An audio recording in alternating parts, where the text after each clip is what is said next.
jury about that particular trip and the events relating to Mr. Depp? Sure. He was promoting a Lone Ranger, and I had just met his kids at the premiere in Los Angeles shortly before this tour started. They found out about me. Amber, I'm going to just ask you not to go through that. Sure. Just take us to Tokyo, please. Okay. So I believe we went from that stop to Tokyo with the kids, and he had difficulty with drinking in front of them. He was trying to hide it, and yet he was dealing with some stress around his career. I didn't have a lot of details, but he was drinking at the restaurant, and the kids were kind of, noticing, but not really sure what to make of it. Objection, culture, speculation, and hearsay. She didn't say what they said. I'll sustain us to the last part of the answer. Okay, please continue, but don't say what they said. Okay, the kids said. Anyway, Johnny became upset with me for judging him. He was, it was like I couldn't win if I didn't do anything, if I didn't say anything to him about the drinking, if I didn't acknowledge it, it got worse. If I did acknowledge it, it was my fault and I was nagging. And I get it, I wouldn't like to be told what to do either, but it made him really angry, and the kids were on this press tour, and I was just concerned about them. I was concerned about them hearing us. Johnny screamed at me in the hotel room, and all I could think were the kids were in an adjoining room. What if they could hear us? I had just met them, and I didn't want them to think poorly of me and hate me, not knowing what was going on, in our behind closed doors. I remember him. It was name calling, and he eventually passed out. Do you recall what names he called you? Do you recall what he said? I heard at this time nagging bitch all the time. Called me a cunt. He even said that he made a mistake with me, and then he didn't want that when we touched back down, he'd get rid of me, and I'd go back to. He said some disgusting things to me. I don't know if I need to repeat it. Okay, let's go. Michelle, can you bring up Defendants Exhibit 1090? You indicated, I think, that he passed out at the end of that. Did you take this picture? I did. Okay. Your Honor, I'd like to move the admission of Defendants Exhibit 1090. No objection, Your Honor. Thank you. 1090 in evidence. You can publish. Thank you. And where was Mr. Depp when you took this picture? He was passed out with his head in a table in the hotel room, in our hotel room, not the kids' hotel room in Tokyo, on that press tour. All right. Now I'm going to take you to August 2013. What, if any, discussions did you start having with Mr. Depp about moving in with him? Well, after this, I was getting close to his kids, and he had a stint of sobriety shortly after that, and it felt really good again. And shortly after that, he started suggesting that I let him rent my apartment for the vultures. That's what he called the press. And he said now that we were like a known couple, now that it was out in the press, that my apartment wasn't like safe effectively for me. And I had a modest apartment in Los Angeles. And so he started saying I needed to have security on me, or we'd rent out the neighboring houses. Because of the vultures, and it was a conversation, and then that conversation evolved into I should move in with him. Always wanted me to go with security guards, wanted me to have his credit card. Obviously, I wouldn't accept that, but the conversation about moving in became, hard to resist because I was increasingly becoming a part of his life, and also loving his family and feeling like, more stability would mean more stability with him and his struggles with drug and alcohol use. And I thought I would minimize some of the jealousy and insecurity that he had. It was hard for me to justify working. Every audition, every meeting, every script I got was a negotiation or a fight. I had to justify it like as if I was saying, hey, let's have an open relationship. It was, and I thought that would be minimized if I could make him feel more secure. By, if we live together, certainly there would be more security, right? And that was my reasoning. So you talked about still reading scripts and things. What, if anything, did you do differently in terms of pursuing your acting career? Well, I've always been really independent, and I've never imagined not working. I've worked from the earliest time I can imagine. I come from, parents who worked until they literally couldn't anymore. I never imagined myself having to explain my job or justify my job, but I did, and I am independent, and I see myself as independent and strong-willed, and I had to bargain. Every time I'd get a script, it would be, I thought you weren't taking another job. I'd always say, are you kidding me? That's crazy. I have to work. I support my family. When I moved out to LA, I'd get a check for, a gig, $600 or something. I'd save half for me, send half to my family. I kept having to justify taking work by saying, I'm supporting my parents, I'm supporting my sister, I'm supporting my family, I have to work. And he would say, you don't have to work, kid. Let me take care of you. My woman doesn't have to work. And that sounds really sweet and really romantic in some way, but it became a real fight. Every time I got a script, it was what kind of, how I was dressing, what kind of behavior I'd have, how did I have a sex scene?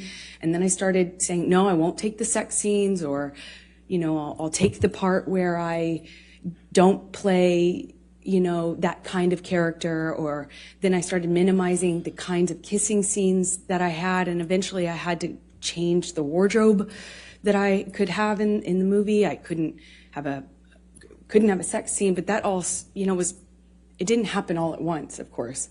It was little thing after little thing after little thing. And eventually I found myself pushing as many scripts off my desk as I could, picking the ones that had minimal makeup, dressed as conservative as possible, finding ways to minimize the scenes I had where I had a romantic involvement of any kind. It was a constant battle and negotiation.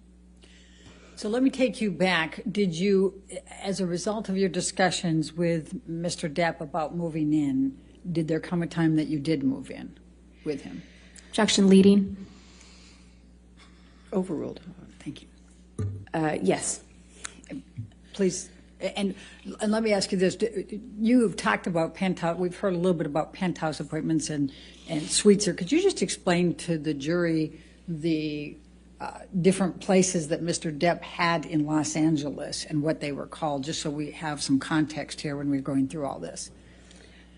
It's a little confusing, I imagine. He had about, I think, 4 or 5 mansions in this beautiful, border of Beverly Hills and West Hollywood, and they were all in a cul-de-sac, and we called it Sweetser, because that was the name of the street. And there are 5 houses, I think 5 houses, it could be 4, all, effectively, he had the whole street. Then he had about 5 penthouses downtown on the same floor of the Eastern Columbia building, which you've heard about, the ECB. And Sweetser was, Johnny's kingdom. One of those houses was like a whole house was his man cave. It was a studio, and it was where he made music and hung out. And we spent some time in there, but that was effectively Johnny's, place. And then there was the downtown places, and they were effectively empty save for some furniture and one of Johnny's friends, Isaac, who you met, and he lived there some point before Johnny and I eventually decided to move in together. Let me just stop you there. I just want to make sure we're clear. Are we talking about the penthouses, or are we talking about the suites, or for where Isaac lived in the penthouses. Okay. The rest of them were pretty much empty. And my best friend, who I was very, very, very, very close to, went through a breakup, and he very kindly insisted on moving her into this penthouse. And of course, she said no for the first few times, but he insisted and said they were empty, and he would love to have her move down there. And he very kindly moved my best friend downtown. Problem is, Rocky? Yeah, okay. Rocky Pennington. But the problem is it's like 30, 45 minutes from West Hollywood, where my place was, which we call Orange at the time. Okay. So when did you move into the penthouses? Shortly after he moved Rocky, my best friend, into the penthouse. So she was in one of these empty-ish apartments, and somewhere around that time, I think it took me some time, actually, but after that, I eventually agreed to move in with him and give up my place, although that made me pretty nervous, to be honest. But we were in this relationship that was very serious, and we were constantly traveling. Also, is another part of it, is we were in LA for a matter of days or weeks. I'd go do a job, he'd go do a job, I'd come back for a photo shoot or a red carpet, go on a location, go visit him on a location. And there was an incredible amount of travel and movement.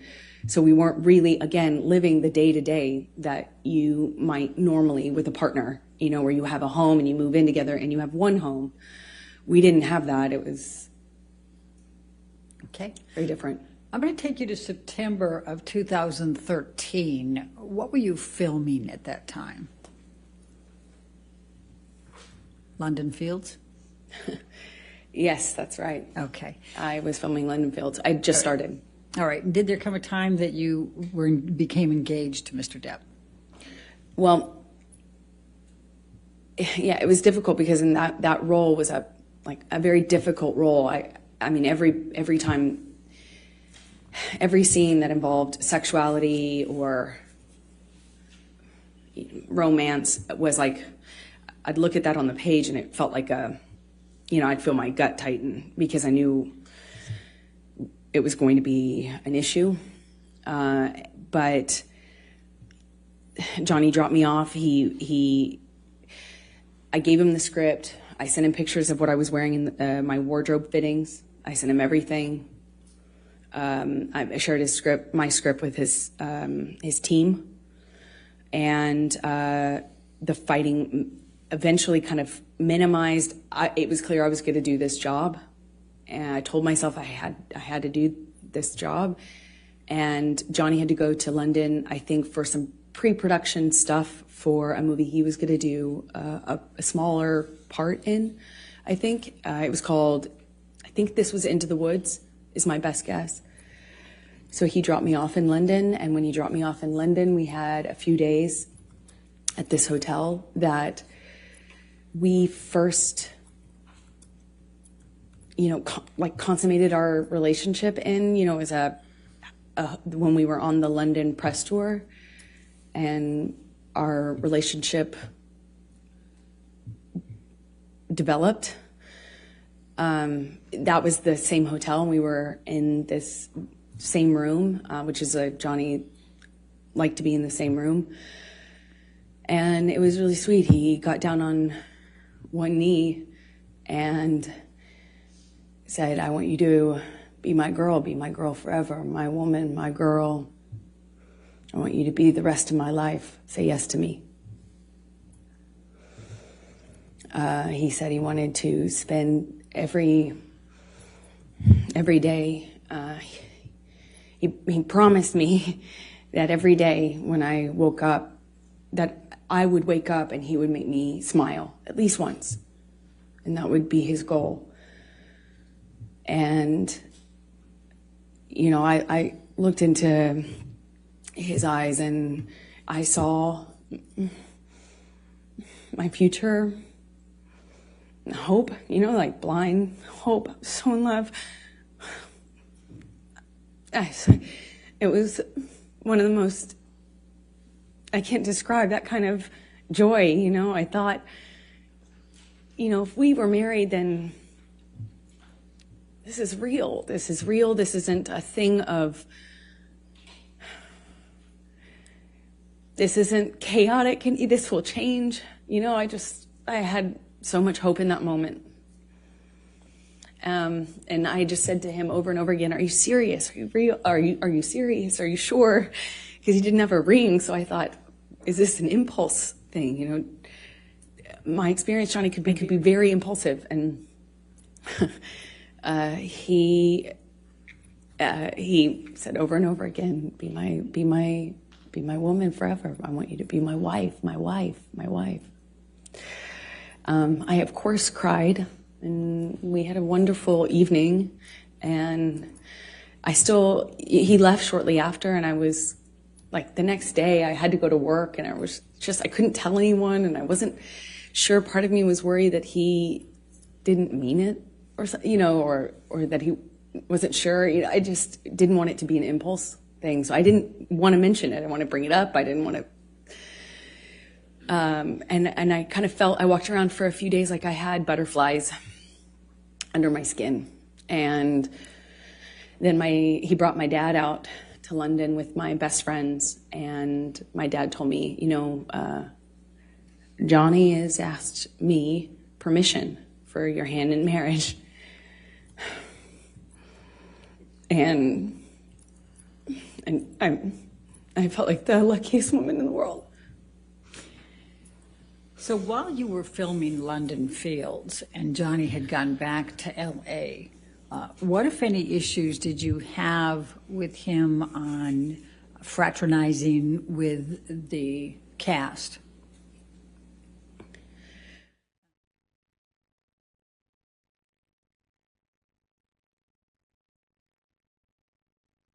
Into Live Now from Fox. We are going to take you back out I'm live. going to object on hearsay. Your Honor, I'm going to pull up 188A. I've redacted everything but what Mr. Depp says. All right, let me On just take a look 188A. at 188A. That's submission against interest.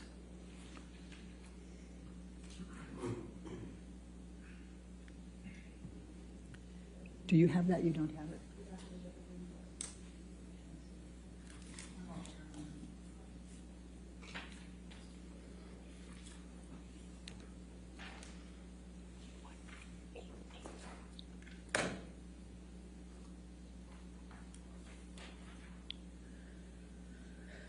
Give that a minute. While they're working on that, can you tell us what transpired between you and Mr. Depp when you wanted to do something with a cast member?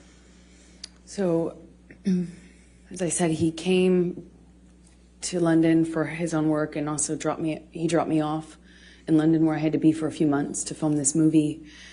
And he asked me to marry him. He brought my best friends and my dad out. They left. And shortly after they left, my co-star, one of my co-stars, invited me to go to a concert with him and some of the cast to kind of break the ice, and I'd be working with them for the next few months. And I had already, you know, I already knew I couldn't, like, be photographed, even if it was platonic. I couldn't be photographed with men or women that other people could possibly spin as romantic. I had learned that but in January, the hard way. So I asked him permission if I could go to this concert with the cast. And I said, you know, Johnny, that, like, he's my co-star. Objection, Your Honor, hearsay.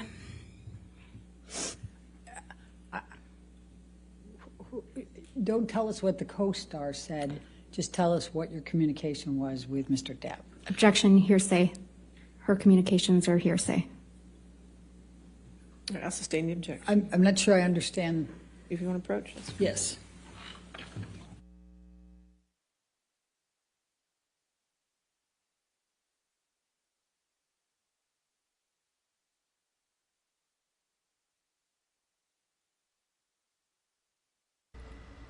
If you are just joining us, welcome into Live Now from Fox. We were able to pull up this double screen view for you guys so that you could hear Amber Heard's testimony on the stand and also be able to visualize the reaction from Johnny Depp himself. We do want to bring you back out to this full box view. There you are seeing that the attorneys are up at the podium speaking with the judge at this moment. That is why the courtroom has gone silent. Which is a great opportunity for us to just step away for a quick 2-minute commercial break. When we come back, we will be back inside of the courtroom listening in to Amber Heard's testimony and also looking to see Johnny Depp's reaction to these stories that she is sharing and the details of their relationship that are now being revealed to the world. We're going to step away for 2 minutes. We'll be right back.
Welcome back into Live Now from Fox.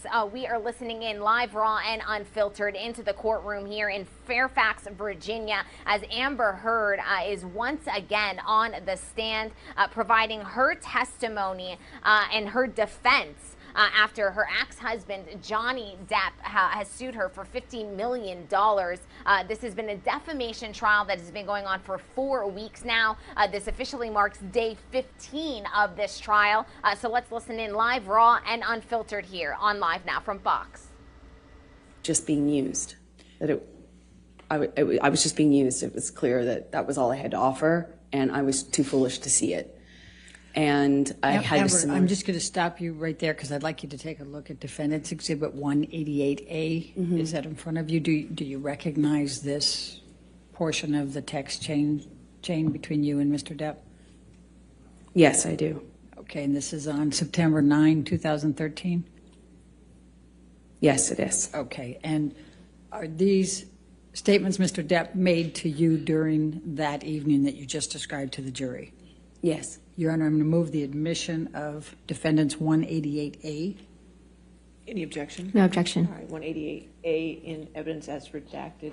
Do I have that redaction, or is that something you need to give me? I think we're going to need to give it to you a hard Okay. copy. All right, thank you. Thank you, Your Appreciate Honor. And if I... You can publish And if I can draw your attention to it, he first says, I don't want to make anything an issue, baby, but I literally have been on the ground just 14 fucking hours from leaving your side. Do you see that? Yes. And then he says, you know what I want, who I am, and where I want to go with us. You know very well what type of fucking man I am, and yet you lay a gauntlet before me that you know is the very species of danger that will always attract me into a very tempting test. What's behind that door? Almost impossible to, I think he meant not take you on. You want me to roll the dice? This sounds more like an aggravated ultimatum than soft words that could help us make both feel better. Don't test me, please. Did he tell you that? Yes, he And did. what did you understand that to mean? It was clear. It was a threat that if I wanted to be... Objection, speculation. I think she can say what she understood it to mean. I'll sustain the objection. Okay. All right. Let's move on then to the filming of Mordecai with Mr. Betany in October, November 2013. Where did that take place? in London. Okay. And what, if any, involvement did you have? Were you there for any part of that filming? For part of it, I happened to be in London already for the film I was just telling you about. And Johnny came to London shortly after to film his own movies. He did the smaller, I think it was a smaller role in Into the Woods, and then he was filming Mordecai after that. So after I finished my movie, I moved in with him into his house in London, a rented house in London. Okay. And describe your experiences during that time period with Mr. Depp. It was really touch and go. He was filming with Paul Betany, and there were days when he wouldn't come home, or they couldn't get him up out of on set. He'd be asleep in his trailer, sleeping whatever he'd done the night before off. I remember he missed a few days of work that way. It struck me because in my experience in our job, you don't miss work. It doesn't matter how sick you are. You go. It's millions of dollars every single day they're filming, and I had not experienced someone who could effectively just control the set like that, to that extent. And one day he didn't come home, and I was worried sick.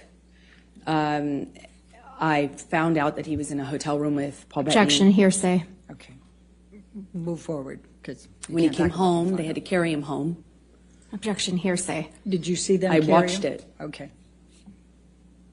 Go ahead. Okay, please continue. I watched. I was shocked that he could do it. One of the security guards carried Johnny like a baby into the house, and I looked at that, and his boots were hanging over the security guard's arm, who had to negotiate getting through the doorway, carrying Johnny like this.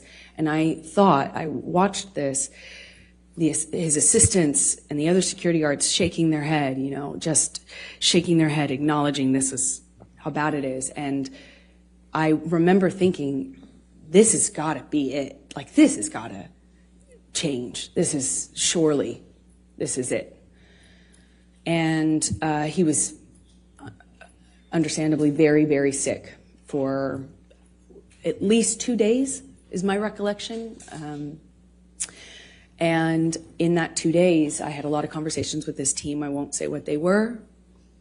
But I felt at that juncture very encouraged that everybody and myself were on the same page. And I felt encouraged that we were in a new chapter, that Johnny had finally hit rock bottom, and finally he felt like changing for good. And I felt buoyed, supported by these conversations I was having with people that he was close to, that he trusted. November 2013, did you have any contact with Lily Rose that led to any discussions with Mr. Depp? Objection leading. Sustained. What, if any, communications did you have with Lily Rose in November 2013? Objection calls hearsay leading. I'm asking what her connection was. I didn't ask what she I'm going to said. sustain the objection. If you want to Okay. go for it. November 2013, what, if any, interaction did you have with Lily Rose without saying anything she said? Objection hearsay. It's interaction, Your Honor. I'm not asking for what she said. If you can lay a foundation out. Okay. Did there come a time in November 2013 that you saw Lily Rose? Yes, they came to stay with us for some time in the winter. Yeah, around November, I believe, 2013. When you said they, who were you referring to? Johnny's kids, Jack and Lily Rose. All right. And was there a particular incident that led to a disagreement with Mr. Depp? Objection leading. Sustained. What, if any, interaction did you have with Lily Rose that led to an argument with Mr. Depp? Objection leading. That, what, if any? If we approach for a minute.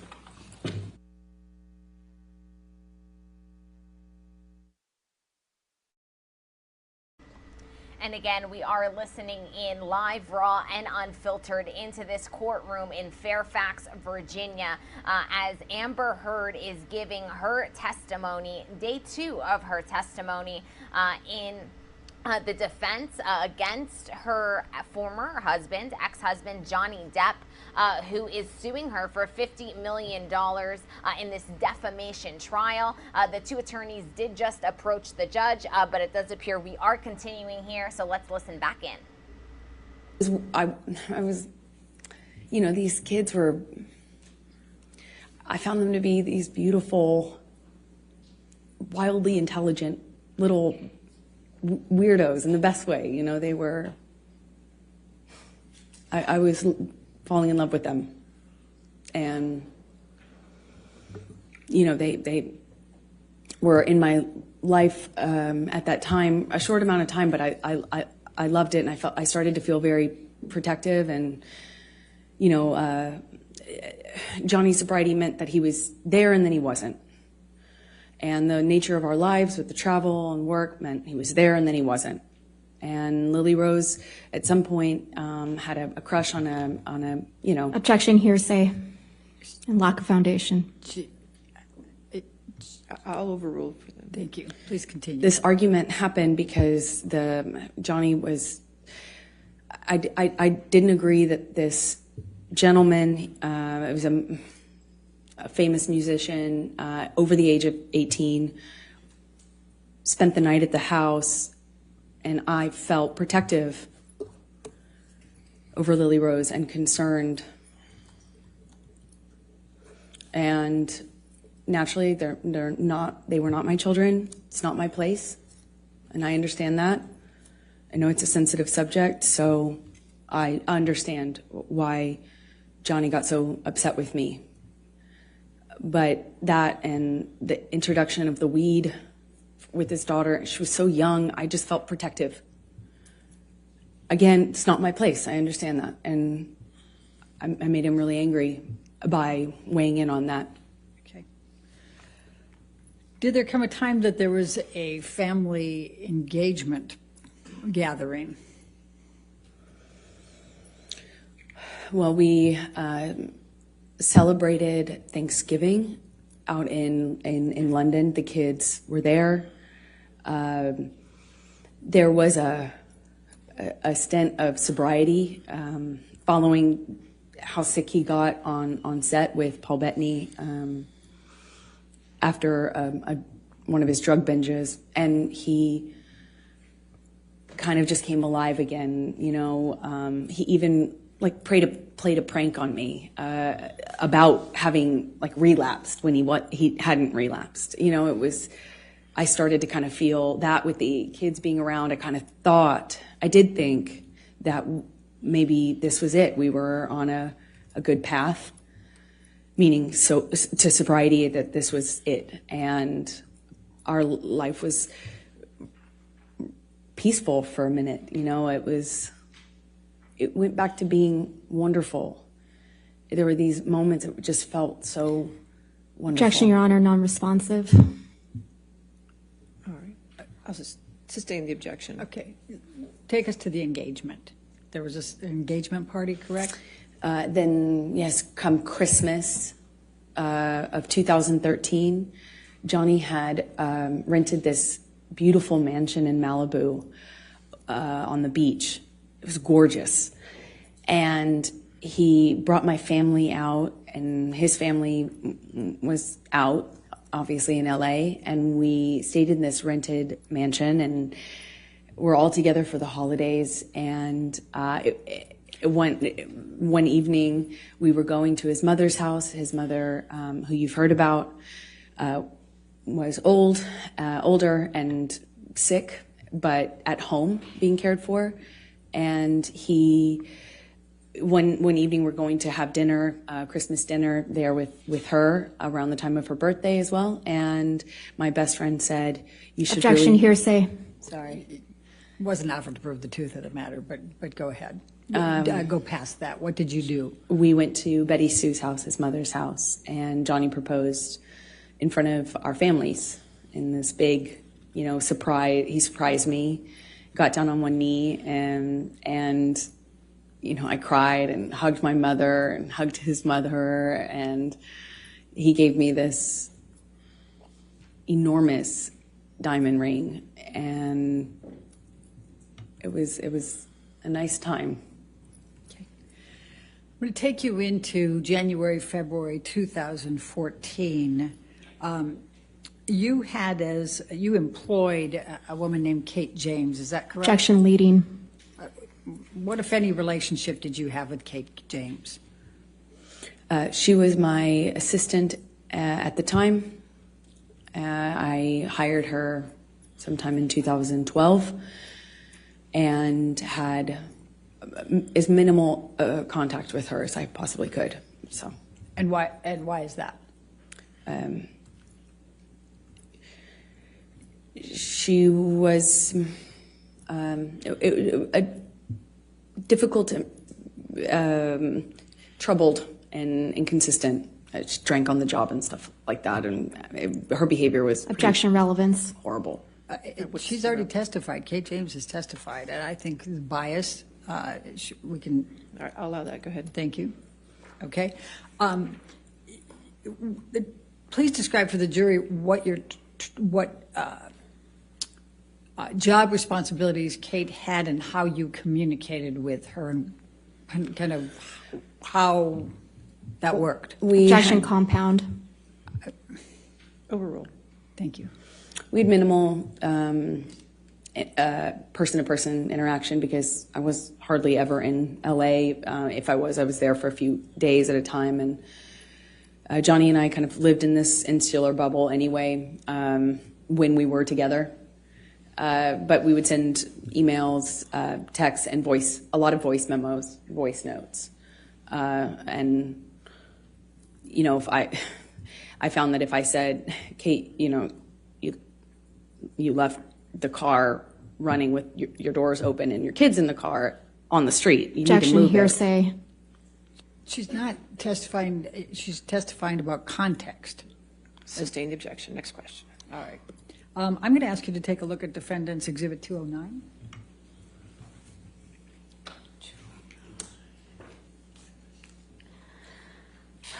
Your Honor, I'm going to object on hearsay grounds.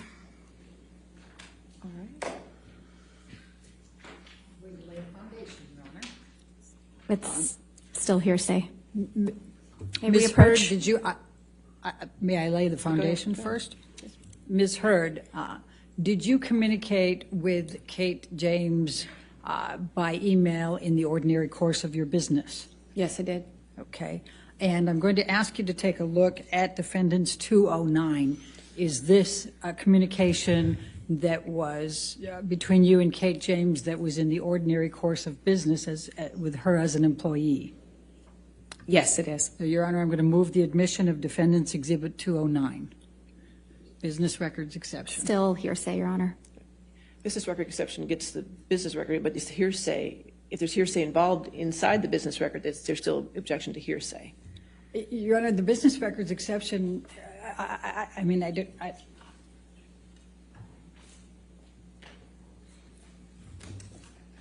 agree. I think that's the point that hearsay.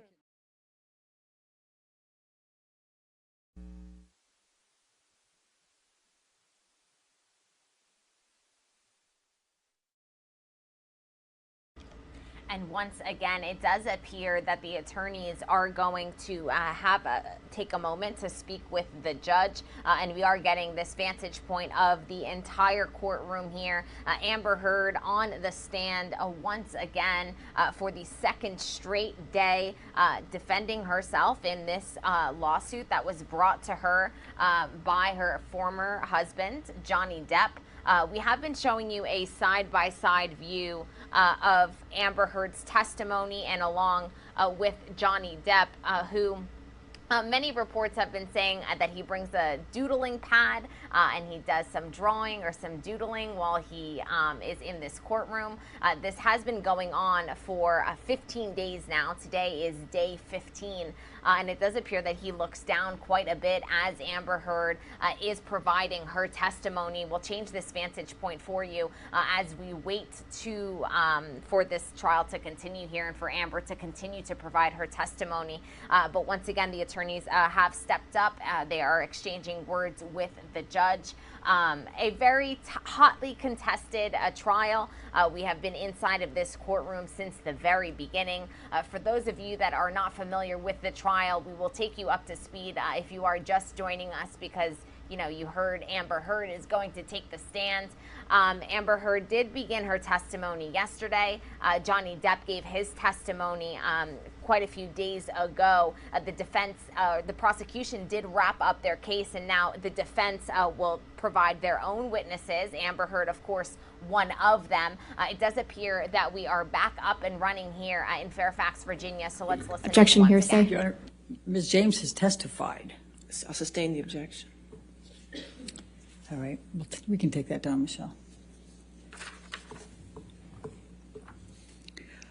In the February, I'm going to jump to February, March 2016. What, if any, communications did you have with Mr. Depp about a prenup? Well, after the engagement, but before the engagement party, I started to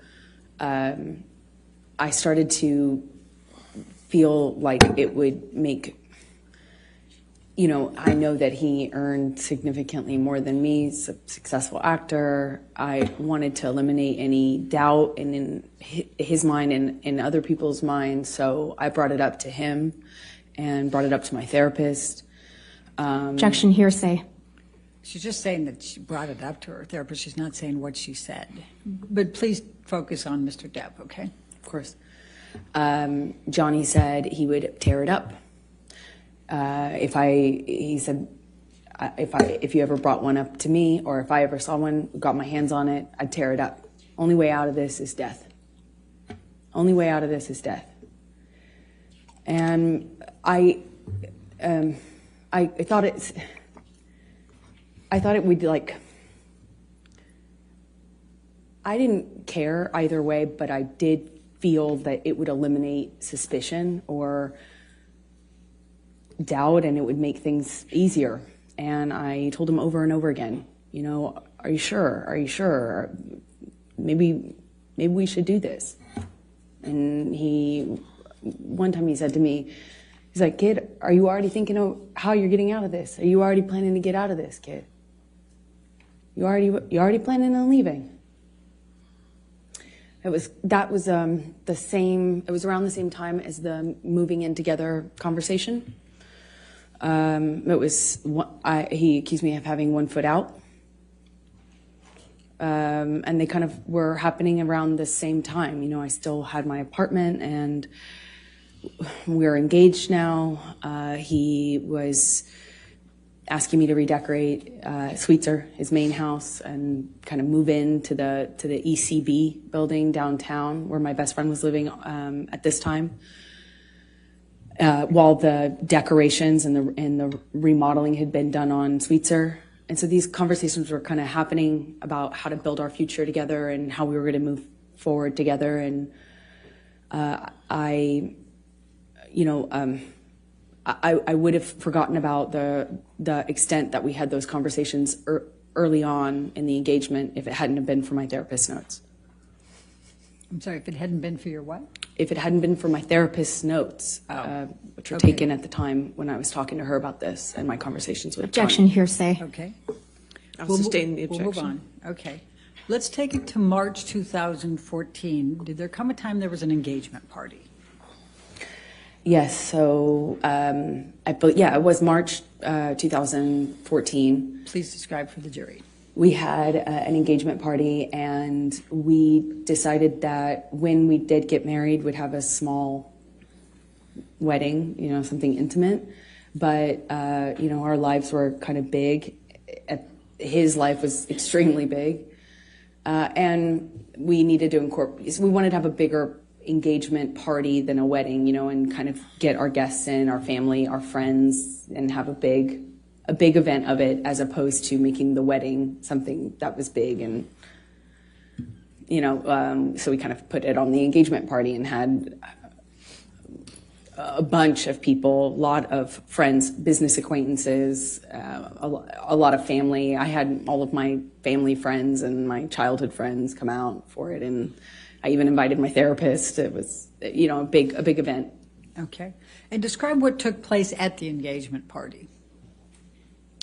We walk in together and we took some pictures and said a few hellos, and then Johnny disappeared upstairs in, I guess it's like a coat room or something. It was in a big abandoned building that was rented out for events. And he had disappeared upstairs almost the entire party, I would say. It was kind of came down at the end when we were leaving, and came down once because he was at the time sharing drugs with my dad. Objection. Speculation. Lack of foundation. How do you know that he was sharing drugs with your dad? I was there. I watched it. Please continue. My dad at the time was was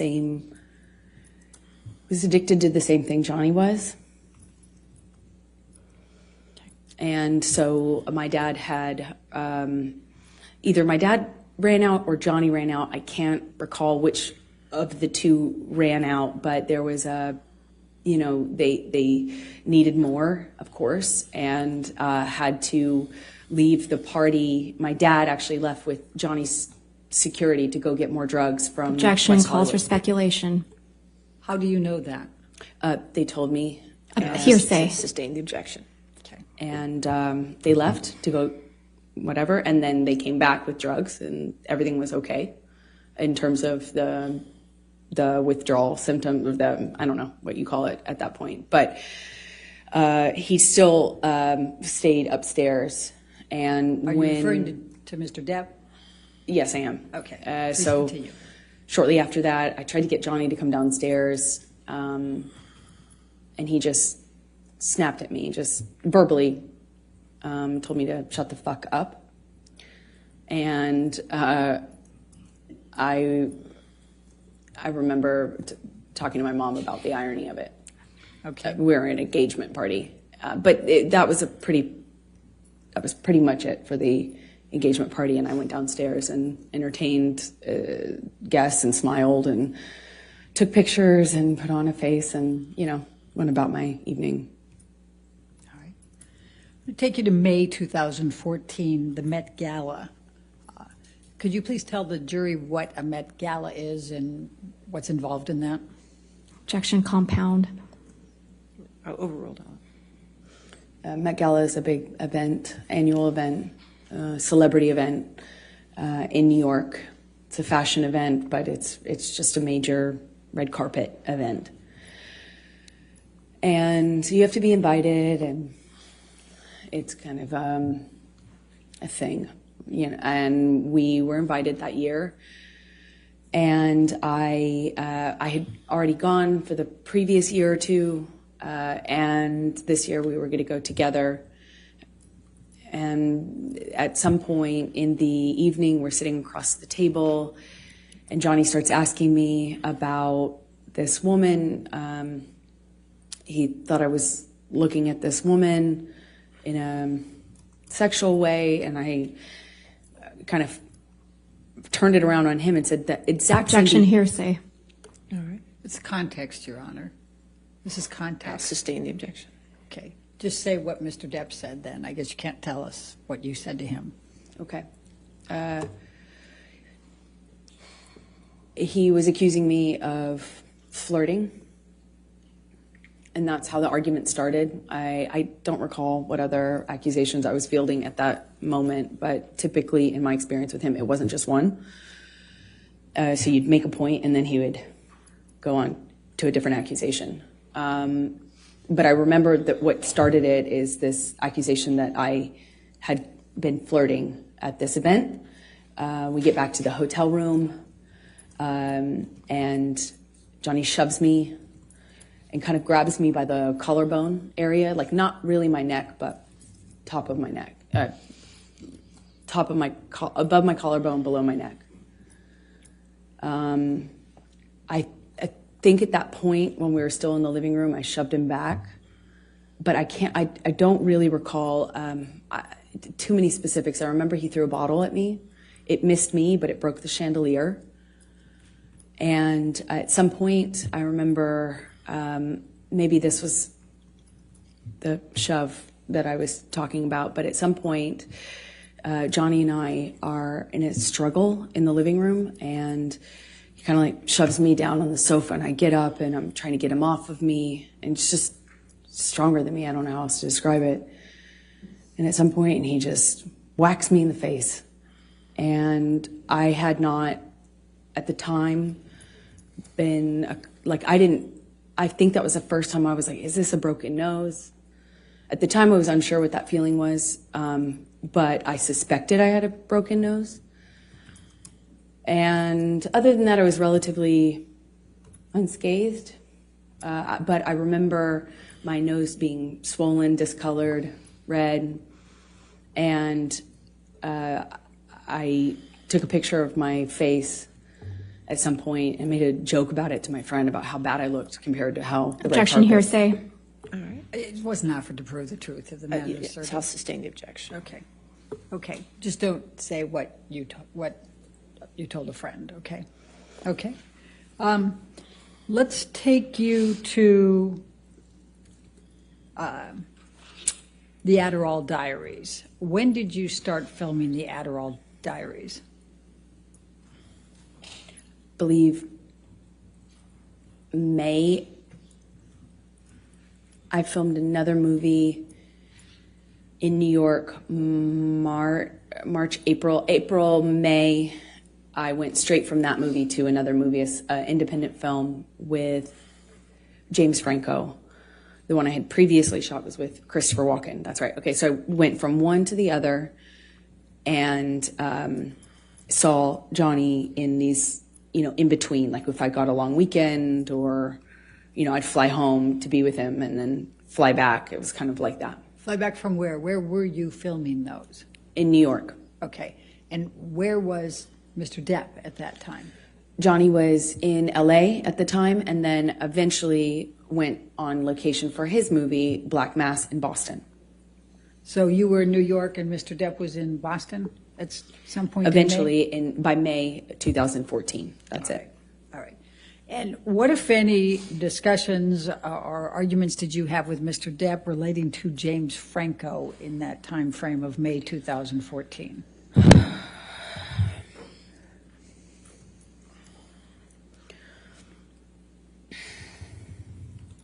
It's a nightmare.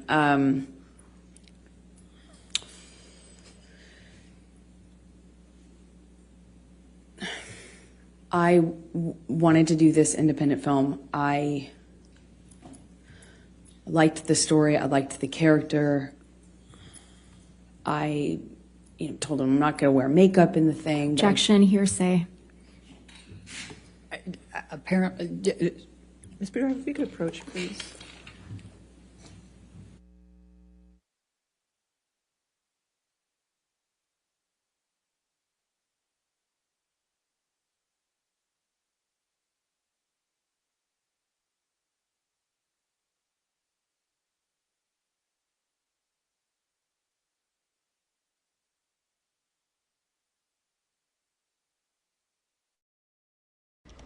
If you're joining us, welcome into Live Now from Fox. We are inside of the courtroom in Fairfax, Virginia, as Amber Heard gives day 2 of her testimony in this $50 million defamation trial.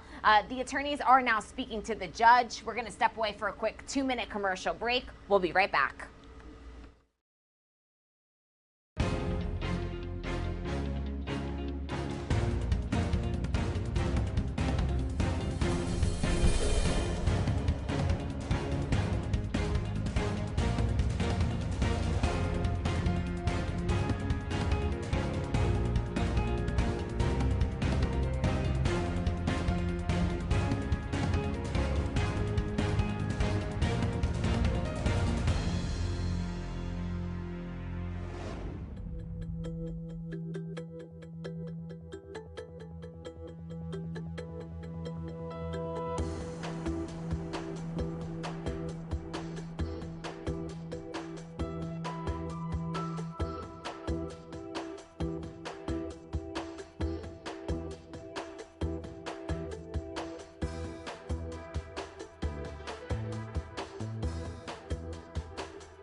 Welcome into Live Now from Fox. We are taking a Live Now look at the Supreme Court on this Thursday, May 5th, 2022.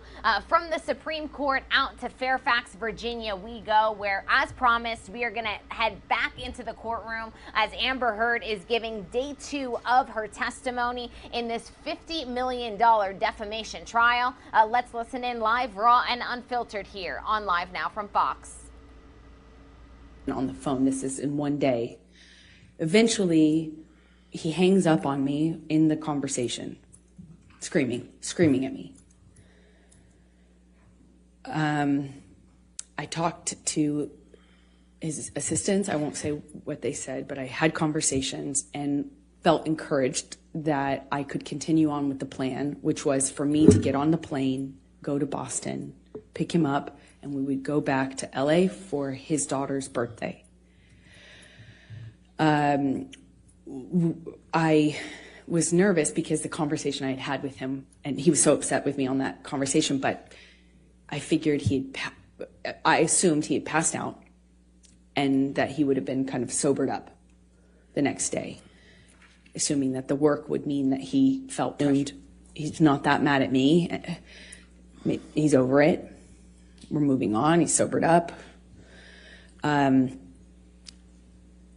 had been a lot of talk about a sober plan, like a full detox, a full recovery, a doctor, a whole plan.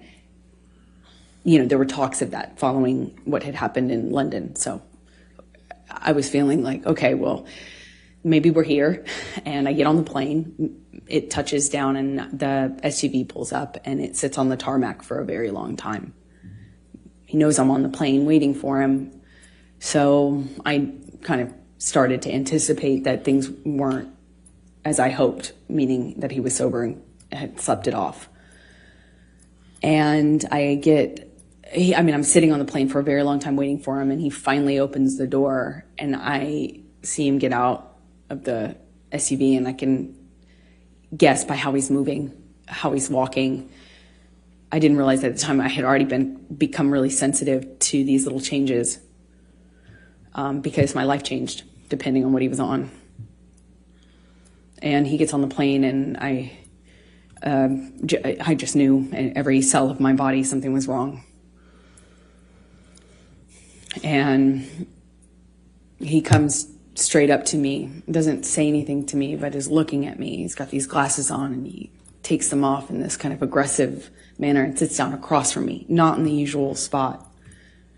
We'd kind of have our places on his plane, where you get used to sitting. And I remember I got up and moved to accommodate him getting by so he could sit in the normal seat as per usual. He didn't. He sat across from me. At some point, and I don't really remember the exact sequence of it, we take off, and at some point he's asking me what's wrong with me. What do I have? Do I have something to tell him? Do I have something to tell him? You want to talk to me about your day yesterday? And then it gets, I already know that he's drunk. I already know he's using, he reeks of weed and alcohol. I mean, his breath smelled so bad, and I could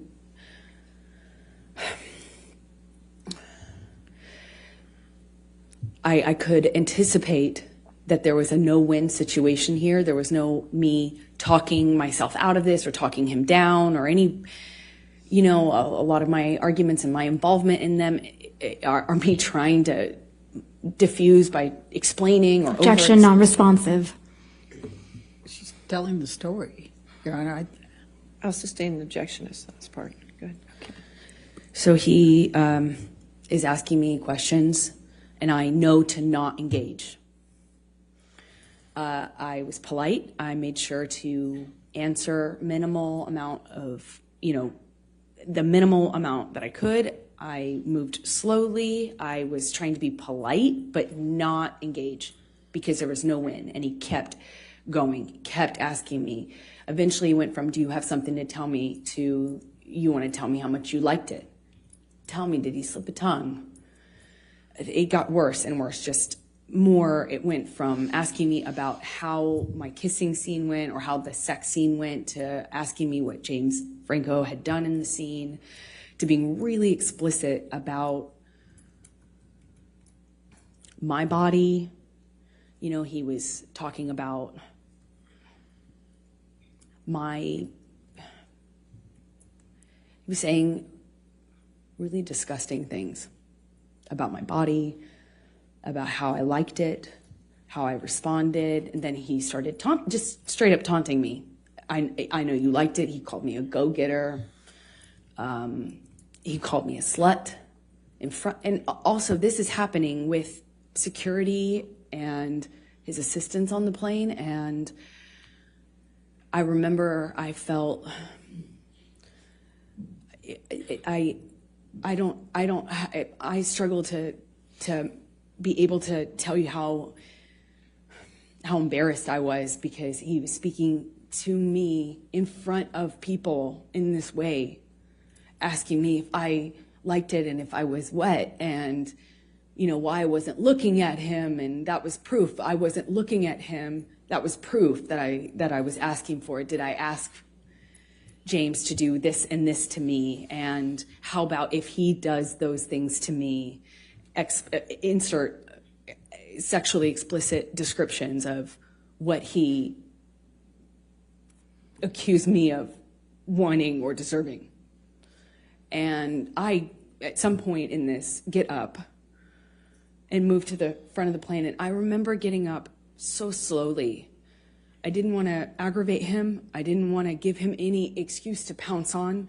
I didn't want to upset him. I didn't want him to flip a switch and get worse. I just remember very slow movements, and I slowly get up and move to the front of the plane, and he starts throwing things at me. Ice cubes, utensils.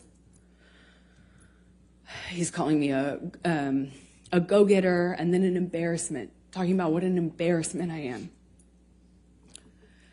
I don't know how many times I moved seats. I wish I did. I don't.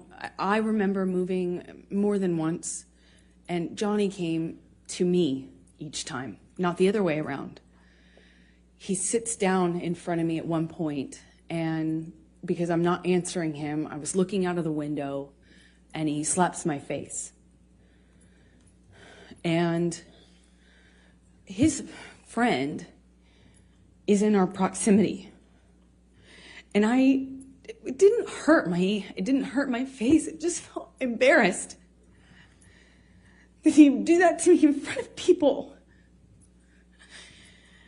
It was the first time that anything like that had happened in front of somebody. I got up to move again, and he's just taunting me, having a laugh, screaming, and then just straight up mean, calling me names. And it was oscillating between those things. And I get up slowly again, and I just resolve to just sit the rest of the time up at the front of the plane. And as I get up, he kind of kicks the swivel chair into my hip, kind of just hits me. And I look at him, and he asks me, what are you going to do about it? I just stared at him. I just stared at him and wanted him to see me. I wanted to get through to him. Didn't feel there was it felt like there was a blackness in his eyes. I wanted to look at him. I wanted him to see me. It didn't even feel like him. And as I'm walking away, slowly, trying not to be, I was being very deliberate about my movements, wasn't saying anything, I wasn't engaging. I am walking away from him slowly, and he tells me to hurry the fuck up. Hurry up. And I just look at him one more time, wanting to penetrate the monster to see the man that I love underneath that. The man I loved.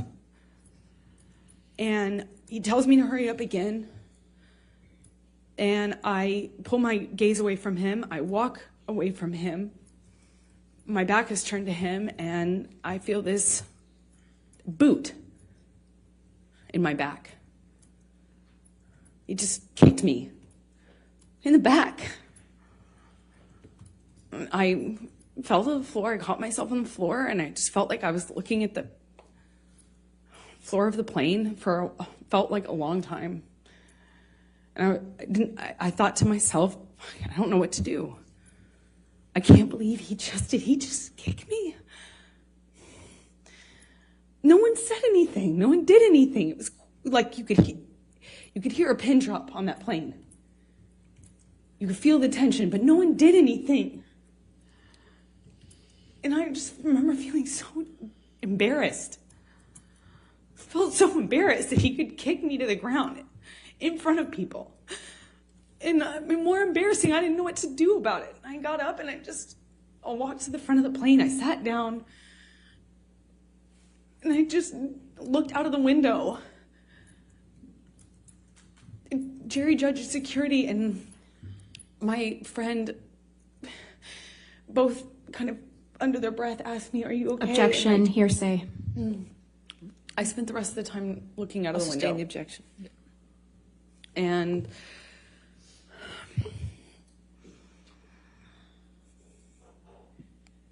did there come a time that you tape recorded Mr. Depp on this plane?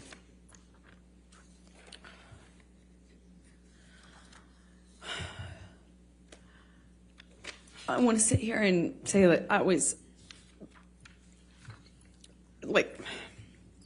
telling myself I needed to leave him. But as he got worse, he demanded the oxygen tank from the flight attendant, excuse me, and he continued to drink and then eventually started howling like an animal and passed out in the bathroom with the door locked, and was howling. And I at some point pushed record on my phone because there was that 5% part of me. Objection, non-responsive. I don't think it's non-responsive. She's explaining what led up to her tape recording him and why. I mean, I can ask her, will that solve it? Right. Why did you tape record him? Because I knew that Johnny wouldn't remember what he had done. I knew he would not remember. And if Calls for speculation. She can say why she did it and what she thought. But that last part called for speculation. I'll sustain the Don't objection. say, I knew. Why did you tape record? in my experience, when Johnny was that inebriated, he would not remember what he had done. Calls for speculation. How can that call for speculation? I'll sustain the objection. All right, let's go to Defendants 221. And I'm going to play 3 different parts for it. Your Honor, If may you we can- approach, please? Okay.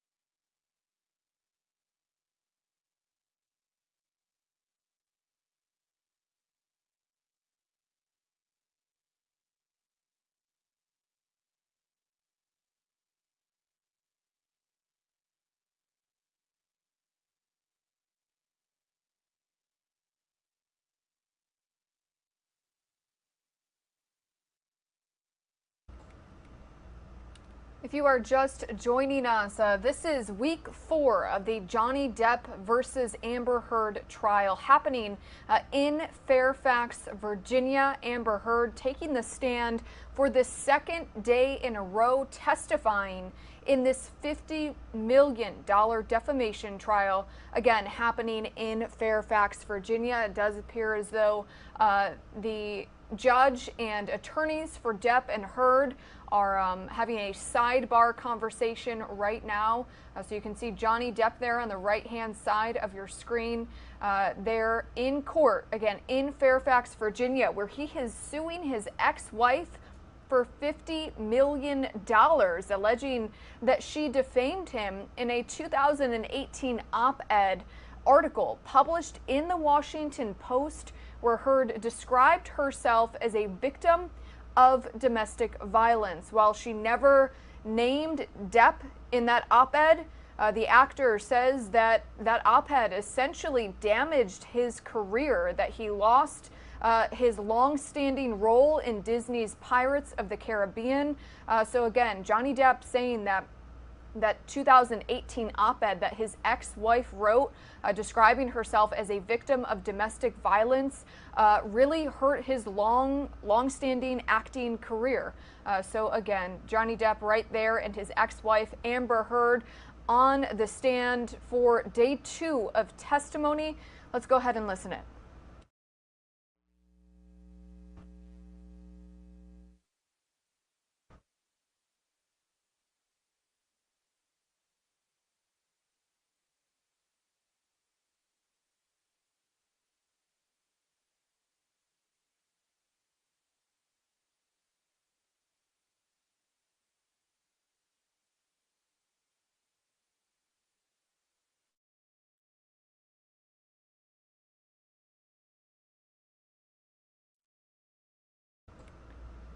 And it does appear as though those attorneys are taking a little bit longer than expected, debriefing with the judge and getting some things situated inside of the courtroom in Fairfax, Virginia. It's 11:22 in the morning here on the East Coast and, of course, in Virginia where this is happening. We are going to step away for a quick 2-minute commercial break. We'll be back live inside of the courtroom when we come back.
Welcome back into Live Now from Fox. My name is Mackenzie Stasko with you from our studios in Orlando, Florida. I'll be joining you here for the next few hours, bringing you up to speed on all of the top stories we are following. It's just before 11:30 in the morning here on the East Coast, and this is a look at just a few of the live events and live shots that we do have coming into our desk at this very moment. You can see those barriers and very high fencing surrounding the U.S. Supreme Court in Washington, D.C. Of course, this comes after we have seen protests outside of the Supreme Court since Monday night, when that bombshell leak of the Supreme Court first draft opinion about overturning Roe v. Wade was leaked to the public. So again, very high fencing around the Supreme Court, again, as we have seen people protest there and in major cities across the country. Also, we do have Senator Bernie Sanders there at a Senate committee hearing on companies violating labor laws. Bernie Sanders was asking a question for Amazon founder and CEO Jeff Bezos about corporate and excessive greed. The issue for that particular situation is that some of those employees are not able to join unions. So definitely something we will continue to follow here on Live Now from Fox. And of course, the story we have been following since day one. Amber Heard taking the stand in that defamation trial for day two. It does appear as though she is getting off of the stand and stepping down at this very moment. Before the break, we were inside of the courtroom where we did hear Heard testifying, alleging that her ex-husband, Johnny Depp, slapped her in the face in front of several people while they were on a plane. This happened allegedly during their marriage. So again, Amber Heard taking the stand for the second day in a row in Fairfax, Virginia. So it does appear as though they are perhaps breaking for lunch. We, of course, will bring you back live inside of the courtroom when we see Heard taking the stand again. But again, a live shot inside, or outside rather, of the Supreme Court right there, where again, we do see that fencing being installed. We do want to take you to some video though. This is video of where that fencing is earlier this morning. It was installed late last night and through the morning as well. And we do know, again, that abortion as we know it may change sometime soon. We do want to head to a full report from our Fox Washington reporter, Peter Ducey. Let's go ahead and listen in. Let me tell you about this ultra MAGA agenda. It's extreme. Democrats fighting to control Congress have a new target. Senator Rick Scott of Florida, who serves as the chairman of the National Republican Senatorial Committee. The president's team argues today's interest rate hike is all part of their projections that will lower inflation and keep taxes low. Congressional Republicans want to raise taxes on half of Americans. But that claim was given 3 Pinocchios by the Washington Post last month. Now Senator Scott is responding. What the Democrats are doing and what Joe Biden is doing, he just keeps passing the buck and watching these plans go bankrupt. And he'll wait for the next president or the next Senate have to try to fix these things. So what he just did was a complete lie. The president's comments about social issues even stronger. this MAGA crowd is really the most extreme political organization that's existed in American history, in recent American history. MAGA crowd has replaced mentions of Trump. He's not on the ballot. A number of his of Republicans who have seemed to be under the whim of his predecessor. This White House rarely comments on leaked materials, but are making an exception for the leaked Roe v. Wade draft opinion. What our focus is on is not getting our distracted or our eye off the ball of what is most important to people across the country here, which is not the leak and the story of the leak. It is the fact that women's health care is at risk for millions of people across this country. The vice president has already given a rousing political speech about abortion access. We're not going back. Even as officials claim this issue is about more than politics. Did I say it's not a political issue? Yes, you actually said some call it a political issue. It is not. Abort Air Force One. Well, because the vast majority of the public believes that this should not be overturned, meaning I meant to say it's not a partisan issue, and I don't think it is. But it is political, and it is partisan, based on the words the president and the vice president have been using to talk about this leaked draft opinion at the Supreme Court, saying it goes to show the importance of electing pro-choice Democrats. At the White House, Peter Ducey, Fox News. Peter, thank you for that report. As we mentioned previously, pro-abortion rights protesters took to the streets around the country yesterday. This is video of Atlanta, Georgia. You can see what appears to be hundreds of people there in Atlanta holding signs and again marching through the streets. If you're familiar with Atlanta, this is Jesse Hill Drive in the downtown area. So again, just one of many cities protesting this leak. We also have a very similar scene happening in Boston. Again, abortion rights protesters hitting the streets of Boston. This video was posted to Instagram showing a large group of people chanting while holding signs in support of reproductive rights. Abortion rights are codified in Massachusetts state law.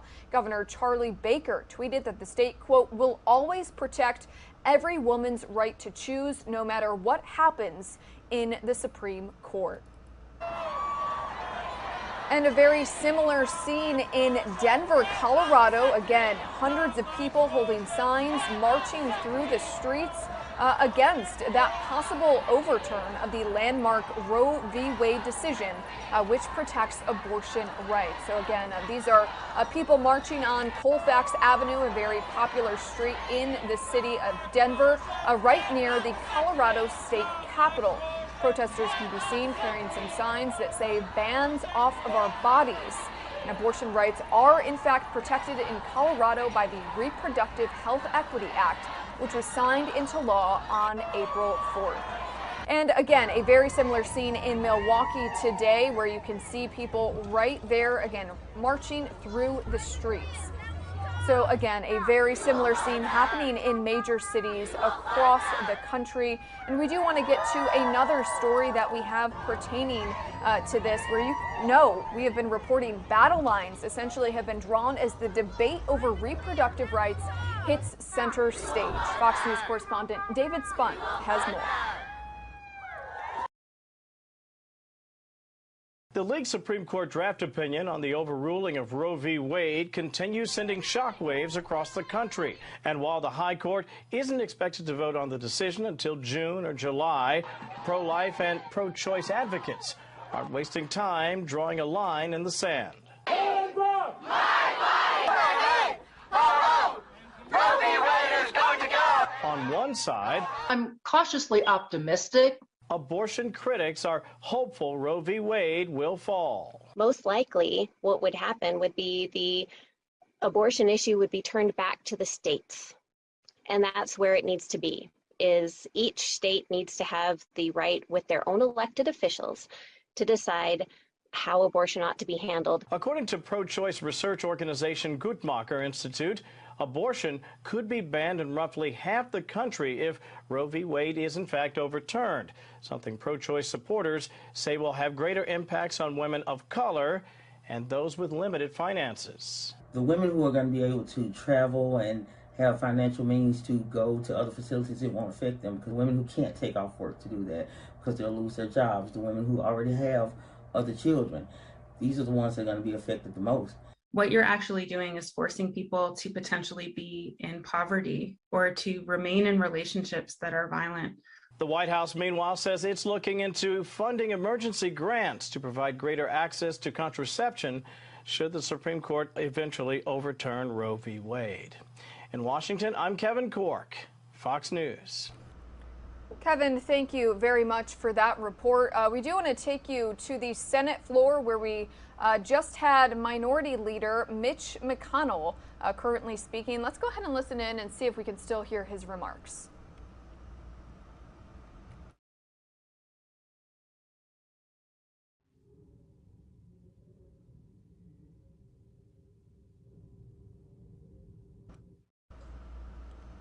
And unfortunately, he did finish his speech just as soon as we went to this live feed, again, inside of the Senate chambers in Washington, D.C. But previously, just a few moments before this cutout and his speech ended, Mitch McConnell, again, the minority leader of the United States Senate, was just giving a brief update on the United States' decision to help Ukraine and what more the United States could do. It's about 11:34 here on the East Coast. We are going to take a quick 2-minute commercial break. We'll be right back.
Welcome back into Live Now from Fox. My name is Mackenzie Stasko. You are taking a look at 3 different live shots that we have here on Live Now from Fox outside of the United States Supreme Court, where that large fencing, very tall fencing, has gone up and been installed around the Supreme Court following days of protests. Also, Amber Heard is set to take the stand in the $50 million defamation trial that is happening in Fairfax, Virginia. She did take the stand earlier this morning.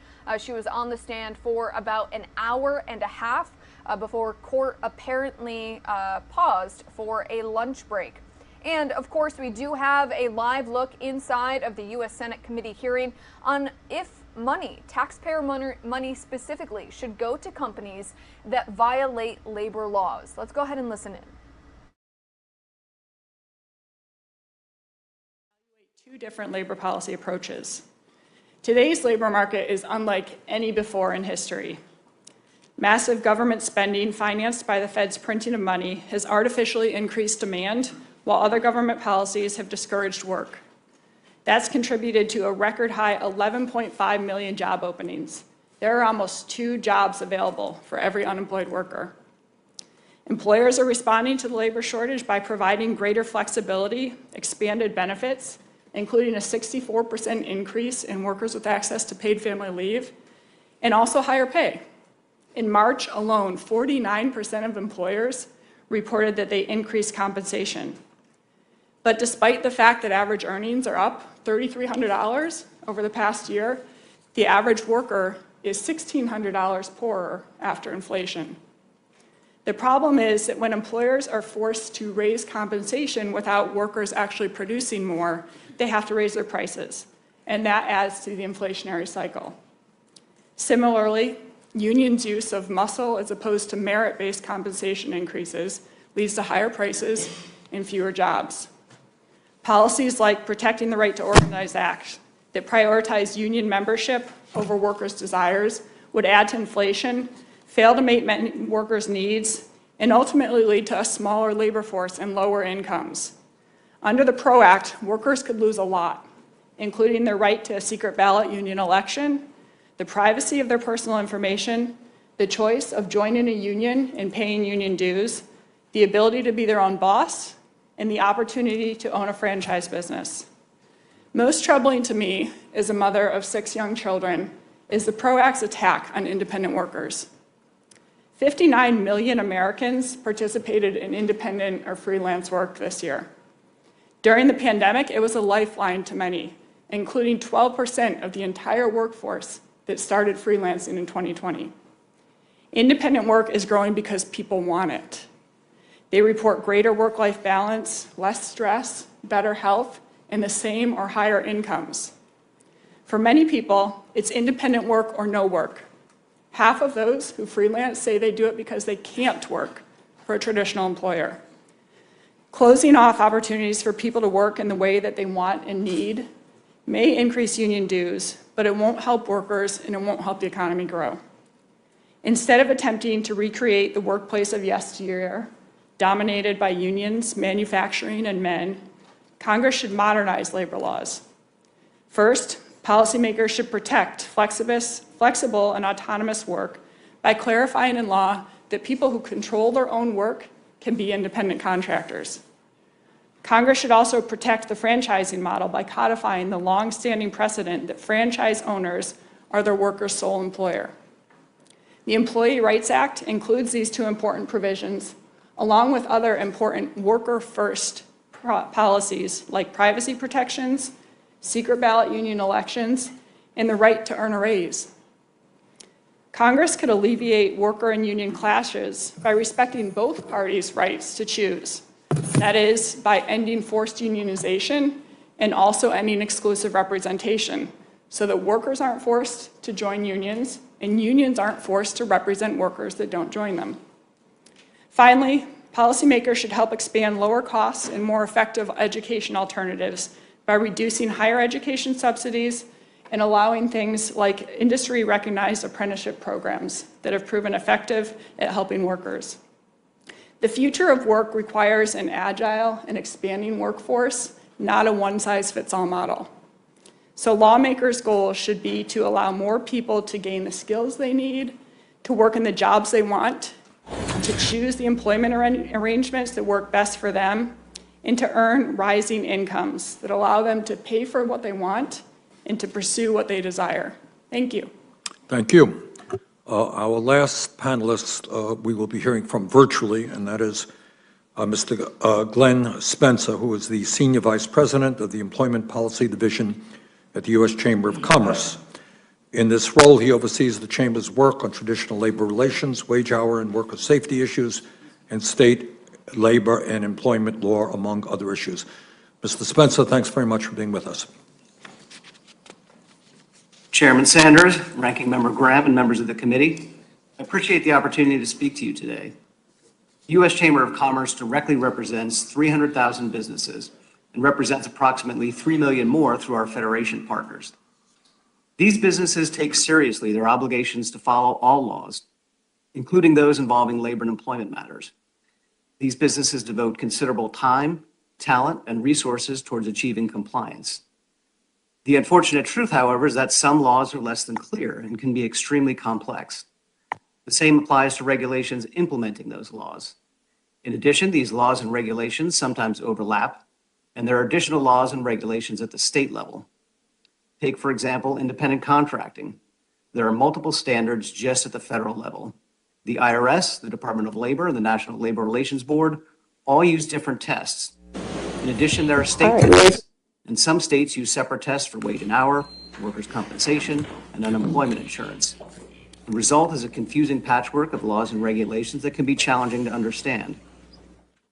This type of complexity, which occurs across numerous areas, is why we see so much litigation around labor and employment issues. Two people can look at the same factual situation and draw two different conclusions about whether a particular workplace policy is compliant. This is why it's important not to jump to conclusions about whether a company has actually violated the law. Upon further review by agency officials or a court, allegations can be found to be without merit. All of this leads to the question of whether an additional penalty structure for contractors, up to and including debarment, is an appropriate policy. As a general matter, Congress has concluded that it is not.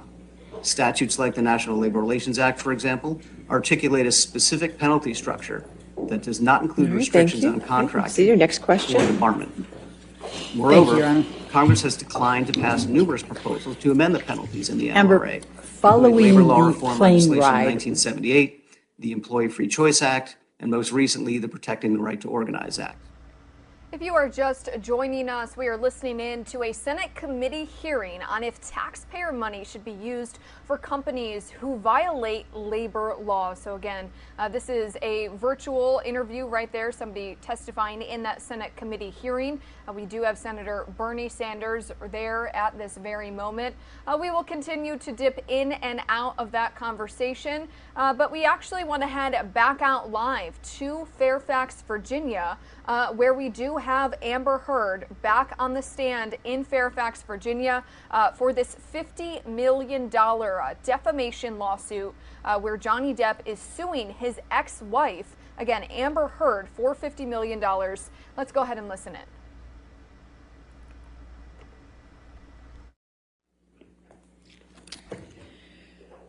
Did you reach out to...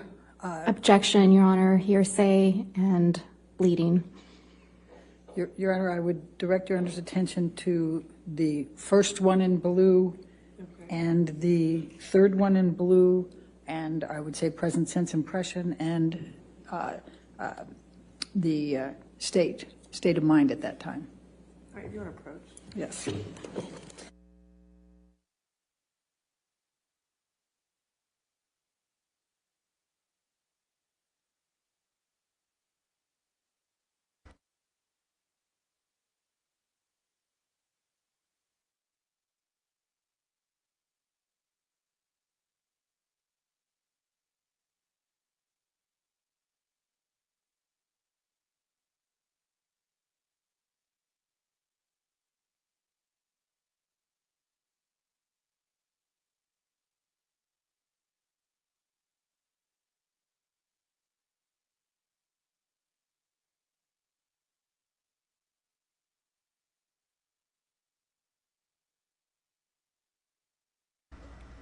And it does appear as though the attorneys for Amber Heard and Johnny Depp are having another sidebar conversation.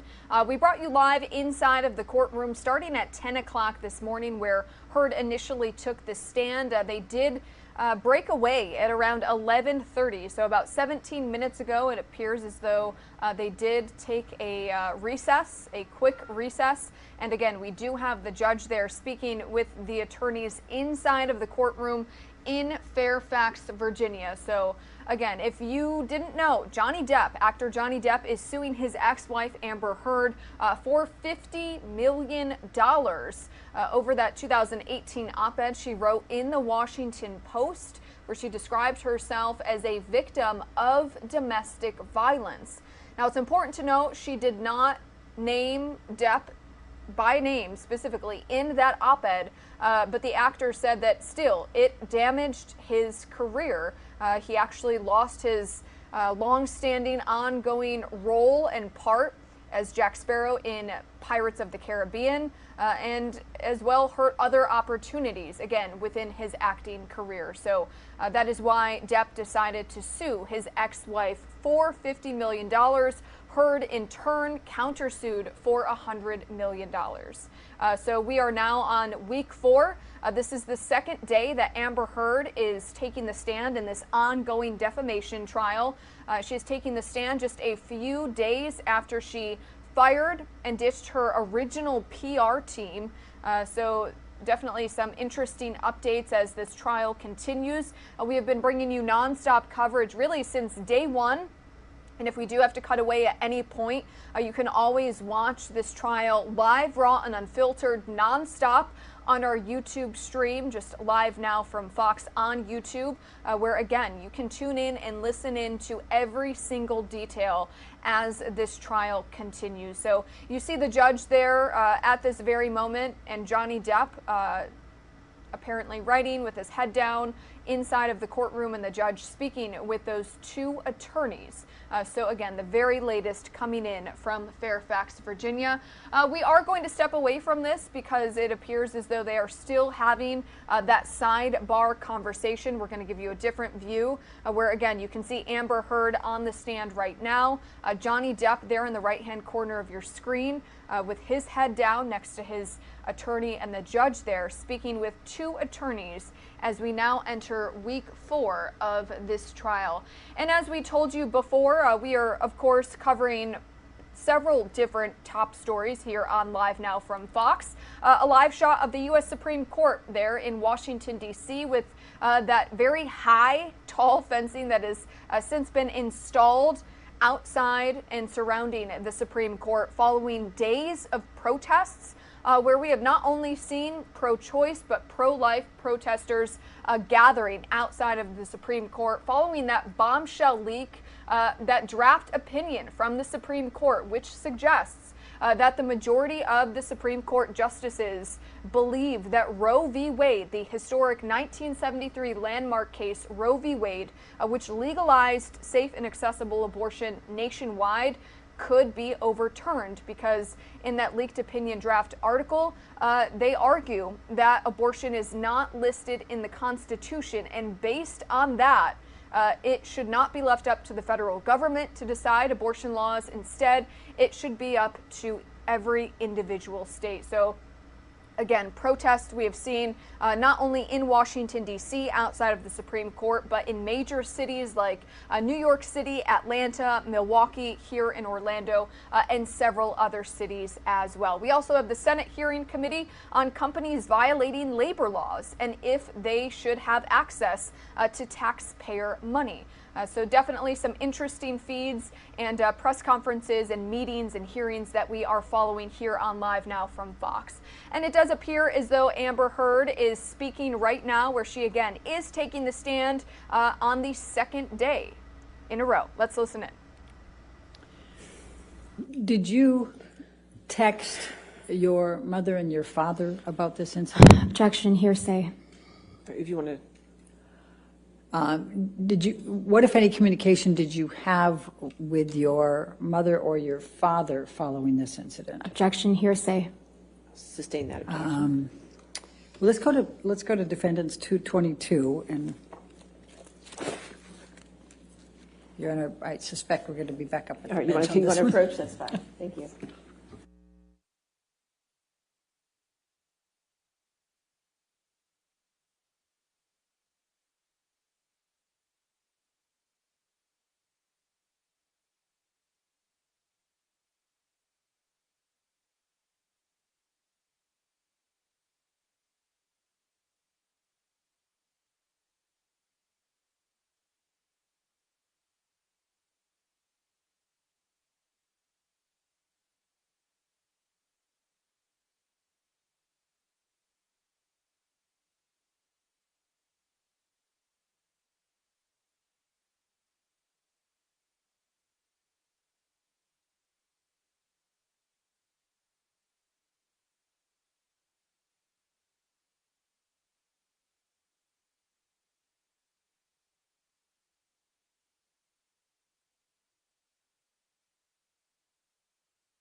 What, if any, communications did you have with Kate James following the Boston plane incident? Objection, hearsay. Your Honor, if we go to 224. Okay. 224. My argument would be business records exception. All right, you want to come forward? We can do it.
If you were just joining us, we again are live inside of the courtroom in Fairfax, Virginia, where we do have Amber Heard on the stand.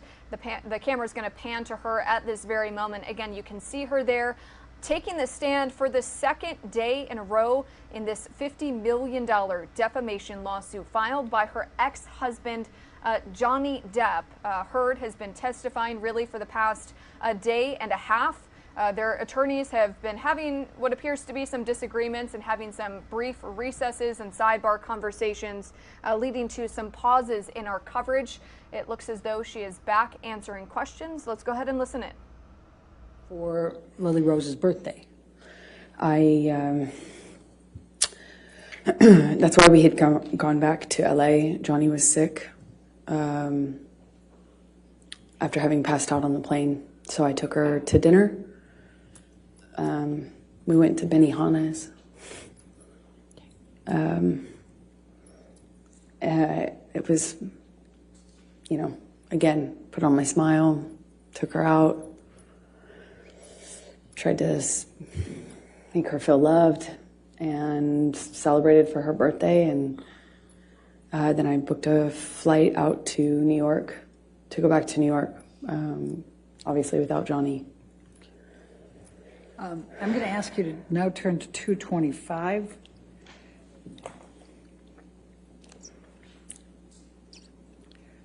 And, Your Honor, I'm going to be referring to the last two blue spots on that page with the state of mind.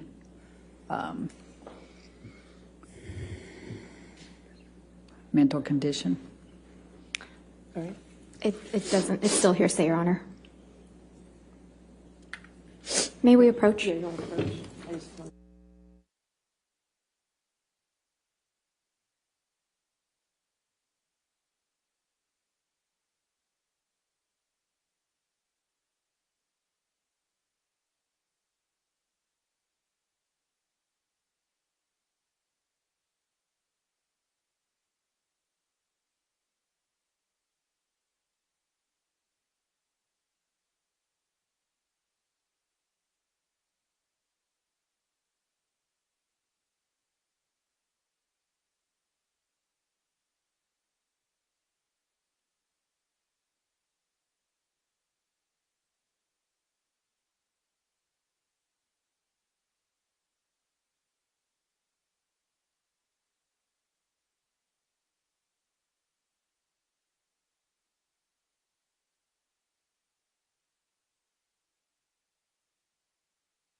I'm going to ask you to turn now to 228.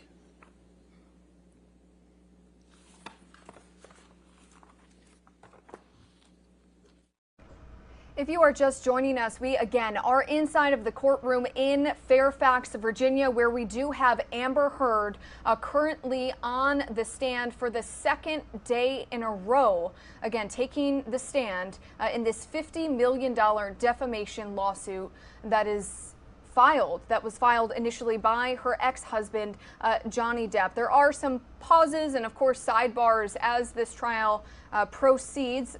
So we are going to cut away for a quick second to bring you some breaking news that we have right now. It looks like we do have a sky view coming from our Fox 5 Atlanta team of a reported active shooter who has been reported at Emory University in Atlanta, Georgia. So again, the latest news we have coming into our desk, some breaking news where you can see police officers there at this very moment on the campus of Emory University in Atlanta, Georgia. The university there sent out an emergency alert online to students at about 11:41. So really just within the past 19 minutes. So 19 minutes ago, Emory University sent out an emergency alert warning the campus that an active shooter has been reported, and police, as you can see, are responding with more details to follow. So again, we did want to cut away from that trial as they have their sidebars and disagreements with Amber Heard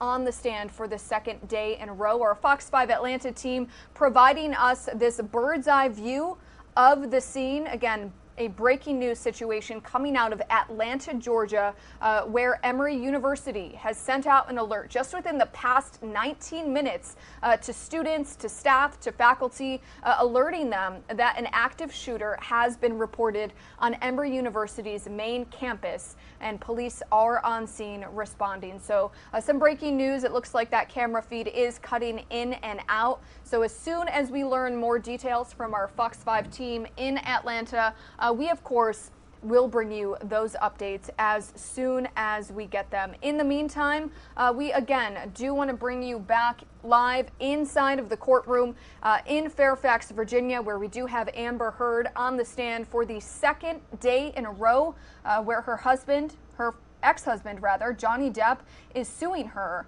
alleging that she defamed him in a 2018 op-ed that she wrote in the Washington Post. So we've been bringing you live nonstop coverage of the courtroom and of Johnny Depp taking the stand, all of the witnesses, and now Amber Heard. And as we do cut away temporarily from these feeds, we do want to let you know, if you want to watch from start to finish, you can always go to our LiveNOW YouTube page. We do have a second stream where you can watch this non-stop and learn every single detail as it happens inside of the courtroom. So let's go ahead and listen in.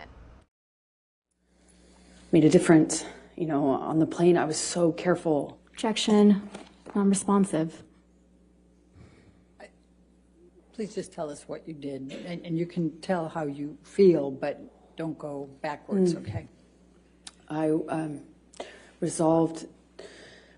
tried to, the strength to commit to leaving him. I knew I had to. I knew nothing else would make a difference. So I got myself back to LA. New York. And started going to Al-Anon meetings every day. It's a support group for people who love addicts and alcoholics. What, if any, communications did you have with Stephen Deuters? Objection, hearsay. Your Honor, let me ask it this way. What, if any, communications did you have with Mr. Deuters communicating on behalf of Mr. Depp? Objection, hearsay. I would say agency on that, Your Honor. You have to lay a foundation for that. Okay. All right, let's go to 229A.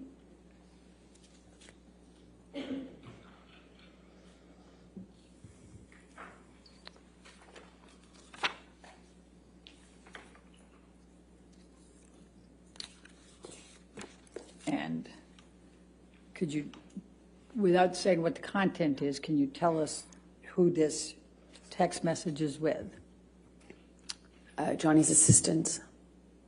What's his name? His name is Stephen Deuters. Okay. And what, if any, communication were you having with him following the Boston plane incident? Objection, hearsay. May we approach? All right, Ms. Williams.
And as we wait to, again, hear from Amber Heard on the stand, we do want to show you an aerial view of a breaking news story that we are following here on LiveNOW from Fox. Some breaking news that we are getting into our desk from Atlanta, Georgia. Our Fox 5 Atlanta team is reporting that there is an active shooter on campus at Emory University. So we are still learning more details. Information is very limited at this moment, but what we do know is that just within the past 20 or 30 minutes, Emory University did get a report of an active shooter on campus. Our Fox 5 Atlanta team, their chopper in the sky, giving us a bird's eye view, an aerial view of the campus, which again is Emory University. This is developing news that we, of course, will bring you any updates as soon as we get it. But Emory University is located in downtown Atlanta. So again, this is a live feed coming in from our Fox 5 Atlanta team. We do know that police are on scene where They are investigating this report of an active shooter. As we mentioned, details are very limited, but again, an active shooter was reported within the past 20 to 30 minutes at Emory University in Atlanta, Georgia. This is a private, nonprofit college, if you didn't know, and we do actually want to bring you a tweet that the university sent out to their students, faculty, and staff. So again, this is just developing news, breaking news, just within the past 20 to 30 minutes. This is what the university sent out, not only on Twitter, but also in a campus alert, an Emory alert, that an active shooter is reported on campus, Emory's main campus in Atlanta, Georgia. We do know police there are responding, and that there are details to follow. So as we mentioned, developing news, breaking news, we are learning new information as we bring it to you. So this is the latest update that we have. No word on any possible injuries or if any weapon was even fired to begin with. So just a report that there was somebody on campus who allegedly was shooting. So as we learn more, we of course will bring that to you. But in the meantime, we do want to get back to this 3-shot. Again, that aerial view coming in from our Fox 5 Atlanta team. Stocks opening today right there on the screen. It's a little hard to see. It looks like that's a negative sign, so it's a little difficult to see from my vantage point, but stocks trading down this morning quite a bit. So we, of course, will continue to monitor that. It does appear as though Amber Heard is back live on the stand. So let's go ahead and listen in to what she has to say. He texted me at one point, and then I didn't respond right away, and he texted me again that he understood that I had made my decision to move on and good luck, and I was better for it, and then continued to contact me. I spoke to him when I was in New York on the phone, and he said that he was he had a chip, or that he was going to meetings, that he I think at the time mentioned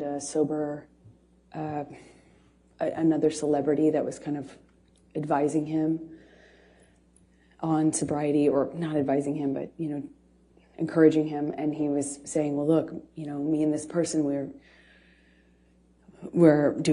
even went to a meeting. I've got 3 days sober, 4 days sober, and that was the last time. The monster will never come back. Monster will never come back. And because it felt like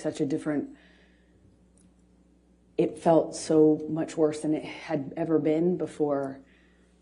And because I had, I went to New York and I was trying to get my strength to leave him, I actually thought that it kind of would be the turning point. I thought I had effectively... Objection, Your Honor, non-responsive. Overruled. Thank you. Go ahead. Please continue. I thought things would change. Okay. Did you draft any kind of email to Mr. Depp to express your emotions and how you felt about all this? Objection, hearsay.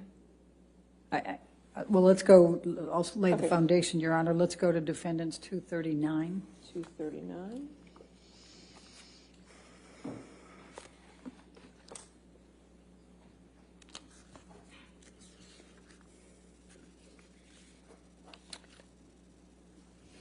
Objection, hearsay, Your Honor. And I would say both present sense impression and definitely state of mind, Your Honor. I'll sustain the objection. All right. So did you ultimately communicate to Mr. Depp what you first drafted up in an email without saying anything about what's in the email? That calls for hearsay, Your Honor. I'm just asking if she did. Not what she said. Correct. Okay. Overruled. Did you communicate to Mr. Depp what you had drafted in the email? And don't You don't get to say what you said. Yes. Okay. And what, if any, response did Mr. Depp have to your sending that email to him?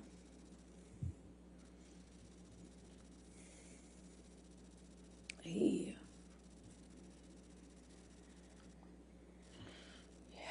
came to New York to fight for the relationship, for me, to prove that he was sober and he was committed to changing.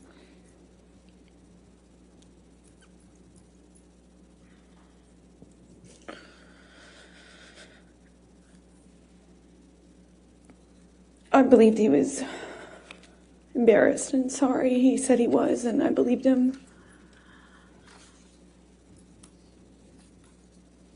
So I took him back, or I got back with him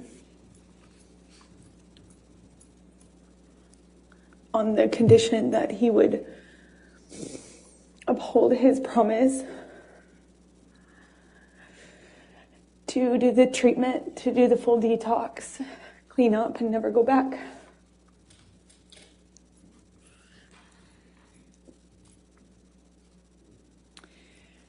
So I'm going to take you now up to the June through August 2014 time frame. And I think you testified earlier, and others have as well, that Mr. Depp brought in Dr. Kipper and his group, correct? Yes, he did. Could you please describe for the jury what those next few months were like?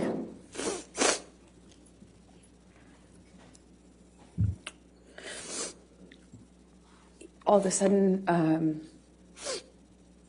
this doctor gets brought on that we had been talking about. I had heard this name before. And all of a sudden, this doctor, Dr. Kipper, who apparently wrote a book on addiction and was this doctor was going to be the solution, the cure, and he got brought on board, and all of a sudden the plan was that this team would be involved in Johnny's recovery. So it felt real, it felt serious, I felt like protected. I had already by this point heard a million times, it seems like, promises to get clean and sober, but this felt like a change. And they were going to come to Boston and start working with Johnny, and the plan was to keep Johnny on the same level of drugs that he was on since he was filming. They needed him to finish filming the movie, so he was going to be maintained with his with prescription pills, including the painkillers. And the plan was he would obviously abstain from alcohol completely and all other drugs like weed and coke. And then when he finished filming, the plan was to do Objection, the full Your Honor, detox. hearsay. And lack of foundation. I don't understand what the objection, I don't think it is. I think she was just explaining the context there. I don't think she was saying Well, what because somebody the foundation, how she knew, but it's fine. How did you know that? I was involved in the conversations. Please with continue. the doctors and with his sister. Objection, and Your Honor, nurse. that's still hearsay. Okay. All right, I'll Okay, sustain the that objection. part is. So what happened next as a result of these communications without saying what the communications were? A nurse came to Boston where Johnny was. I just would come for short periods of time in between, on weekends from filming until I wrapped my movie, which I did, I think in May, if I am not mistaken. And then I went to Boston and I was there and saw a nurse was flown out to Boston, Debbie Lloyd, and I believe Kipper came out too. And they put Johnny on a bunch of new medications, which they shared with me, told me about. Objection, Your Honor, hearsay. Well, we have to be careful about what other people told you, okay? But you can testify to what you know, okay? So what happened then? I saw his medications change.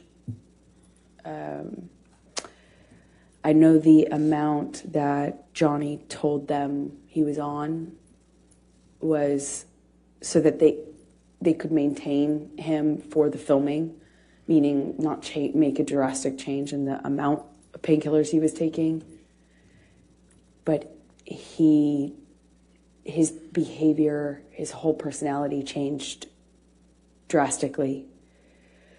He would be speaking to me, and at the time I was staying in Boston with him, having wrapped my movie, and he would, in mid-sentence, mid-word, fall asleep. One time I was sitting across from him, and he would come in and out of sleep, being awake, or completely what appeared to be asleep while talking to me, and he had a cigarette in his hand, and, Johnny constantly smoked, and he just sat the cigarette, as he fell asleep while speaking, down on his leg. They're hand-rolled cigarettes. They don't stay lit very long, thankfully, but, it was things like that, and I didn't understand it. Even though I had experience with drug use in my family, I hadn't seen anything like this. And it was so dramatic, the change, that I was trying to figure out with the nurses and doctors what happened, what changed, how we could explain the change and what medications were causing it. I knew there were new medications involved. So, I was constantly worried and in communication. And Johnny's behavior got worse and worse, more of this passing out, nodding off, waking up in the middle of the night, screaming, waking up in the middle of the night, sometimes crying. And the emotions would change from one to the next, like by the second. I remember we were on a long weekend when he was filming in Boston, and we went to this like a resort retreat hotel, and he was just bawling. It broke my heart. There was just a lot of changes, and I really didn't know. I felt so bad for him, and I thought maybe it was just what Kipper had introduced into the regime, the medications. But what I found out in that time is that he was taking about double the amount. Objection, Your Honor, hearsay. Was this your observation? I saw it. Okay, overruled. Thank you. Please continue. It was taking about double the amount that he told them was his normal when he started the process with the doctors. So after a few, it's, I think, months of going, what is wrong? And, turning him over when he vomited at night or checking his pulse, all of a sudden when I realized the amount was about double, I realized then he had been lying to them and me about the amount so that he could get extra high before he had a detox. But it was such an agonizing weeks, months.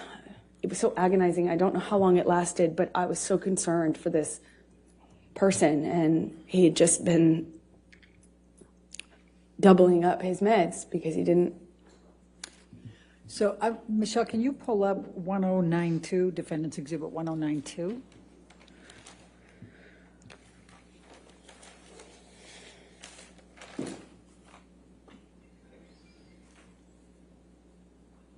Amber, did you take this picture of Mr. Depp? I did. Your Honor, I'm going to move the admission of Defendants Exhibit 1092. All right, any objection? No objection. All right, 1092 in evidence. You can publish. Thank you. And can you describe what's depicted here and why you took this picture? This was during that time when the prescriptions that he was on in the doubling up of the opiates got so bad that he was like this just throughout the day, off and on, and then he would take Adderall and he'd be really animated and ready to go, and then it would be this again, and it was so erratic and it changed so quickly, and I naively now really did not understand what was going on. I deeply cared about this human's well-being. Right. And it was very confusing and scary. So did there come a time then that Mr. Depp went into detox for Roxycodines or whatever they're called? Yes, when he finished filming, the plan was to do the detox, and that's what we did. And when was that? That would have been early August of 2014. I believe we left. We were there for, I think, a week to 10 days, 8th through the 18th, more or less. And we've heard some testimony about this, but can you please describe for the jury what took place during this detox on the Bahama Islands in August 2014? It was, for the first few days, okay, peaceful. The nurse, and then later nurse and doctor, were staying on a different part of the island, a few minutes drive by ATV, like 10, 15 minute, by one of those ATV vehicles. But we communicated via walkie-talkie and occasionally through text. And it was okay at first, and then the behavior, then it just really wasn't okay. It was up, down, he'd be mad at me. Then he was wanting a hug. He cried a lot, and then he, wanted to have sex a lot, which is just not like Johnny at all. And it was just like that. It was just up, down, mood, and it was like I felt like a constant was catering to the mood. That whatever he was going through at the time, I was just trying to adapt and kind of roll with it and provide support. I was taking his blood pressure. I was on a schedule and constant communication with the nurses about delivering the meds, giving him his meds at a certain time. I was just trying to take care of him. And a few days in, I guess the effects of the detox really started to change. And it went from this erratic behavior up and down to just really down or mad. He would burst into anger at me, yelling at me. I crossed the table. I walked away from it at the table. I crossed the table in a certain way, and he screamed at me about that and tried to overturn this table. Luckily, it was bolted down to the deck, but I remember him shaking it and screaming. And at a different point, he was really calm and sweet and thanking me. And then another, he looked like he was balancing out, and we had a conversation, and he was saying he wanted to quit the detox, and he couldn't do it anymore. And I was trying to find the language to encourage him. I was trying to remind him how much he wanted that, how much he had told me he wanted that, how much I was reminding him, he told me all the time I saved his life, and he wouldn't be doing this without me.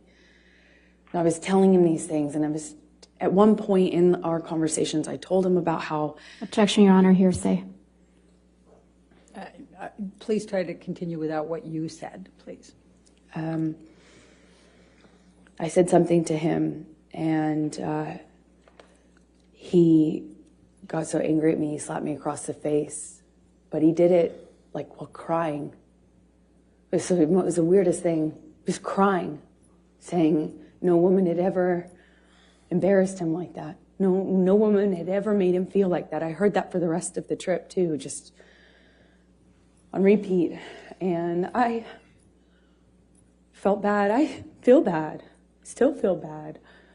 But, I didn't want to make him feel embarrassed. That's not what I wanted to do. It just was over my head. I don't know how to detox someone. I don't know how to help them through that. And I shouldn't have been there. I don't.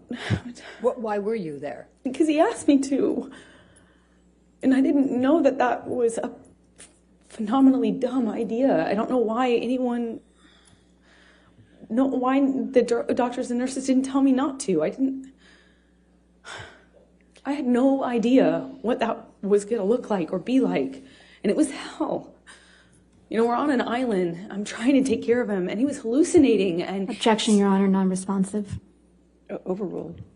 Screaming at me for things that I said when I didn't say any. I hadn't said anything. I would tell him, Johnny. Objection, Your Honor, hearsay. Well, I think in the context, Your Honor, it's not offered to prove the truth of the matter asserted. What's it for? It's just telling the context of. I'll sustain the objection. Thank you. Please continue and just say what he says and what he did and what your observations were.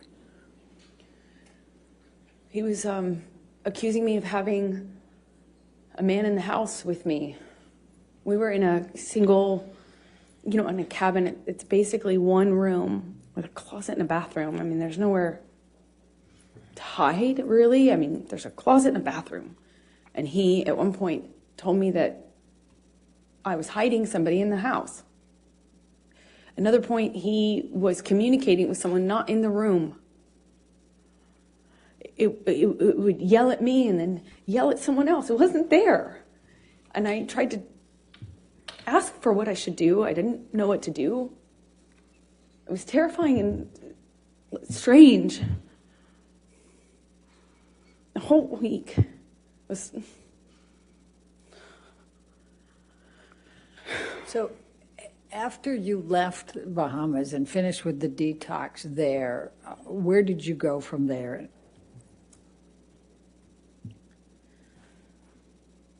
We, meaning Debbie Lloyd, Dr. Kipper, and I and Johnny, we flew back to LA, and he was going back and forth between saying he wasn't going to continue to, he was committed. It was back and forth. Everything was up, down, erratic, like changing every second. And we got to LA, and Debbie and Kipper communicated with me. I won't say what they said, but I decided it would be probably in everyone's best interest if I went away to a hotel. Johnny put me up in this room in this hotel while he finished the process of detox in LA, and I had my friends out with my girlfriends there to support me as per usual. So Michelle, can you pull up 272, please?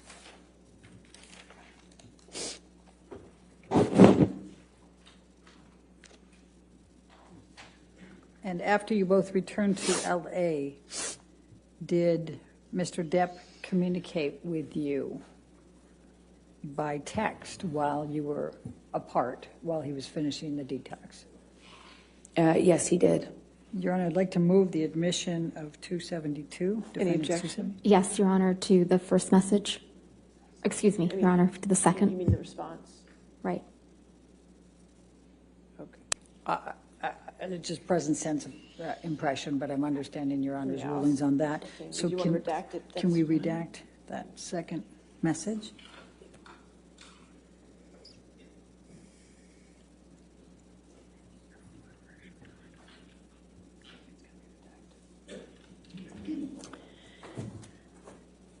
All right. Your Honor, All right. Any objection to 272 redacted? No, thank you, Your Honor. All right. 272 is in evidence, and we will publish. And Amber, I'm going to show you now what is Defendants Exhibit 272, and this is on August 20, 2014. It's a text message from Mr. Depp to you. Do you see that? Yes, I do. Okay. And just so that we can highlight here, he's calling you. He says, just to let you know that I'm fine, my angel. I miss you, of course, but this was the right thing to do to speed up the process. I love you more than life. Yours, Steve. You see that? I do. So what, if any, expressions was Mr. Depp giving you at this point that he was angry with you ever having to help participate with the detox or to be on the island or anything along that line? Objection, form, compound. I'll allow it, but just for trying to keep the record clear, 272 has already been entered into evidence without that redactions, and there wasn't any objection. So I would wish, if I could have both sides to keep track of their evidence, it's not my job to keep this. Thank you, Your Honor. And I just got a note to that effect. So Okay, so 272 is an evidence for that. You can clear the redaction and publish it. It's really the party's responsibility to take care of the record, not mine. My apologies on that one, Your Honor. All right. All right, and I overruled the objection, so she can answer the question. Thank you, Your Honor. I'm sorry, can you remind me what the question was? Yes, that's fair. That's fair. I said, what, if anything, did Mr. Depp say about that you were torturing him on the island and he didn't want you there? It's very confusing for me to hear that because even though he was hallucinating and angry at me at various moments when he would have these kind of episodes, I did nothing but try to take care of him. I'm not a nurse. I did my best to support him. And he thanked me. He thanked my mom. He thanked my dad. And told me, of course, I saved his life. That he wouldn't be able to make this change without me. And that this process was horrible and hard on him and us and me, but that he was so thankful that I was there for him.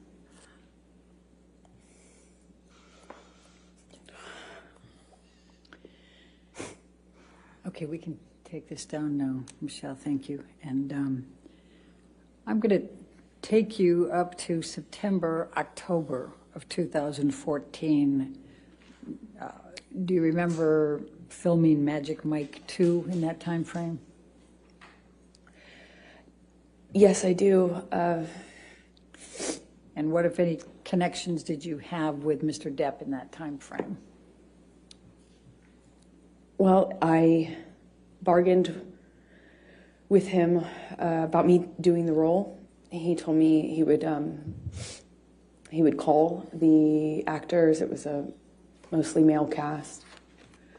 But I bargained with him. Objection, Your Honor, hearsay.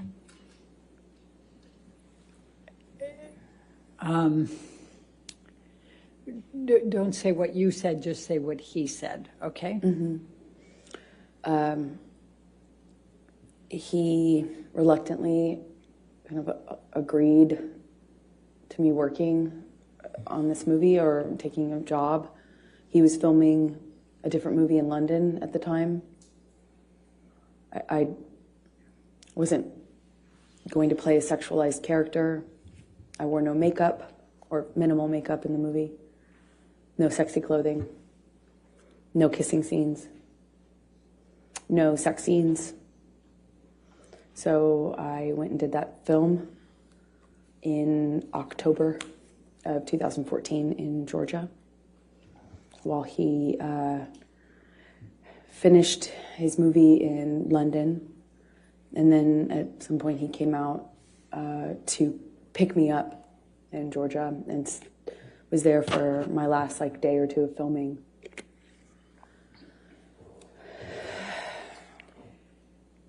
I'm going to ask you to turn to, Michelle, can you bring up 310, please? Defendants 310.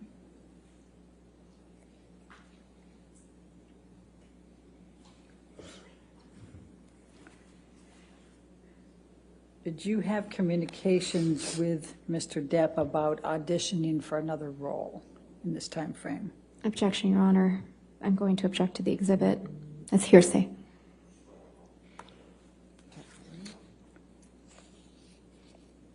I'm not sure who's in the text exchange. It is a text exchange, Your Honor, so, but the green is Mr. Depp. And the one I'm most focused on is on the second page, Your Honor, the top. The green bubble on the second page? Yes. All right, so just that text? Based on Your Honor's rulings, yes. Any objection to that text? No, thank you, Your Okay, Honor. if we can get that redacted.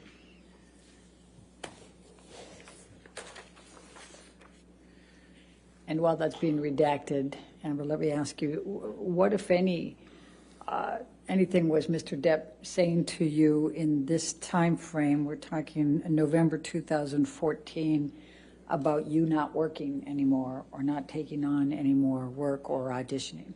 Objection, Your Honor. Compound. They're all the And same leading. subset. Overruled, I'll allow it. Thank you. Johnny was angry with me for working. I had finished my job and I needed to eventually find another job, meaning a movie, to work on, and he was furious at me for, he found, like, we call them sides, they're just pieces of an audition, pages, and he found something that had been sent to me to consider auditioning for, and he blew up at me for, yeah, I think what he said to me is that I didn't tell him, that I didn't ask him, and that because he didn't know about that audition that I hadn't done yet, that I had been hiding it, and was furious at me. I ended up not doing that audition, I believe. Well, there was a few, one or two in that time that I did I did audition for, and one or two that I didn't. I'm going to ask you now to take a look at what is Defendants Exhibit 310. Do you recognize this email from Mr. Depp? Yes, it's a text. Your Honor, I'm going to move for the admission It's in evidence, 310. Oh, okay. It's evidence with redactions, so I published it. Please tell the jury about this text and the context. This was Johnny's response to me apologizing for having an audition. Okay. Thank you. All right, now I'm going to stay in November of 2014. And did there come a time that Mr. Depp told you that he understood that you were not going to accept any more jobs, that you were going to stop working? Well, Johnny said this to me in an argument, in a fit of rage, is the best way I can describe it, and kind of alluded to me having agreed to not work anymore, which if you don't know me, is preposterous. There's no way I would agree to that. Although I did make concessions and gave up a lot of Objection, these Your Honor. fights. Hearsay. That wasn't overruled. Thank you. Please continue. So he reached out to other people and to me to that effect. Furious at me for taking meetings. There was one in particular I wanted, one meeting I wanted to take because it was a project in development with a sci-fi writer. And I remember I wanted to take that. These things were just, they were just constant fights. But in between them, when things were good between Johnny and I, he would be, he would word it to me like, I'm trying to look out for you. You say that you don't want to be objectified. You're doing it to yourself, but at first it was because I dressed a certain way or had sex scenes, and then it just got more narrow and more narrow and more narrow what I could do without being the blame for why the industry, Hollywood, the entertainment industry was putting me in a box and objectifying me. So it became my fault. I mean, I believed it. I believed it. I adopted a lot of these changes myself, not because Johnny said, you have to do it this way. But because of all the other things that he said and did, I eventually found myself making decisions about my own career, about how I dressed, about how I wore my hair, how I presented, where my eyes were cast when I walked into a room. And I believe those were my own decisions. Amber, did there come a time in November of 2014 that you engaged in some couples counseling with Dr. Cowan and you and Mr. Depp? We attempted to. I had stopped seeing my therapist at in 2014. I couldn't sustain seeing her and be in the relationship with Johnny, and I chose Johnny. Eventually, Dr. Kipper introduced me to his close friend, Dr. Cowan. And I met with Dr. Cowan and agreed to let them share communication about my care, my treatment, both what I said to Cowan and what I said to Dr. Kipper, who had become my physician as well. He also put a nurse on me that would be my travel companion, and that travel companion would keep tabs on me and report to Dr. Kipper, who reported everything to Johnny. Objection, hearsay. Calls for speculation. I'll sustain the objection. Okay. So tell us about the couples therapy in November 2014. So Dr. Cowan, this man who is friends with Kipper, who's treating me, agreed to see Johnny and I together. And I don't know how many minutes of that went on before Johnny stormed out, knocked something off the table on his way out, and rolled a joint in the bathroom before storming out of the office, slamming the door. All right. So I'm going to take you up to December of 2014, and specifically December 17, 2014. And I'm going to ask you to take what, if anything, do you recall of an incident with Mr. Depp relating to Clive Barker? He was the sci-fi writer that I liked. Well, fantasy sci-fi writer. I kind of had a dream project based on a book that I loved of this author. He's just a weirdo genius, artist, writer. And I had a meeting with him through another director about a piece of property he wanted to make into a movie. And I just remember I believe we were at the ECB. It was in December of 2014 when Johnny found out that I had this meeting scheduled, and was furious at me. Accused me of having this plan to sleep with this. He was mad that I was taking the meeting at this man's house, but the man was very ill, like terminally ill, and not able to leave his bed or his home. He was under home care and very ill. And the person who was introducing us explained to me how we had to meet, and I did. And that was a big problem for Johnny. At first, it was that he was concerned about my safety, and I thought that was sweet. And there is something that's I thought was sweet and romantic about that, but combined with the drinking, it was not very long before I was being accused of full on having this other plan to sleep with the writer in order to get this part that I was already being, basically offered to develop. And it was just this, he switched from he was accusing me of having this ulterior motive with this director, the director having it with me, then with this writer. And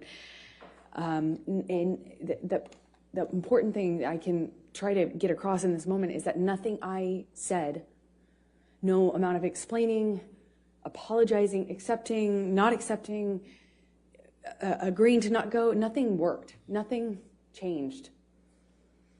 How mad he was at me and constantly telling me I had done something wrong to deserve what was happening. Until, of course, he takes it too far, hits me too hard, breaks too many things in the house, and then leaves, which was the pattern. And he would leave and not have to deal with the cleanup. He never had to deal with the cleanup. He never had to deal with the destruction or see me or the house that he had destroyed. He never had to deal with my face the next day. He would just go. I called it splitting. He just split. And eventually I'd get an apology of some kind, or I would get an offer to have him come over. He would offer to come over and talk or give me my peace or give me my goodbye. And in many ways, I found myself accepting that, knowing it was kind of false pretense, because I too wanted to resolve it. I didn't want him to think I was sleeping with this sci-fi writer. I didn't want him to think that I was this slut he said I was all the time. I mean, part of me really wanted to believe that part of him that would tell me he didn't mean what he said and that he was acting this way because he was messed up, you know. And the cycle would repeat, I suppose. Was there any physical violence on or around December 17, 2014? Yes is the answer to your question. I don't really remember what happened in that fight. I remember more afterwards. I remember how apologetic he was for it. I remember him telling me he took it too far. I remember him saying he'd never do it again. And I remember wanting to get to Christmas. You know, Christmases are hard, probably for everyone. And I remember it was close enough to Christmas that I was tired. And I wanted to be in a I wanted to be in a kind, gentle, peaceful state for Christmas. I didn't want to go through a breakup at this time. I didn't want to, you know, that's what I remember of that time. Let's bring up Defendants Exhibit 321, Michelle.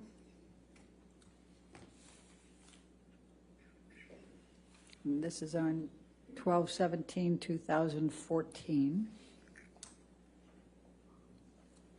Is this a text message exchange between you and Mr. Depp? Yes, it is. Your Honor, I'd like to move the admission of Defendants 321. Any objection? Sorry, Your Honor, just a quick minute.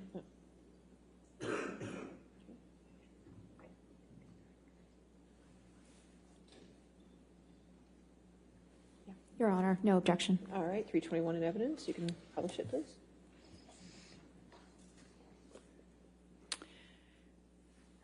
Amber, I'm just going to turn your attention to this. This is an email exchange between you and Mr. Depp, and he says, I am truly sorry to have upset you to the degree that I have. I couldn't be more sorry for yet again ruining your day.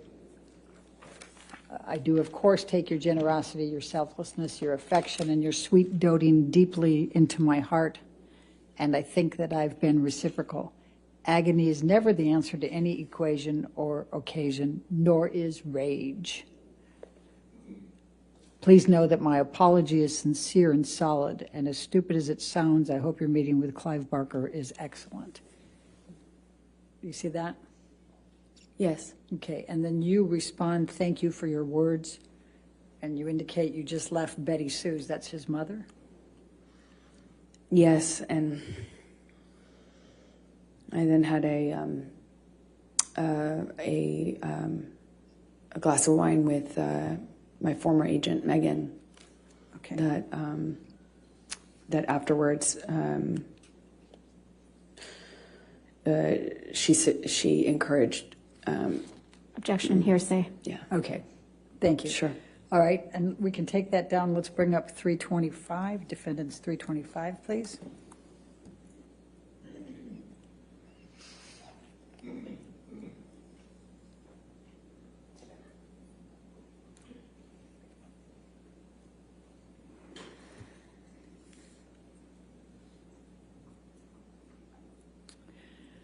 And this is an email exchange the following day, 12/18/2014, is that correct?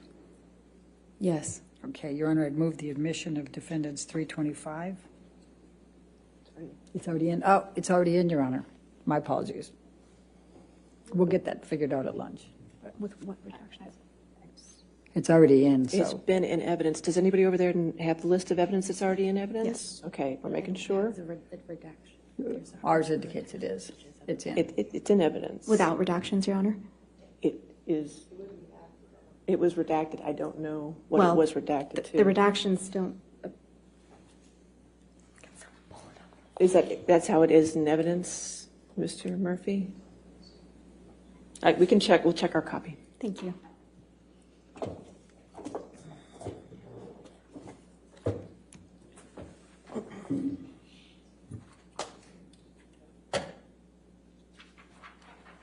It's fine, Your Honor. We've confirmed.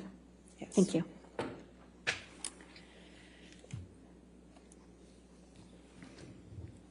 All right. It can be published. Thank you.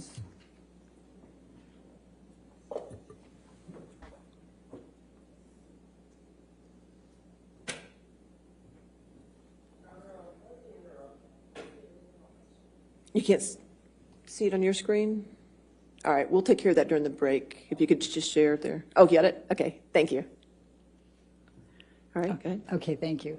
So this is from Mr. Depp, right? Says, it's a way, I've let it go too far, went too far. Do you see that? Yes, I do. I always regret it when I jump, or worse, when you jump. I don't want to be conditioned to continue that behavior. Therefore, I'll put in heavy work with shrink. What is your understanding of what he's referring to with shrink? Psychologist. Objection calls for speculation. Did you have an understanding of what he meant? Yes, I knew exactly what he meant. And what did he mean? Shrink is shrink. What did he call shrink?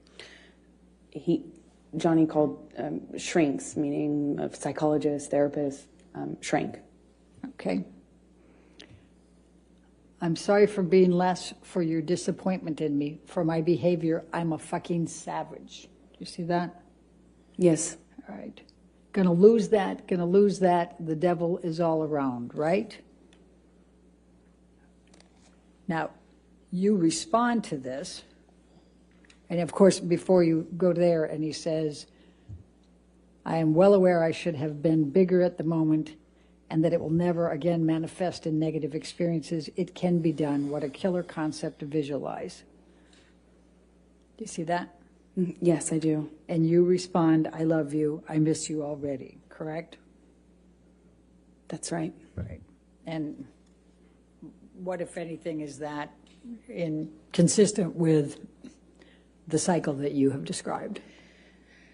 Well, the language he used after particularly violent episodes was savage, monster, devil. That's what we ended up both calling his other side, the side of Johnny that would do and say unbelievably horrible things. It was very different from the other Johnny. That was, in my opinion, exact opposite. And this is typical of the apologies that I would get when he took it too far physically. I was encouraged because I thought it meant he understood that he could really hurt me. Sometimes I didn't think he understood how much he could hurt me physically. I mean, so after this,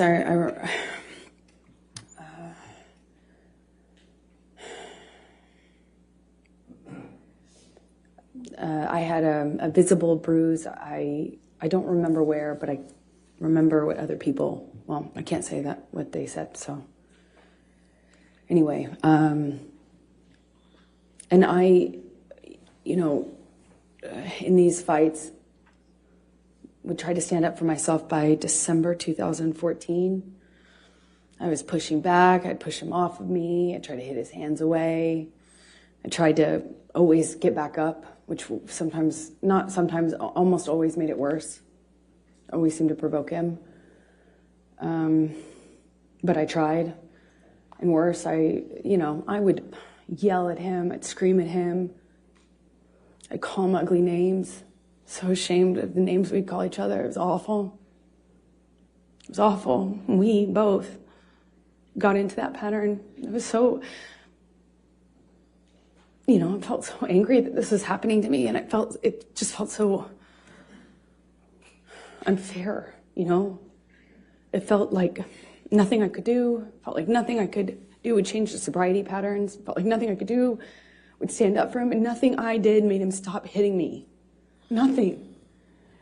So, I tried for over a year, maybe 2, of just not responding physically, not responding verbally, just staring at him. I tried to freeze. I tried to go to a different place. I would try then lashing out verbally. I would try to threaten that if he hit me again, that I would call the police. The police were called several times, but I tried to do everything. I even threatened to leave him, and tried to leave him, and nothing was working.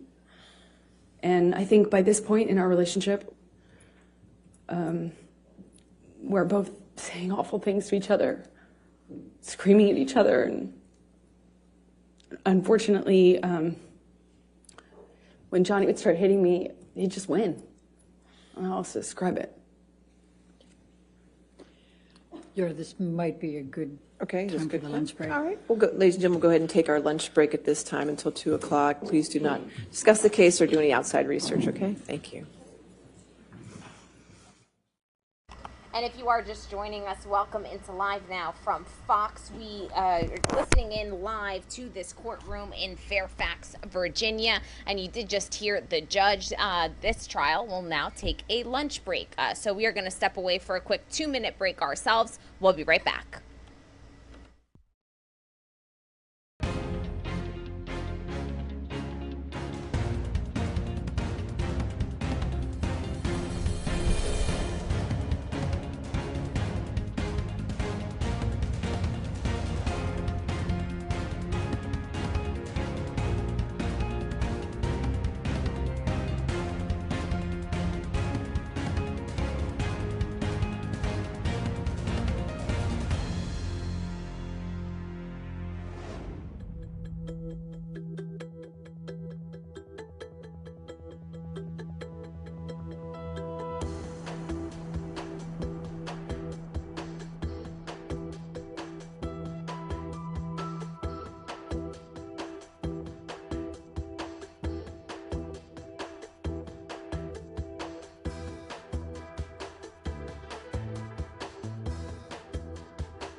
Welcome into Live Now from Fox. I'm your host, Gabrielle Amato, live now from our Orlando studios. And you are taking a look at all of the stories that we are monitoring on this Thursday, May 5th, 2022.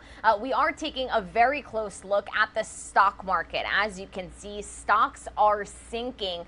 This is particularly interesting because there was a surge in stocks following the Federal Reserve decision to increase notice the tax rate did go up 0.5%, but it does appear that that is now trending down. We are going to keep a very close eye on this situation as the Dow is now down 955 points. Yesterday, it did surge, and so this is a situation, once again, we'll try and touch base with our Fox Business team a little bit later on in the day to get you the latest on a stock market that obviously is impacted by high inflation levels, diesel hitting an all-time record high, but the major averages are trending down today after once again ending sharply higher on Wednesday.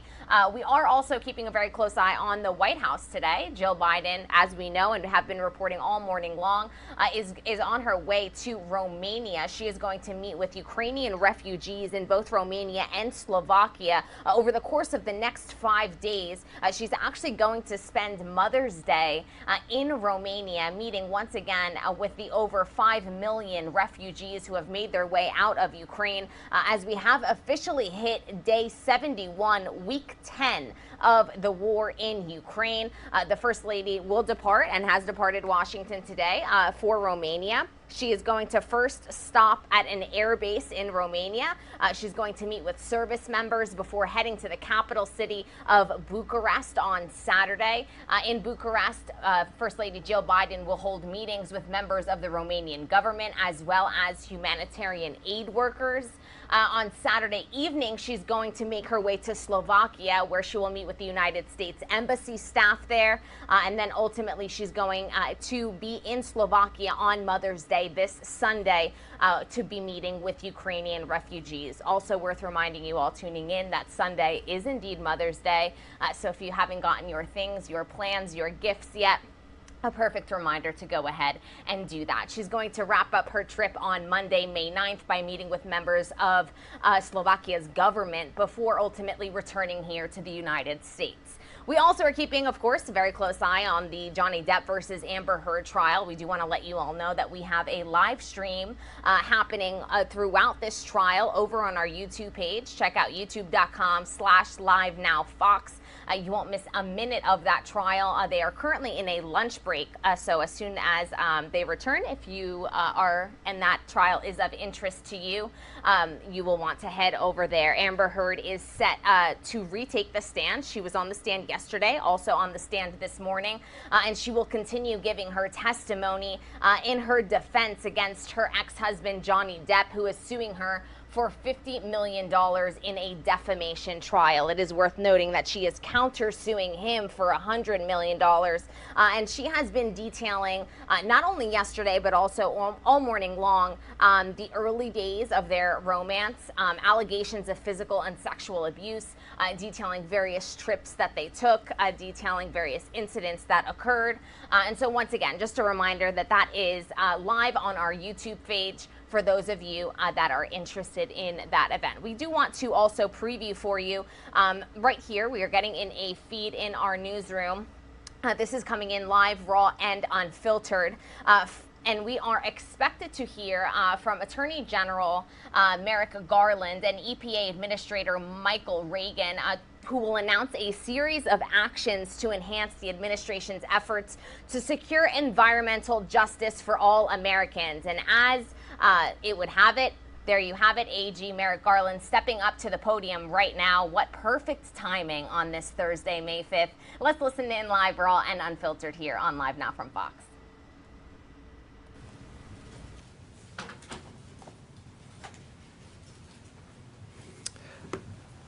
Good afternoon. I'm grateful to Administrator Regan for joining us here at the Justice Department. Today, I am announcing 3 actions that the Department is taking to advance environmental justice. First, consistent with the President's executive order on tackling the climate crisis at home and abroad, we are issuing a comprehensive environmental justice enforcement strategy. Associate Attorney General Vanita Gupta will discuss that strategy in just a moment. Second, I'm pleased to announce that we are launching the Justice Department's first ever Office of Environmental Justice to oversee and help guide the Justice Department's wide-ranging environmental justice efforts. Like all parts of government, it will get its own acronym, OEJ.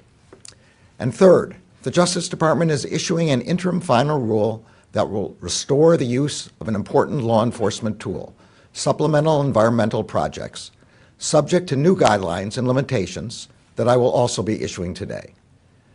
Administrator Regan and I know that the communities most impacted by environmental harm are not isolated in any one part of our country. Environmental crime and injustice touch communities in all our cities, towns, rural areas, and on tribal lands. Although violations of our environmental laws can happen anywhere, communities of color, indigenous communities, and low-income communities often bear the brunt of the harm caused by environmental crime, pollution, and climate change. They include communities, fence-line communities, where exposure to toxic air pollutants have caused scores of cancer-related deaths. They include communities where students have been exposed to harmful emissions from boilers in their public schools. They include communities where infectious diseases have spread because of inadequate and for far too long, these communities have faced barriers to accessing the justice they deserve. In partnership with EPA, our new OEJ will serve as the central hub for our efforts to advance our comprehensive environmental justice enforcement strategy. In our environmental efforts, we will prioritize the cases that will have the greatest impact on the communities most overburdened by environmental harm. And together with our Civil Rights Division, Office for Access to Justice, Office of Tribal Justice, and United States Attorney's offices, OEJ will prioritize meaningful and constructive engagement with the communities most affected by environmental crime and injustice. Whenever possible, these efforts will respond directly to community needs and concerns. The new OEJ will be led by Acting Director Cynthia Ferguson, an experienced attorney from the Environmental Enforcement Section of our Environment and Natural Resources Division. Cynthia has more than 2 decades of experience at DOJ advancing environmental justice. Prior to her legal career at DOJ, Cynthia was a mechanical engineer. She has the experience, passion, dedication, common sense, and steady hand we need to help steer OEJ in the days ahead. Finally, today the Justice Department is also issuing an interim final rule that will restore our ability to use supplemental environmental projects to compensate victims and remedy violations of federal environmental laws. Their use will be subject to new guidelines and limitations set forth in a separate memorandum that I'm also issuing today. These are environmentally beneficial projects that a defendant has proposed and agreed to implement as part of a settlement of an enforcement action. For decades before 2017, both the Justice Department and the EPA relied upon them to compensate victims, remedy harm, punish and deter violations of the environmental laws. Because these projects bring environmental and public health benefits to the communities most directly affected by the underlying violations, they are particularly powerful tools for advancing environmental justice. In closing, let me say, as I have said many times before, that the Justice Department has 3 essential responsibilities: upholding the rule of law, keeping our country safe, and protecting civil rights. Seeking and securing justice for communities that are disproportionately burdened by environmental harms is a task demanded by all 3 of those responsibilities. It is a task that we gladly undertake. I am now pleased to turn the program over to Administrator Regan.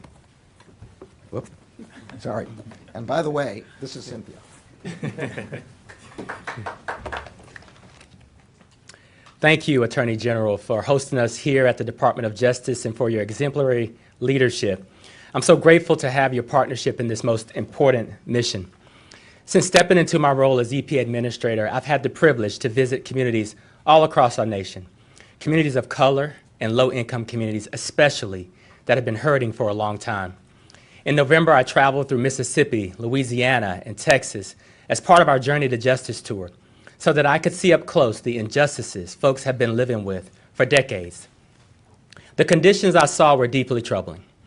I'm talking about children going to school right next door to chemical plants, generations of family members diagnosed with cancer, likely connected to the pollution in the air they breathe or the water they drink.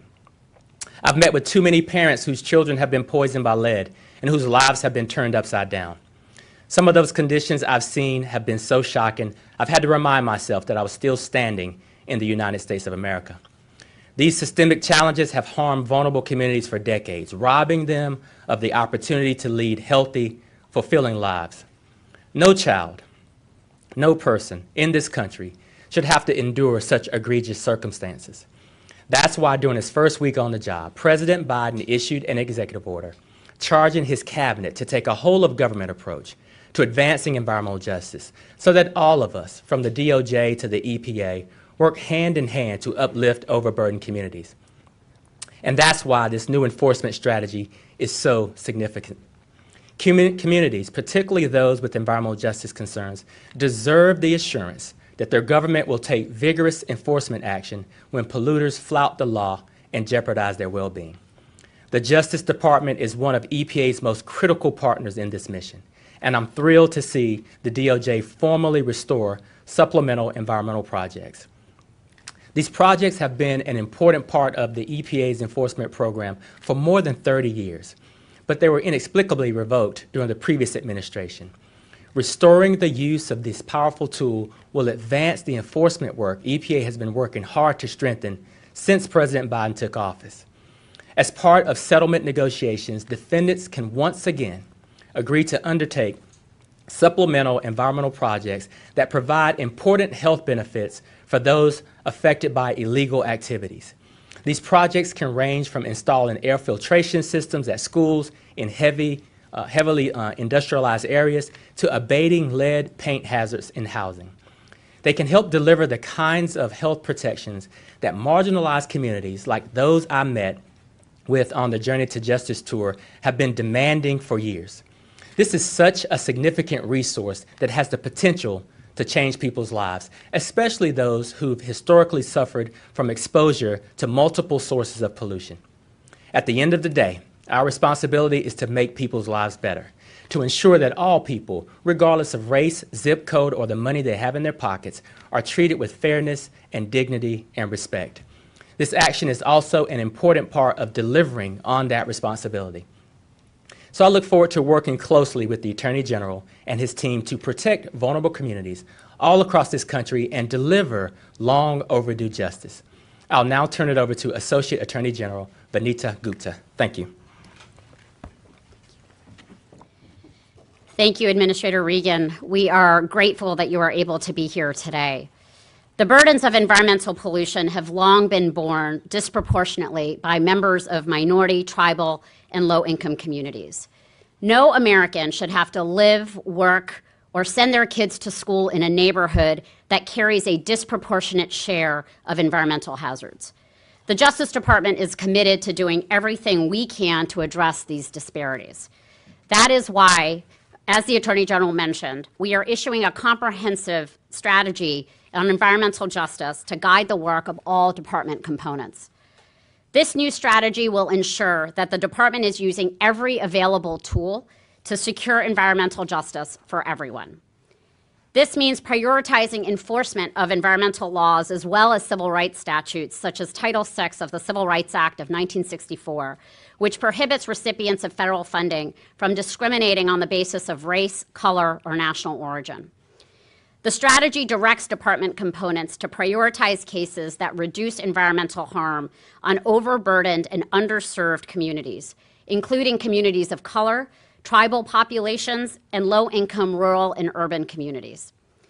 To that end, department components, with the support from the new Office of Environmental Justice, will be tasked with developing protocols to assess the environmental justice impact of their investigations.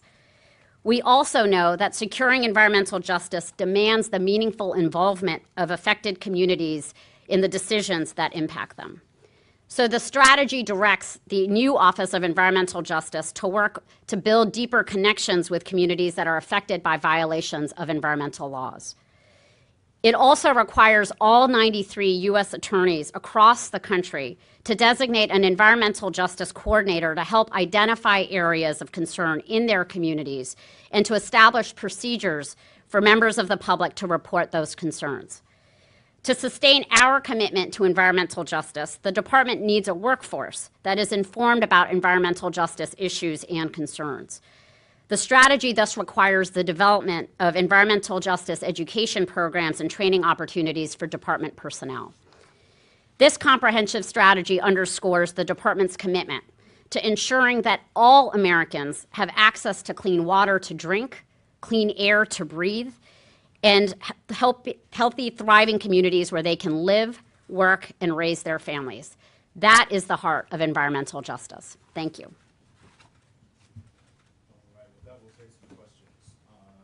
Let's start with Pam King from ENOS.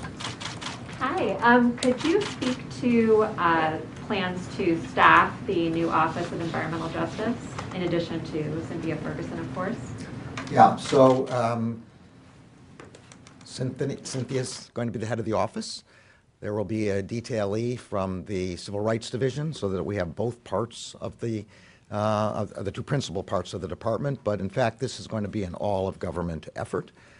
We have in the recent appropriations subcommittee asked for additional money, and there will be obviously additional lawyers from the Environment and Natural Resources Division in the office. All right, with that, we'll go to Yamiche. Thanks for taking my question. Two questions. The first one is, and if you are just joining us, welcome into Live Now from Fox. We are listening in to Attorney General Merrick Garland announcing actions to advance environmental justice. We did just hear this plan is outlined and put in place to alleviate the burdens of environmental pollution. It is a comprehensive strategy to guide work of all department components so they all work together to secure environmental justice for everyone. AG Garland is currently taking some questions from reporters. We're going to step away for a quick 2-minute commercial break, and we'll bring you right back into this after the break.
Welcome back into Live Now from Fox. I'm your host, Gabrielle Amato, live now from our Orlando studios, and we are listening to a question and answer session with Attorney General Merrick Garland after he announces actions to advance environmental justice. Let's listen in live, raw, and unfiltered here on Live Now from Fox.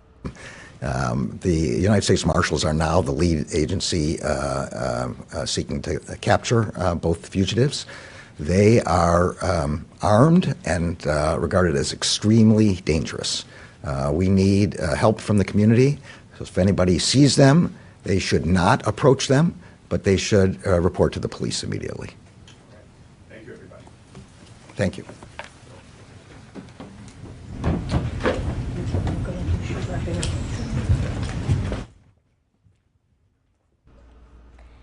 And it does appear that this session is now concluded. We did just hear this update from AG Eric Garden, the Attorney General of the United States. I do want to bring for you in full not only this image, but the other image that we were keeping a very close eye on as well, which is, of course, the stock market today. As you can see, the Dow is down nearly 1,000 points, 966 points.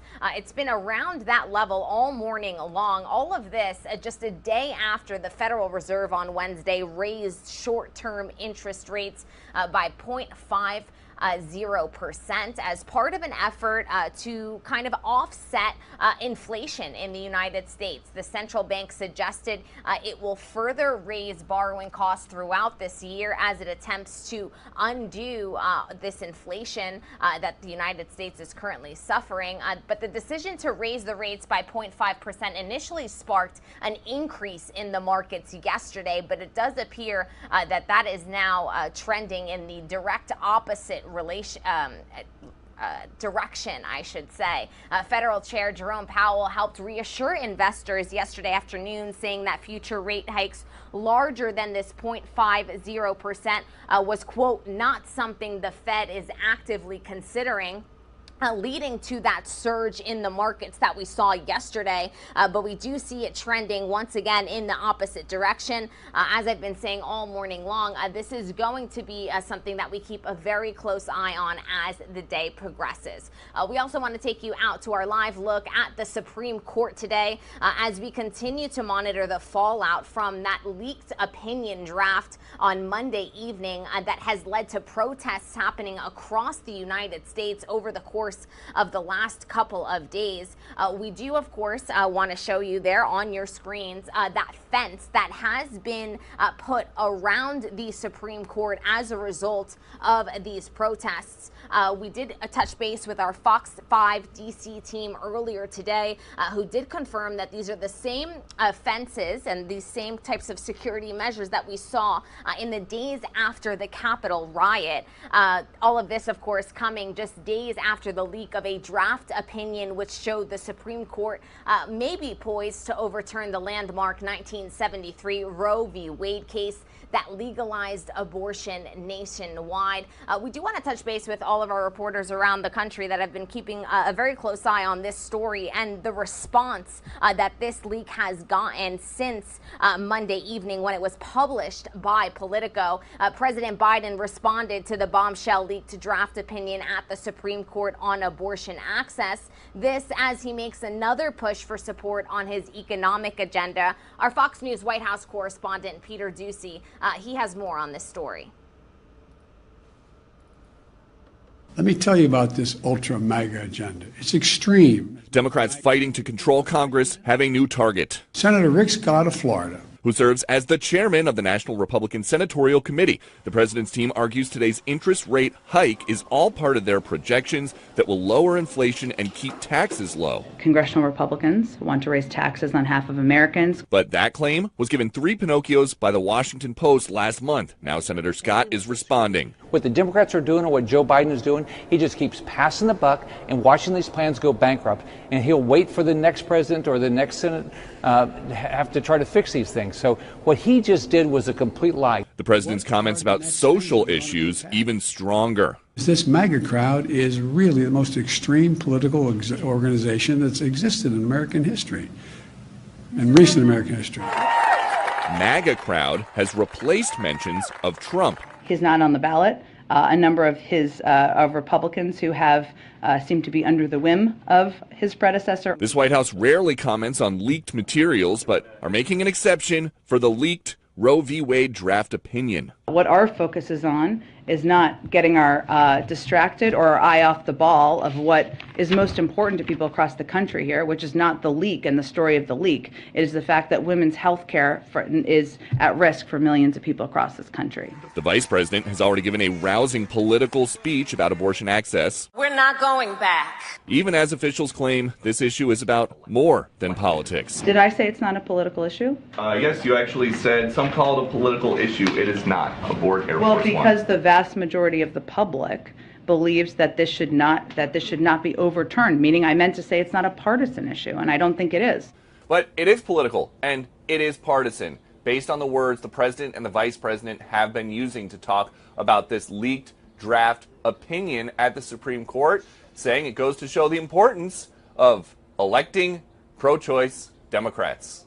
At the White House, Peter Ducey, Fox News. And thank you to Peter for that report. We spoke about all of the protests that are happening across the United States over the course of the past couple of days, and we do want to bring you images from those protests.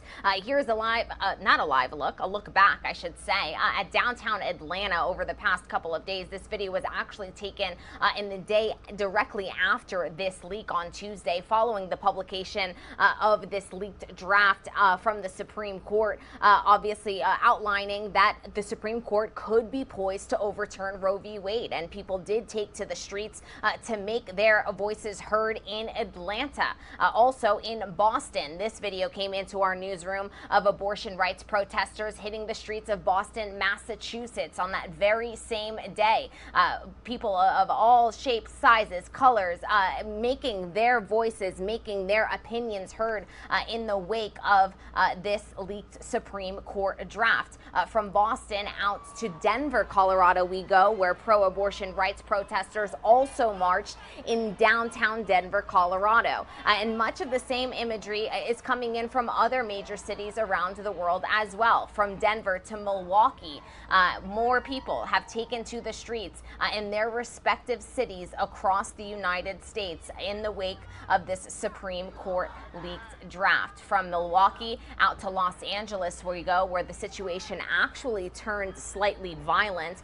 This is a video of during the daytime, but at night you could see police clashing with some of those abortion rights protesters, and the second portion of this video will pop up on your screen in just a moment, and there you do see that the situation did turn a bit tense as these protesters continued on to make, once again, their voices heard. From Los Angeles, from the West Coast out to the East Coast, much of the same was seen in New York City. And we do want to reiterate here that while this leaked draft has made headlines, obviously, not only around the country, but around the world, the 98-page draft decision written and signed by Justice Samuel Alito, a member of the court's 6-3 conservative majority, is not final. The argument does center around one point. Because abortion isn't mentioned in the Constitution, they believe that it should be overturned, but it is not final. This is once again a draft opinion, a draft that could be revised and rewritten, and this decision would ultimately, if it does become final, would give each state the authority to decide abortion's legality. But once again, this is not final. It is a draft that was made public and published by Politico, and the investigation is well underway into where exactly this leak came from. So once again, a final decision still hasn't been inked, but the leaked Supreme Court draft opinion on the overturning of Roe v. Wade suggests that the landmark ruling could potentially be reversed, and that is why we are seeing these protests across the United States, both pro-choice and pro-life protesters making their voices heard. Our Fox News correspondent Kevin Cork has the very latest reaction from both sides of this argument, fighting to make their voices heard amongst the crowd. Let's take a listen. Draft opinion on the overruling of Roe v. Wade continues sending shockwaves across the country. And while the High Court isn't expected to vote on the decision until June or July, pro-life and pro-choice advocates aren't wasting time drawing a line in the sand. Hands up! My body, Roe v. Wade is going to go! On one side, I'm cautiously optimistic. abortion critics are hopeful Roe v. Wade will fall. Most likely what would happen would be the abortion issue would be turned back to the states. And that's where it needs to be, is each state needs to have the right with their own elected officials to decide how abortion ought to be handled. According to pro-choice research organization Guttmacher Institute, abortion could be banned in roughly half the country if Roe v. Wade is in fact overturned, something pro-choice supporters say will have greater impacts on women of color and those with limited finances. The women who are going to be able to travel and have financial means to go to other facilities, it won't affect them, because women who can't take off work to do that because they'll lose their jobs, the women who already have other children, these are the ones that are going to be affected the most. What you're actually doing is forcing people to potentially be in poverty or to remain in relationships that are violent. The White House, meanwhile, says it's looking into funding emergency grants to provide greater access to contraception should the Supreme Court eventually overturn Roe v. Wade. In Washington, I'm Kevin Cork, Fox News. Thank you to Kevin. We are going to continue to monitor this situation and the protests happening across the nation, not only today, but over the course of the next couple of days as well. We are going to step away for a quick 2-minute commercial break, but I did want to preview a feed that is coming into our newsroom. We are going to head out live here as we are expecting an update from the State Department. Spokesman Ned Price is going to step up to that podium in about 10 minutes time, and we will be there live, raw, and unfiltered for that press conference. For now, we're going to step away for a quick 2-minute commercial break. On the other side, I'll get you up to speed on all of the video coming into our newsroom on day 71 of the war in Ukraine, as First Lady Jill Biden heads to Europe to visit Ukrainian refugees in Romania and Slovakia. All of that information on the other side of this break.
Welcome back into Live Now from Fox. I'm your host, Gabrielle Amato, live now from our Orlando studios. And as promised, we are live waiting for an update from the State Department.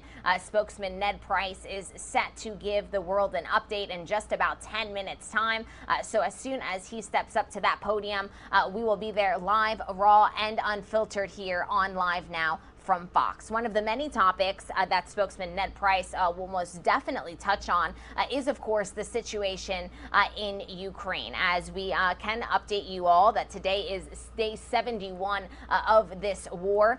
The Mariupol steel plant that we have been keeping such a close eye on since the very beginning of this invasion, and that besieged city who has been under attack once again since the very beginning of this invasion of Ukraine, is under heavy attack today. That is the latest update, continuing to shell that steel plant that is considered to be the last stronghold in that besieged city. More than 300 civilians elsewhere in Mariupol were successfully evacuated, but some continue to be inside of that steel plant that is under heavy Russian shelling.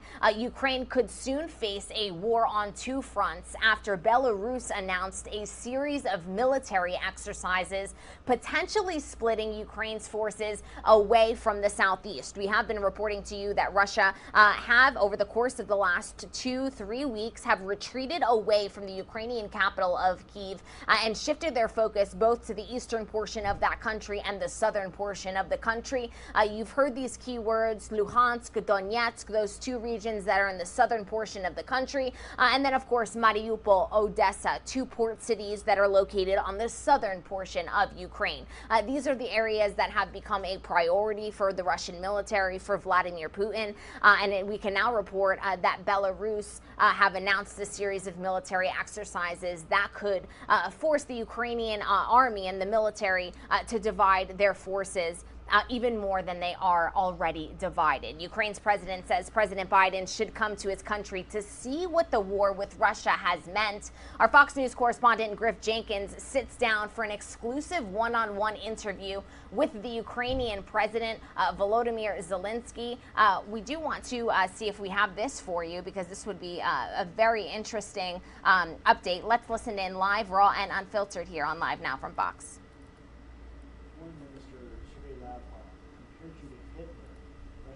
Says that Israel supports the neo-Nazi regime here in Kyiv, referring to you. Your reaction?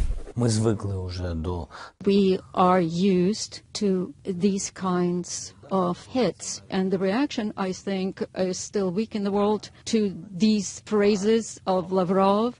I think that the reactions must be more powerful. The reaction must be lightning-like. Leaders of the world each year in the time of of these anniversaries or special days of Holocaust, etc., and they always say that never again, we have to we have to fight. It's about diplomacy, it's about something very official. Don't wait. That is my message. Don't wait official dates. When we talk about the anti-Semitism, I have not heard from any sort of Jewish communities or societies on the territory of Russia. Some have suggested, Western intelligence, that Putin may officially declare war. What do you think will happen on May 9th? And if it's a declaration of war, what would that change for you?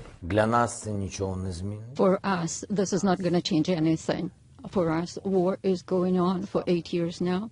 The full-fledged war is going on for 70 days. And whatever Putin is going to say, the possibility or the probability is there. They want to show what kind of czars they are. They ruined the entire city. That will be like in the bad Hollywood movie. Is that the victory that they are striving for? For the civilized world, this is a defeat.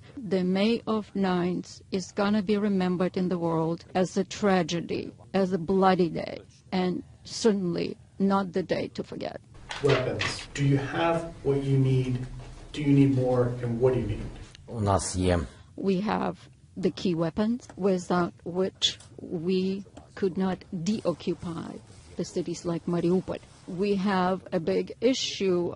Russia blocked all the trade routes, and we cannot export our wheat. They occupied our ports, and they're taking out our goods. And I don't want to say this now. I don't want to name specific countries who is behind our backs, making these deals to buy our grain from Russia that was stolen from Ukraine. Can you tell me who is trying to buy this? Not now, but we have the names of these countries. But if they will do it, of course we'll tell. How important is it that President Biden come to Kyiv to see Bucha or Dianka, what has happened here? It's important. I think it's very important.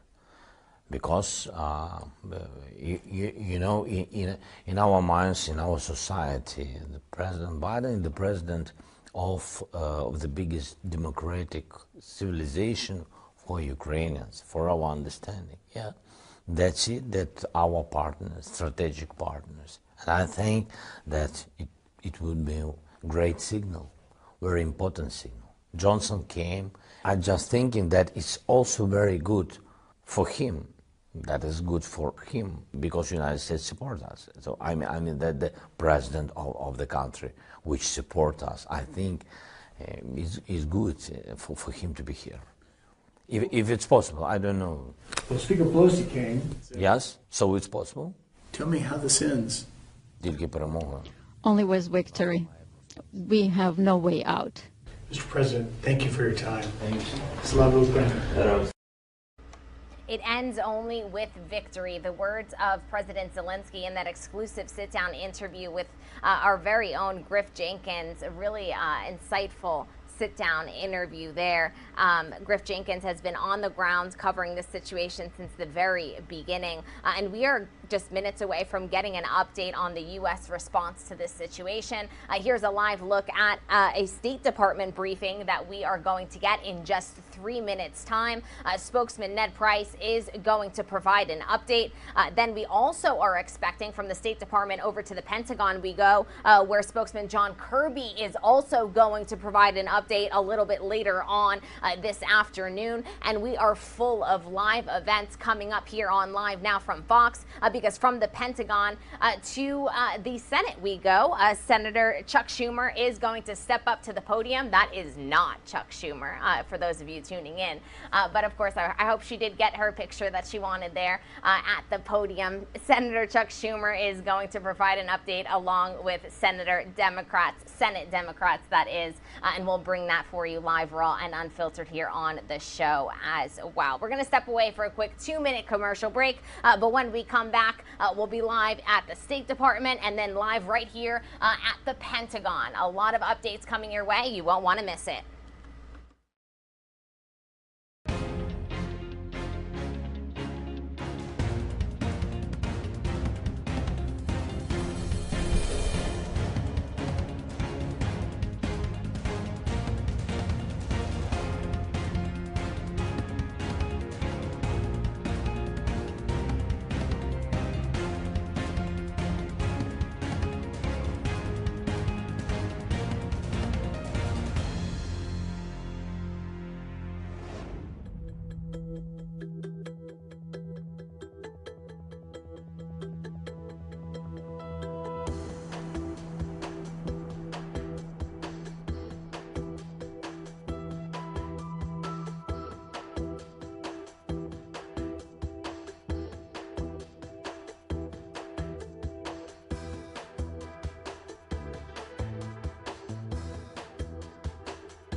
Welcome back into Live Now from Fox. I'm your host, Gabrielle Amato, and we are taking a Live Now look at this podium where Senator Chuck Schumer will soon be speaking from, along with Senate Democratic women who are holding a news conference on that leaked draft on the vote to codify Roe v. Wade.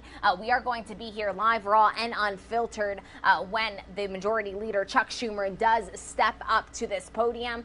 We also are going to be monitoring another press conference and briefing that we are expecting momentarily a little bit later on in this afternoon. Actually, Pentagon spokesman John Kirby, he's going to provide an update as well. And before we head out to the Pentagon, we will be live at the State Department because spokesman Ned Price is expected to step up to this podium any moment now to give us an update. Most likely a topic that will be discussed by both the State Department and, of course, the Pentagon is going to be the latest situation on the ground in Ukraine.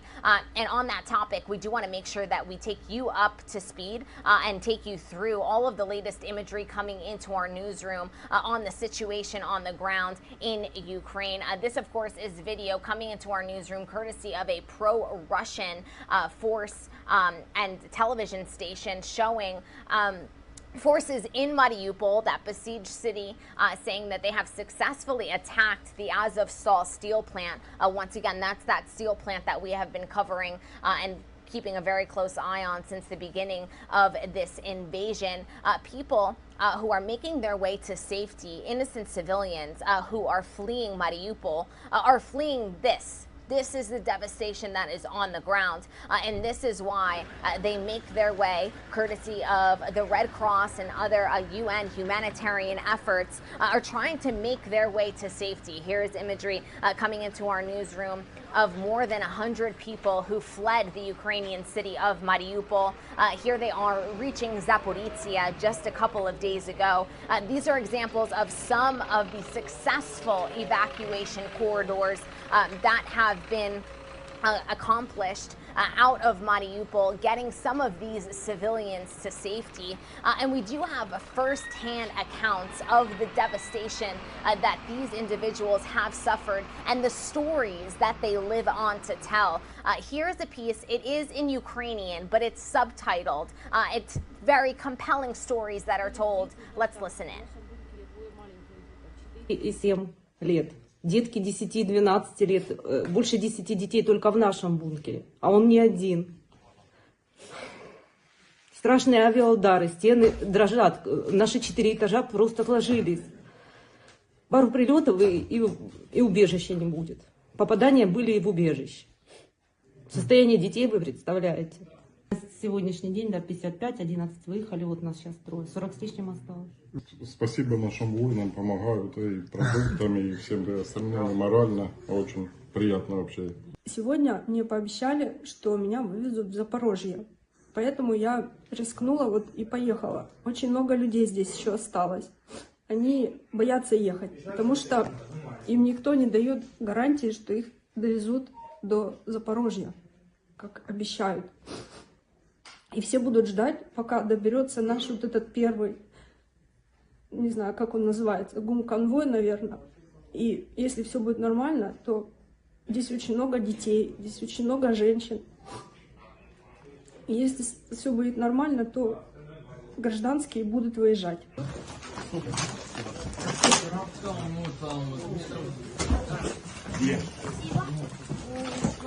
Ну, надеюсь, доехать в Украину куда-то.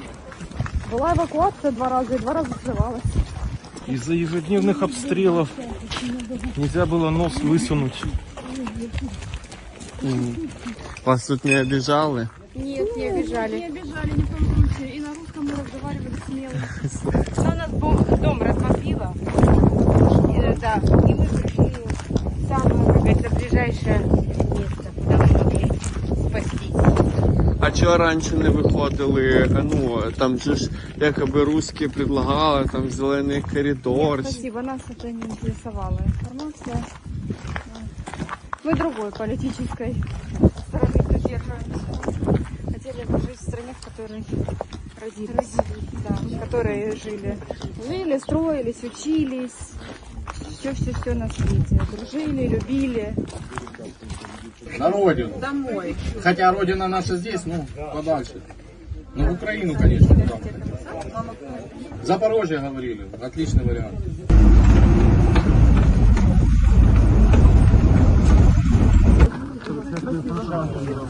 Did he say anything about the next step? Стою туда.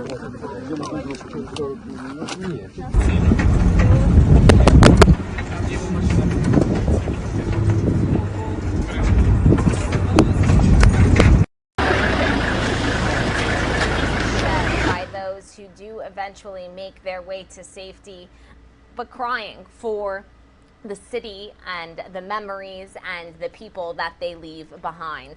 Truly a remarkable piece there, first-hand accounts of the situation on the ground in Mariupol and around Ukraine as we have hit the 10-week mark of this war. We're going to step away for a quick 2-minute commercial break. On the other side, we will head out live to either the State Department or the Pentagon for the latest briefing, and I'm sure that they are going to touch on the latest aid, the latest military equipment, and the latest updates on the war in Ukraine. All of that on the other side of this break.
Welcome back into Live Now from Fox. I'm your host, Gabrielle Amato, and we are taking a Live Now look at the stocks as the Dow tumbles down 1,000 points, over 1,000 points. This after the Federal Reserve just yesterday raised short-term interest rates by 0.50%. All of this, of course, an effort to offset inflation. Well, the stocks and the markets actually closed up yesterday as a result of that announcement by the Federal Reserve, but it is trending in the direct opposite direction today as they are taking a tumble. Here we are seeing, once again, the same situation that we've seen since they opened this morning, a sharp decline. And we do want to break down exactly what was announced yesterday, what effect it will have on all of you tuning in at home. And for that, we do want to touch base with our Fox News correspondent, Doug Lazater, who has information on how the costs for everything from home mortgages to car loans and credit card balances are going to be going up. Let's take a listen.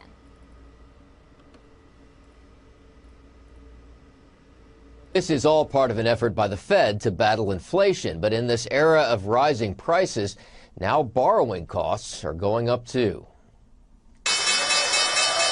The markets loved it yesterday when the Fed announced a big interest rate hike, but only because an even bigger increase might not happen later this year. The chairman of the Fed says it's the price we must pay in an attempt to rein in inflation, now at its highest point in 40 years. Inflation is much too high, and we understand the hardship it is causing, and we're moving expeditiously to bring it back down. But that comes at a cost. Interest rates are going up 0.5 point, so borrowing for credit card purchases, home mortgages, and car loans will now rise. I don't want to hear Republicans talk about deficits. President Biden on the offense, talking about the economy the same day the rate hike was announced. I have a plan to reduce the deficit even more, which will help reduce inflationary pressures and lower everyone's costs for families. His approval number for his handling of the economy is brutal right now. Our latest Fox News poll puts it at just 36%. And while that leaked draft Supreme Court opinion on abortion means that issue could figure prominently in the upcoming midterm elections, it's hard to ignore rising prices. It is something that people feel, and when they feel it, you can't talk about anything else or convince them that things are better than they are when this is what's going on. And the president is going to Ohio tomorrow to talk about the economy and efforts to boost manufacturing jobs. In Washington, Doug Luzader, Fox News.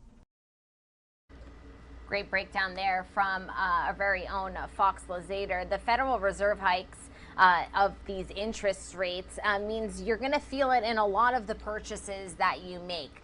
The Fed hiked its benchmark rates a full 0.5 percentage point, once again to cool off that inflation by lowering demand. But many consumers, like many of you tuning in, are still going to feel the effects in several different areas.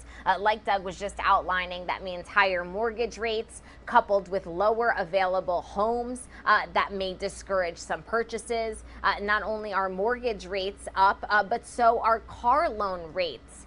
Especially for those with low credit ratings, jumping and causing those monthly payments for all of you tuning in at home to also potentially rise. And this isn't the only thing. We're also going to potentially see a rise in meat prices. Inflation is driving up the cost of everything, and things that you purchase at the grocery store are simply not an exception.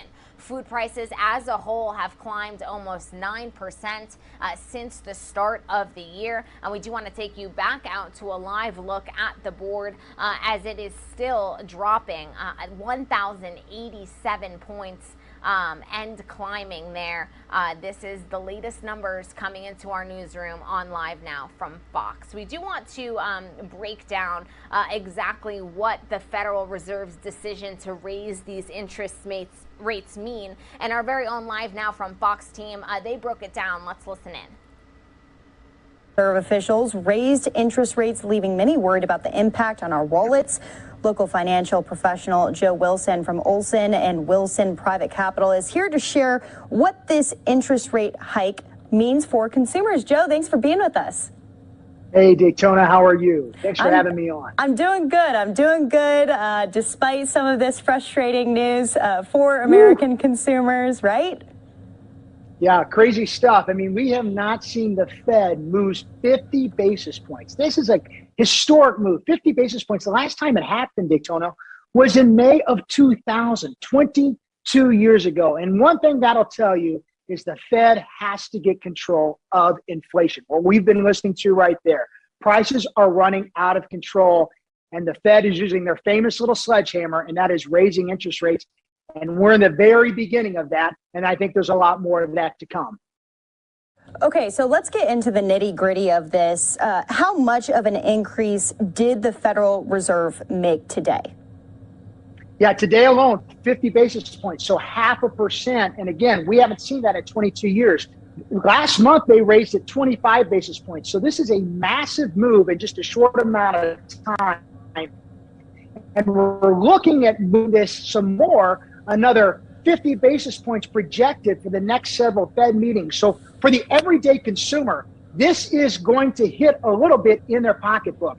Consumer debt, getting a loan is going to be more expensive. And it's something that folks need to plan on right now. But more than that, for the everyday American saver, there's been a war on the American saver the last several years. You have your money in your bank, you have money in CDs, you cannot earn an interest rate. So the changes that are happening right now that the Fed's starting to do is going to help the consumers, at least the savers, a little bit more. Even though they're still not earning a lot of money, that will be more than what they had. But the consumers that are borrowing, this is going to be a big impact and affecting them down the road. I think the thing that most folks are not looking at is the impact to their personal finances when you look at what you're saving in your 401ks, in your IRAs. Bond funds and bond ETFs tend to really struggle when interest rates are on the move. And we've seen that this year.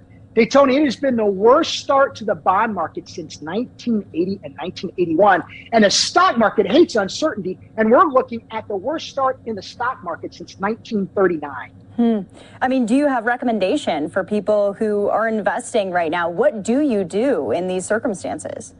Right. Well, right now, you need to take notice. We see so many folks coming in for the first time, and they have not paid attention to the assets and what they own. And bond funds and bond ETFs for the whole are just getting annihilated. So you need to call your financial professional and have an understanding of how much hidden risk is sitting inside your current portfolio when it comes to interest rate risk, because the Fed is moving. They showed that today, a huge move, 22 years the last time they moved 50 basis points, and we're projected to do it next month and the next meeting after that. So there are some big implications coming to the American saver that they have to pay attention to. But on the bright side, you're going to earn more in your bank account. You're going to earn more in your savings accounts, but consumer debt is going to get more expensive.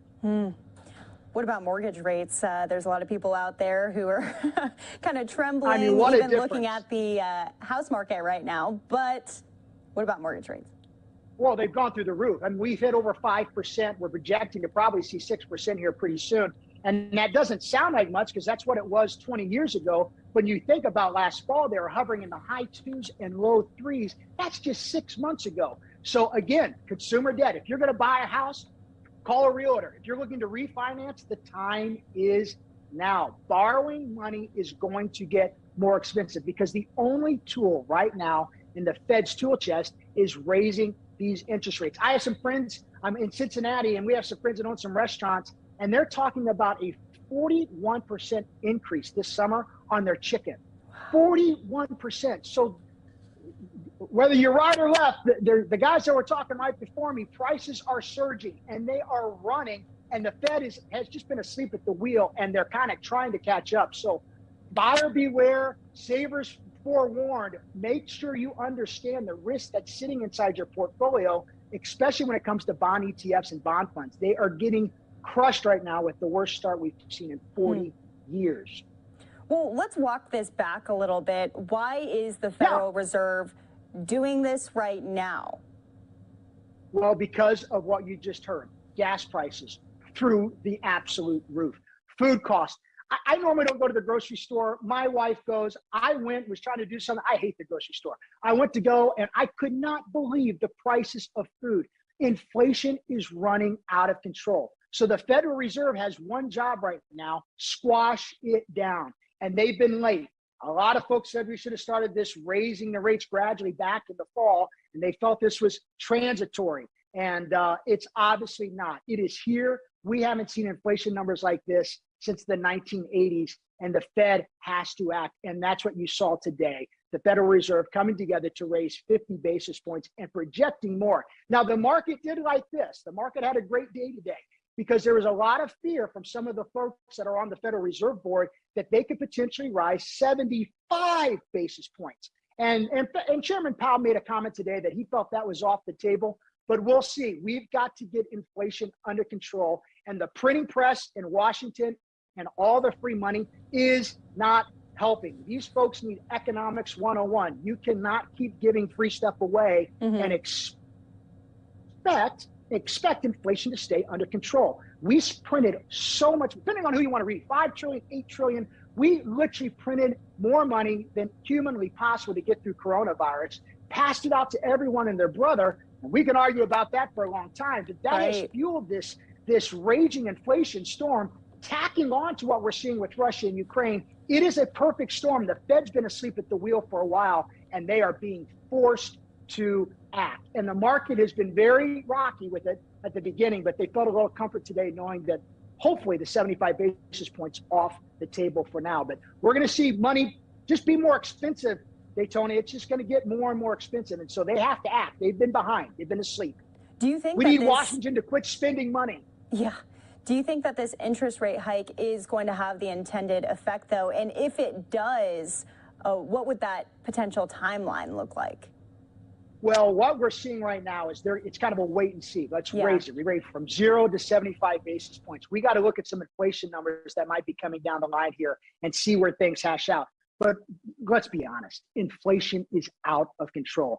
I really think you'll see 3 or 4 more 50% or 50 basis point hikes, 0.5% increase in the rate, because they are so far behind the curve, and Washington just keeps loving to spend and create and give away more money. That's only adding to this inflation problem. Joe, if you could give all of our viewers right now who are watching on this Wednesday one piece of advice amid this economic state in America, what would it be? One, pay attention to what you own. If you've got bond funds and bond ETFs and you haven't looked at them and they're your safe money, you need to pay attention to what's happening inside your portfolio. In addition to that, if you have debt, pay it off. It's going to be more expensive. And if you need to refinance or you're wanting to buy that home, today is the day. Money is getting more expensive and you need to act right now. All right, Joe. Some great insight there from Daytona. We are getting in this live feed into our newsroom of Chuck Schumer, who is going to speak, well, he is speaking now, along with Senate Democratic women who are going to touch on the Roe versus Wade, codifying that case. Let's take a listen. All week, we've seen Republicans try to duck, dodge, and dip from their responsibility for bringing Roe to the brink of total repeal. This is about to change. Next week, the U.S. Senate is going to vote on legislation to codify a woman's right to seek an abortion into federal law. I intend to file cloture on this vital legislation Monday, which would set up a vote for Wednesday. Republicans will have two choices. They can own the destruction of women's rights, or they can reverse course and work to prevent the damage. Count me as skeptical that they'll do the latter. Republicans have been on the wrong side of history and the wrong side of America. A poll just released today from Data for Progress showed voters want Roe to stay the law of the land by a 2-to-1 margin. Democrats, independents, and 35% of Republicans believe we should keep Roe in place. Next week's vote will be one of the most important we take, not only this session, but in this century. This is not an abstract exercise. It's as real, it's as urgent as it gets. Like my friend Patty Murray said, this is a 5-alarm fire. And Republicans will not be able to hide from the horror they've unleashed on America. In recent years, Republican legislators have been racing to pass extreme anti-choice legislation that would send women's rights back into the Stone Age. The Mississippi law, for example, has zero exceptions for rape or incest, a position that was the extreme of the extreme not too long ago, but now it seems to be the mainstream of the Republican Party and, unfortunately, the Supreme Court, which has become extreme itself. In Arizona, the governor signed a law that can imprison anyone who provides, supplies, or administers an abortion by up to 5 years, should Roe be overturned. No exception for rape, no exception for incest. The infamous law in Texas, meanwhile, bans abortions as nearly as 6 weeks. Many women don't realize they're pregnant until after 6 weeks. And again, no exception for rape, no exception for incest. In Louisiana, Republicans are pushing a new bill that would throw women and their health care providers in prison for life. It doesn't stop, and they're going to keep at it until we, the American people, and particularly the women of America, stop them. The nationwide ban Republicans want is the most extreme of extreme. This is what Senator McConnell and Senate Republicans have fought for their entire careers. But they are out of step with the mainstream.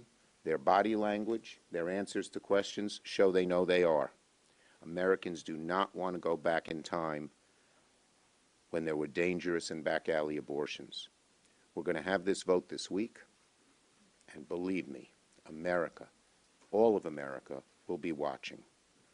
Republicans will not be able to hide from the American people and cannot hide from their role in bringing Roe to an end. Senator Murray. Well, there's no getting around it. This has been a very heartbreaking week. The Supreme Court's plan to end a right that generations of women have known is devastating. So I just want every woman across the country to know you are not alone in this fight. We are right here with you. And although I'm heartbroken, I'm also furious. I'm furious at the conservatives on the Supreme Court for being so cruel. I'm furious at Republican lawmakers in states across this country who are passing extreme abortion laws and creating a health care crisis in their states and in their neighboring states. And I'm furious at the fact that my Republican colleagues here in the Senate have filled our courts with extreme anti-abortion judges and taken every opportunity to attack the right to abortion and even the birth control and family planning services that patients across this country rely on. They are finally getting what they've been working around the clock to do for decades. And despite all that, it's been crickets from Republicans here this week. They have spent the last few days trying to distract everyone from the consequences of their unrelenting attack on the right to abortion. Well, we're here to say we are not going to let them. We may very soon live in a country without Roe. A country where women are forced to remain pregnant and give birth when they don't want to, no matter their personal circumstance. And we all know who is going to be hurt the most when this happens. It is not the rich women who can catch a plane and get the time off and find the money to get an abortion somewhere else. It is the women who are already facing huge challenges and barriers getting health care. We're talking about long-standing inequities in our healthcare system, things like racism and sexism and ableism. The women who will bear the brunt of the Republicans' cruelty are women with the tightest budgets, Black women, Indigenous women, women of color, women with disabilities, women in rural areas, immigrant women, and the LGBT community, and of course many others. This is cruel and unacceptable. Democrats are fighting back. So next week, in light of the devastating news coming out of the Supreme Court, we are going to make every senator show where they stand by voting on the Women's Health Protection Act. And I want to thank Senator Blumenthal for his work on beginning this and building the support on this. And I want everyone to know I'm not going to stop fighting or speaking up. And when November comes, Americans everywhere need to make their voices heard by sending more pro-choice voices to the Senate and to the House so we can get this done. Abortion rights are on the line, and so are women's lives. Thank you. Thank you, Patty. Next, we have Senator Cantwell. We're doing it in order certain people have certain... Thank you. Thank you. This week was a political earthquake when it came to the Supreme Court. Now, the American people deserve to hear and understand where every member of the United States Senate is on this issue. Women are not second-class citizens, and we are not criminals. We want to understand whether our colleagues agree with that statement or not. We know that as employers, I was an employer in the private sector, and guess what? Anybody who you wanted to attract to come work for you wanted to know what your health plan was, and their spouse wanted to know what your health plan was. They wanted to know whether you covered IVF. Are now we going to say that those are the kinds of things that aren't going to get covered in the future? What are we going to do as employers here in the United States Senate? What are we going to do about federal agencies? Do you think people are going to want to go and work in NASA in Florida or Texas if that state precludes a woman's right to choose? Are we going to have extra money in the budget so people can travel to a state so they can get their health care rights? Or are we going to have a brain drain because people aren't going to want to work for federal agencies located in a state that doesn't protect protect a woman's right to choose. This is ludicrous. Americans need to call their member of the United States Senate starting now. You need to call and ask people to stand up for a woman's right to her reproductive health care choices and to protect privacy in the Constitution of America. These privacy rights denied in this case could be denied in other cases. It is time for every member of the United States Senate to be accounted on this issue. Call now. Ask your member of the United States Senate to stand up and be counted for on our privacy rights. Thank you, Maria. Senator Baldwin.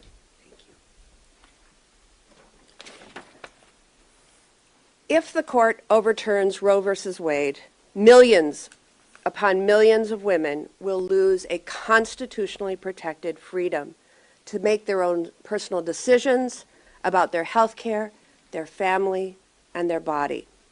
In my home state of Wisconsin, if Roe is overturned, a 19th century state law would go back into effect that bans Wisconsin doctors from performing abortions. Wisconsin lawmakers passed that law in 1849.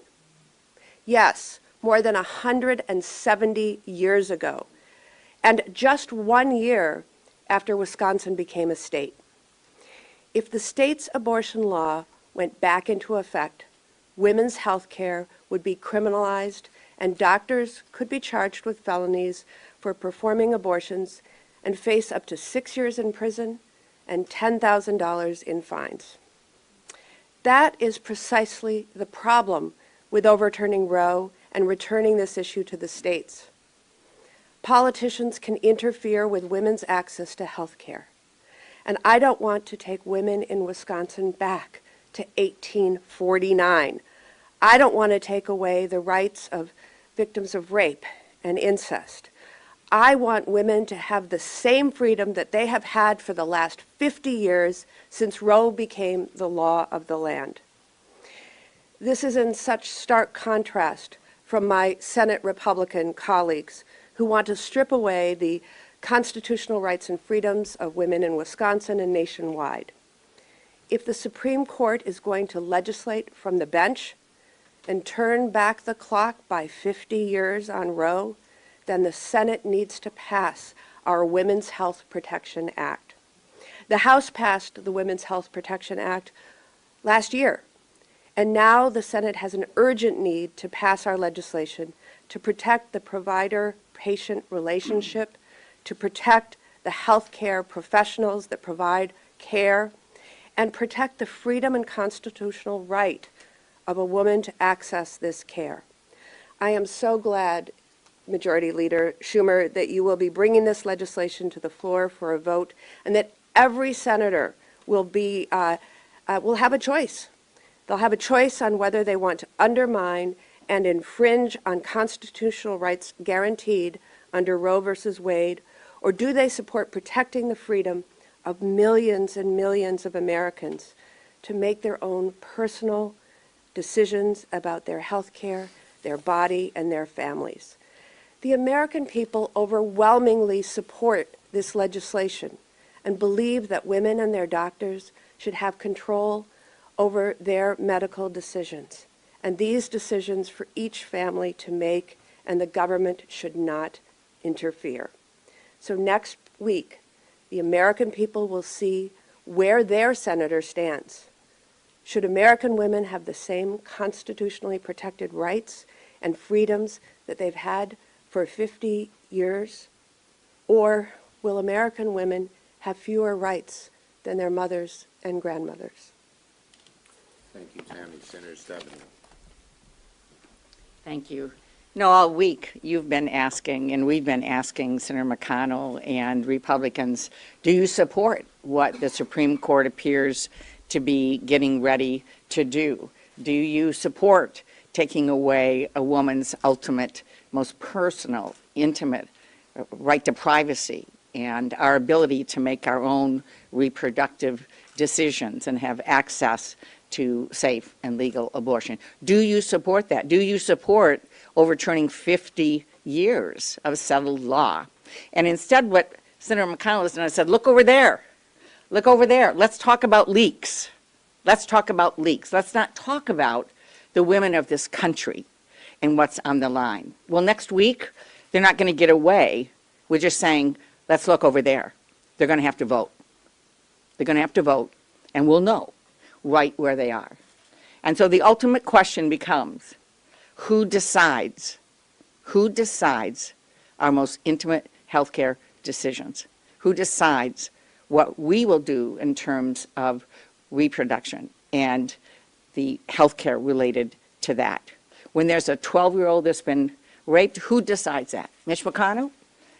Right-wingers in the United States Supreme Court? Republicans in Congress and in state legislatures? Who decides what happens to that child? Their family, based on their religious beliefs? Do the doctor, all those that care and know the child? Or a bunch of politicians? Same thing at the other end when you have someone like my cousin who desperately wanted a baby and tried for years, and after multiple miscarriages finally got pregnant and was carrying this baby to term, was so excited, and something horrible happened near the end of the pregnancy, and her life was in serious jeopardy. Mitch Mcconnell doesn't know my cousin.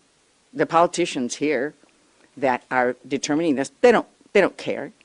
They don't think she should have made her own decision, as horrible as it was to have to make.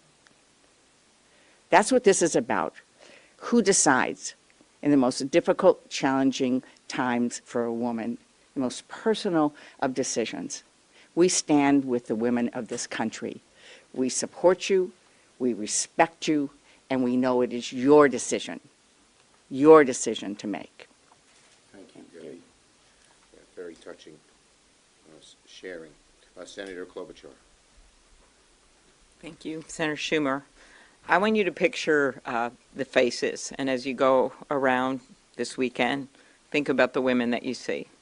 Think about the waitress in the heart of Texas who finds out she's pregnant and can't afford to take a bus 250 miles.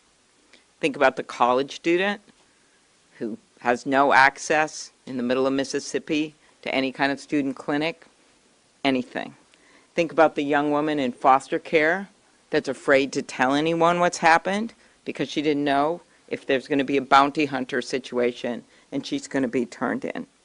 The victim of incest, who under the Mississippi law wouldn't be able to get an abortion.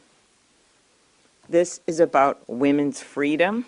This is about women's equal rights and being treated as they should, as an equal citizen under the law.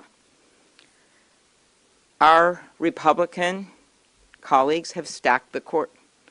And as I was listening to Tammy talk about Wisconsin, I thought we always said they'd take us back to the 50s. They're taking us back to the 1850s. That's what we're talking about here. But they may have the majority on the U.S. Supreme Court, but we have the people on our side. And in election time, they always say, don't get mad, vote. Well, we say, get mad and vote, because that's what we're going to be doing on behalf of the women and the men who stand with them, the people of America, next week. Thank you. Thank you, Senator Klobuchar. Senator Gillibrand.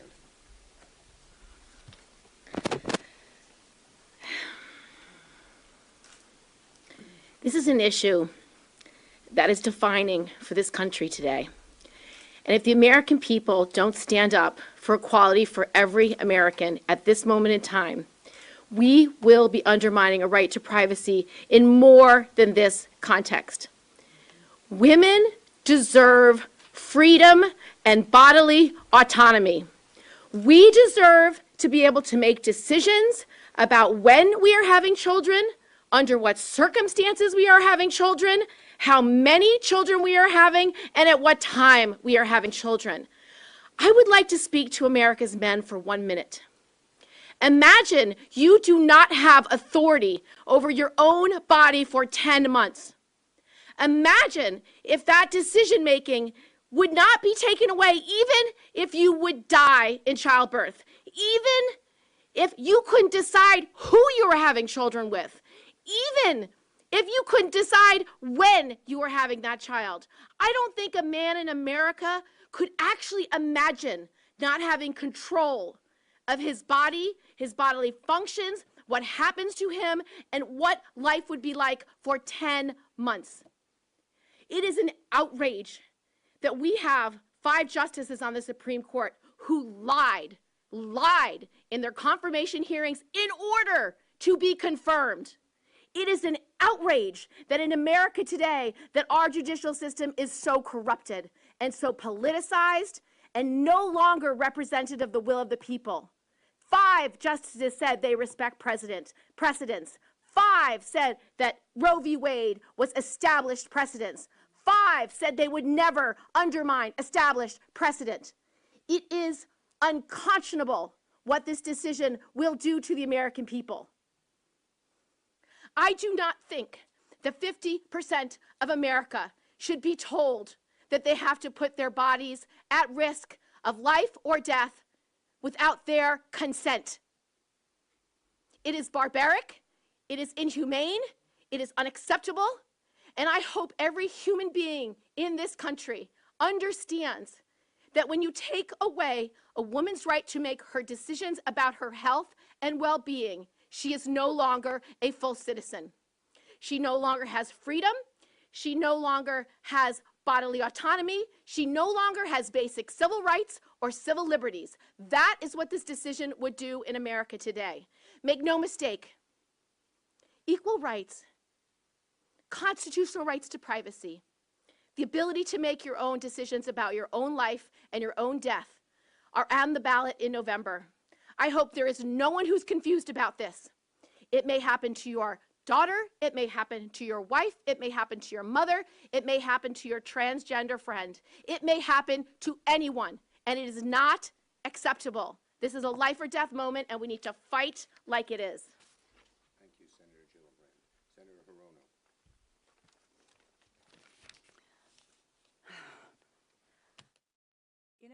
If you are just joining us, welcome into Live Now from Fox. We are listening in as Senate Majority Leader Chuck Schumer kicked off this press conference confirming that the Senate will vote next week to codify abortion rights into law. We're actually going to step away for a quick 2-minute commercial break, but when we come back, we'll take you back out live to hear these remarks from various senators weighing in on this Roe v. Wade draft leak and all of the repercussions that it would have and the Senate's decision to have this vote in next week. So we'll be right back.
That is simply not true.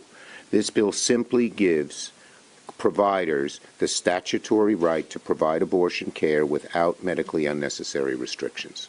That's plain and simple. So this rumor is false. Yes? Mr. Can you tell us just why not choose the Collins-Kurkowski Reproductive Choice Act? Just for the, it's because we're not cutting back, we're not compromising. This is about a woman's right to choose fully. We are not looking to compromise something as vital as this. People should show where they stand. This has been American law for 50 years. And this idea that, oh, do a little of this, a little of that, forget it. Yes? What would you tell voters who defend the rights of the unborn, who say that the unborn have rights as well? They're entitled to their views, and everyone else is entitled to our views. The majority of America believes that women have the right to choose. That's the view of close to 70% of America. We're not telling them what to do. We don't want them to tell us what to do. Yes? So the vote next week, we know it'll be filibusters. So after that, what will Democratic senators actually do Look, to protect abortion? you know, the first step is to have a vote in the Senate. I think you've heard every one of my colleagues echo how important it is now that we live in a different world where it's no longer an exercise in abstraction to show how people feel, how each senator votes. Which side are you on? You can't duck it anymore, which they've done for a very long time. And once we have that vote, we'll look at the best way to get things done. Yes? Are there additional legislative proposals that you would do, whittled down proposals? Or We're starting off here, but you will hear plenty from us. This is not just one vote and then this issue goes away. You will hear a lot from us through the next months, all the way through November. Yes? Are you at all concerned about the leak that happened, about what it means for the institution itself, that a draft opinion for the first time ever? Well, the Supreme Court's looking into that, but to compare a leak to taking away the rights of over 100 million women and saying the leak is more important, give me a break. Forget it. Yes. You can chime in if you want. Yeah, I know. If you're really concerned about that, why don't we look at the testimony of the justices who said they wouldn't do this? What did you say about it? Okay. It's a lie, and we've never had fraudulent testimony in the Supreme Court before. This is unprecedented to have justices commit fraud during hearings. So if you want to talk about process, I would focus on that process. Leader Schumer, would you look into changing the filibuster rules or doing some sort of carve-out like you did for voting rights with this? As I said, we're having the vote next week. We're going to see where everyone stands. It's the first time there's a vote like this in a very, very long time when the actual rights are at stake, when it's not an abstract exercise. Once we have that vote, we will figure out the best way to go from there. Last one. Mayor Schumer, do you expect all 50 Senate Democrats to vote for this? You'll have to ask each of them. Thank you, everybody. Thank you. Yes, I do. Good job. Good job, everybody. All right, Senate Democrats, they're wrapping things up, still more concerned not on the draft leak and who could have possibly have done that, but more focused on the issue of that possible overturn of the Roe versus Wade. So here is a live look. I know you don't want to see it, but I just had to pull it up of the big board. We are down in the red, very deep here, people, down more than 1,200 points here today. This coming on the heels of just yesterday. We had our feds announcing what was going to be happening with interest rates. They are going to be raising them by half point. So this could be some fallout from that. Prices still seem to be on the rise when it comes to consumers, including not only at the grocery stores, at the pumps, but all over the place. Housing markets, it seems like no matter where you're trying to spend your money, you're seeing an increase in those prices. So speaking of that, we're going to continue to keep an eye on the Dow. But also want to mention to all of our viewers watching here with us, we do still have also the Johnny Depp trial going on. Just a little explanation here for our viewers. This trial, they have not been in court on Fridays. And then next week, the judge actually has something going on. They're not going to be able to have this trial continue next week. So they're going to take a week-long break. So for you who are watching this with us on our second stream on YouTube, you can expect to still see those clips up there of moments that have been so memorable over these last 4 weeks. You can find those on our YouTube page. We'll continue to try to keep you covered on what's been happening on that week break, if there's any news that still comes from this lawsuit. But again, that is going to be something you won't be able to be in next week as far as our content goes. Something we will be in here coming up on Live Now from Fox, the Pentagon press briefing with John Kirby is going to be coming up. And right now, we do have spokesperson Ned Price at the State Department giving us a briefing. What we're going to do is step away for 2 minutes. This has been going on ever since our Democratic senators also stepped up to that podium.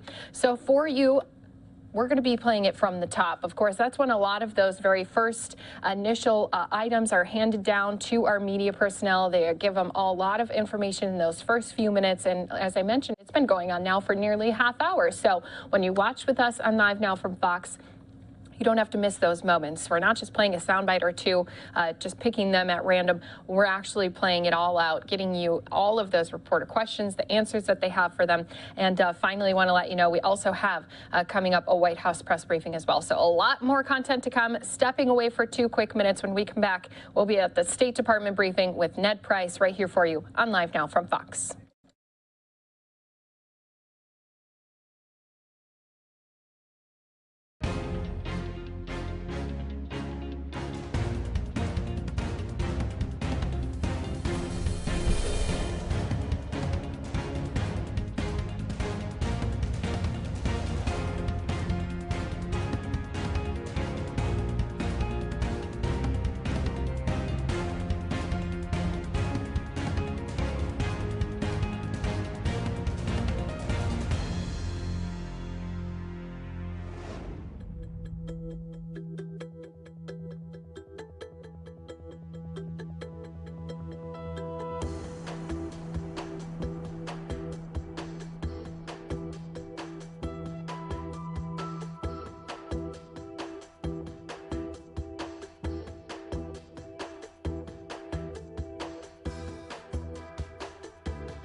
But mighty crew today. Good to see. Just one thing at the top, and then I look forward to taking your questions. This morning, together with the president of the World Food Prize Foundation, we announced the 2022 World Food Prize laureate. Commonly known as the Nobel Prize for Agriculture, the award recognizes the achievements of individuals who have advanced human development by improving the quality, quantity, or availability of food in the world. This year's winner is American climate scientist Dr. Cynthia Rosenzweig, who works at the NASA Goddard Institute for Space Studies. Dr. Rosenzweig is being recognized for her 4 decades of pioneering work improving the world's understanding of climate change impacts on agriculture. We offer her our congratulations and gratitude for this critical work. The World Food Prize Foundation's mission is to advance human development by improving the quality, quantity, or availability of food in the world, engaging in cutting-edge global food security issues, and inspiring the next generation to end hunger. It's a mission that is critical to addressing food security challenges of today and preparing to feed future generations. Already a critical concern due to the impacts of the climate crisis, the problem of food insecurity is now even more acute, as President Putin's war in Ukraine has put millions around the globe at risk. And addressing this issue is a top priority for the U.S. government. This morning, as you saw, the department announced the appointment of Dr. Carrie Fowler, a noted agriculturalist, as U.S. Special Envoy for Global Food Security. Ambassador Thomas Greenfield announced the United States will launch a week of action to address food insecurity across the globe later this month, which will include a ministerial-level meeting on May 18th at the UN in New York and an open debate in the UN Security Council about food insecurity in armed conflict the following day, on May 19th. On March 24th, President Biden announced $1 billion towards additional humanitarian assistance for Ukraine and global food security. These funds will provide food, shelter, clean water, medical supplies, and other forms of assistance to those affected by Russia's invasion. President Biden has also committed $11 billion to support long-term food security priorities. Once approved by Congress, these funds will be used at home and abroad to support long-term efforts to bolster food security, enhance supply chain resilience, and provide humanitarian aid, including to those affected by this war. This is in addition to our ongoing work with allies and partners to combat food insecurity, which has been exacerbated by Russia's destructive war on Ukraine. With that, happy to take your questions. Thanks, Ed. Before I get to policy matters, Secretary, I presume, maybe not, you've spoken to him. Is he doing okay? He is on the phone. He is experiencing only the same mild symptoms. I expect he'll continue to have phone conversations, speak with staff here, counterparts around the world, members of Congress, and others over the next couple days. And I know he looks forward to returning to the office just as soon as he can. Okay. Yesterday, before his positive PCR test, he met with the Swedish foreign minister, who said afterwards in an interview that she had spoken to him about the very real possibility that Sweden would apply for NATO membership, and that the Secretary responded that the U.S. would be willing to provide security assurances to Sweden in the interim period between application and accession. I'm wondering if you can tell us anything more about that, if that is actually correct, and if there were any specifics involved as to what those assurances might be.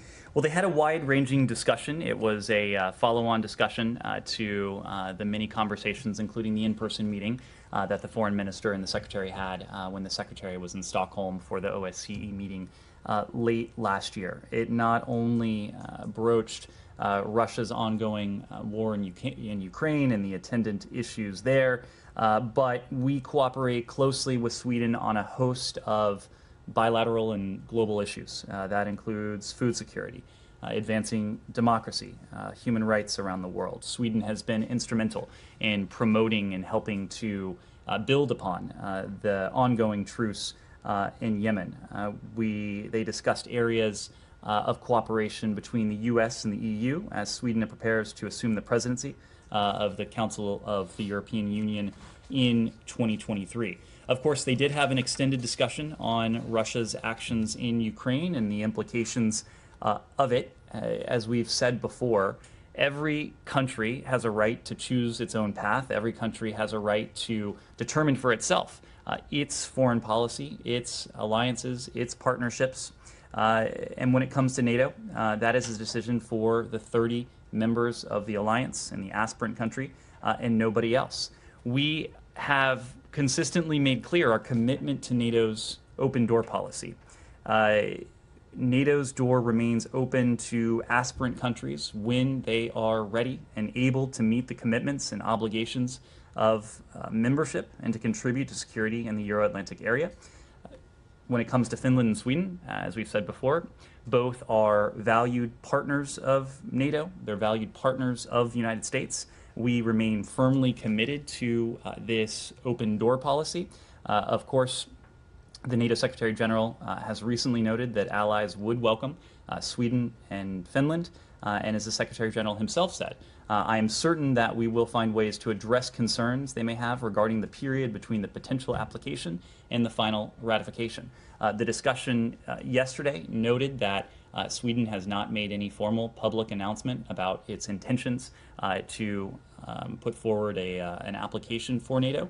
There was a hypothetical discussion about that and related issues. But as we've said, our commitment to NATO's open door That is firm. It is an open door that should remain open, must remain open for any country that can meet those stringent application requirements. Okay, fine, but obviously they haven't yet applied for it, but it's pretty much a foregone conclusion. So the idea that it's a hypothetical question, you know, in the realm of hypothetical questions, it's less of a hypothetical than, say, I don't know, you know, I don't want to insult any country here, but like some, you know, very, very tiny country, you know, launching a lunar expedition. This is something that is clearly going to happen and that people are preparing for. So what is it that you guys can offer to Sweden and potentially Finland? What I would say, Matt, is in that interim period. What I would say is that this will remain a hypothetical until it's not a hypothetical. And at this stage, neither Sweden nor Finland has put forward a firm intention to seek NATO membership. That could change in the coming weeks. We'll leave it to those countries or any other country to speak for itself. I will just add this without going too far down the hypothetical rabbit hole. Our countries, our militaries have worked together for years. We are confident that we could, as parallel to what the NATO Secretary General said, find ways to address any concerns either country could have about the period of time between a NATO membership application and a country's potential accession to the NATO alliance. But again, this remains a hypothetical, and until it is not a hypothetical, it's best left in those terms. Look, it's a hypothetical. It's right now 2:14 p.m. It's also a hypothetical that it's going to be 2:15 p.m. Okay. So you obviously are making plans for this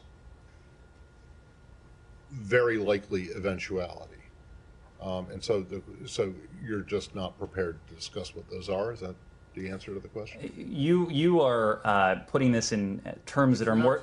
You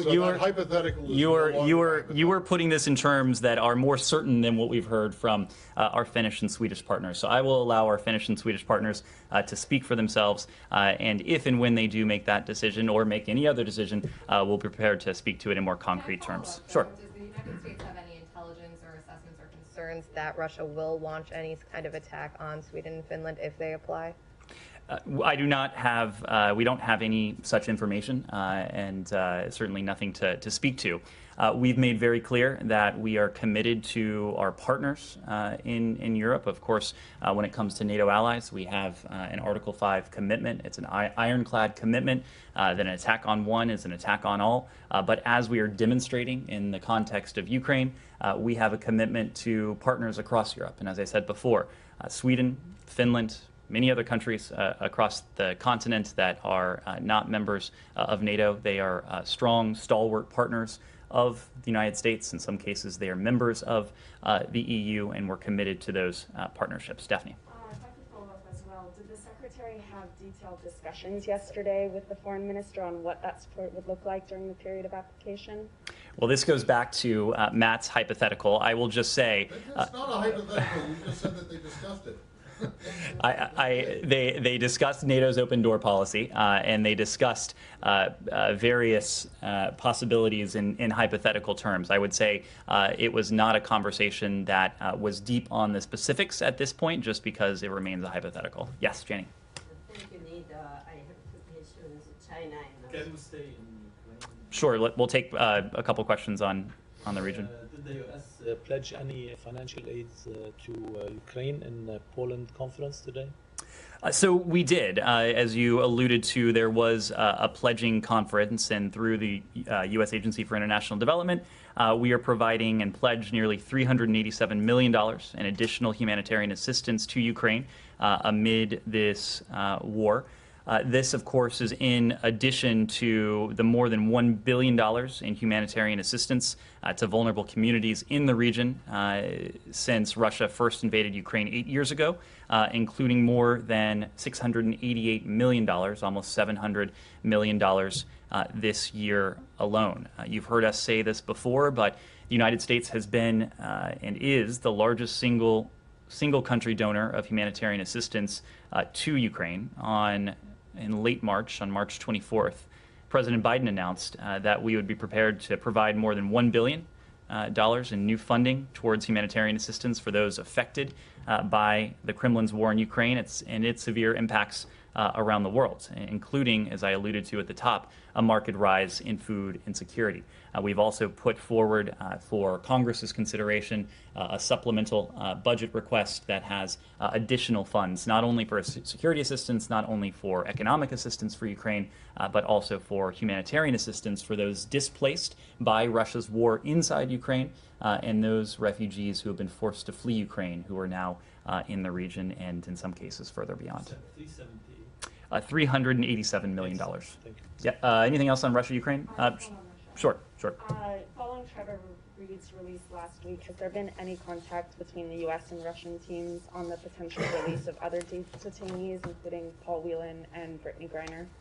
So I will say that prior to Trevor Reed's release, you didn't hear us speak of our communication, our dialogue with the Kremlin, with the Russian Federation, regarding any preparations, any plans, any efforts to do so.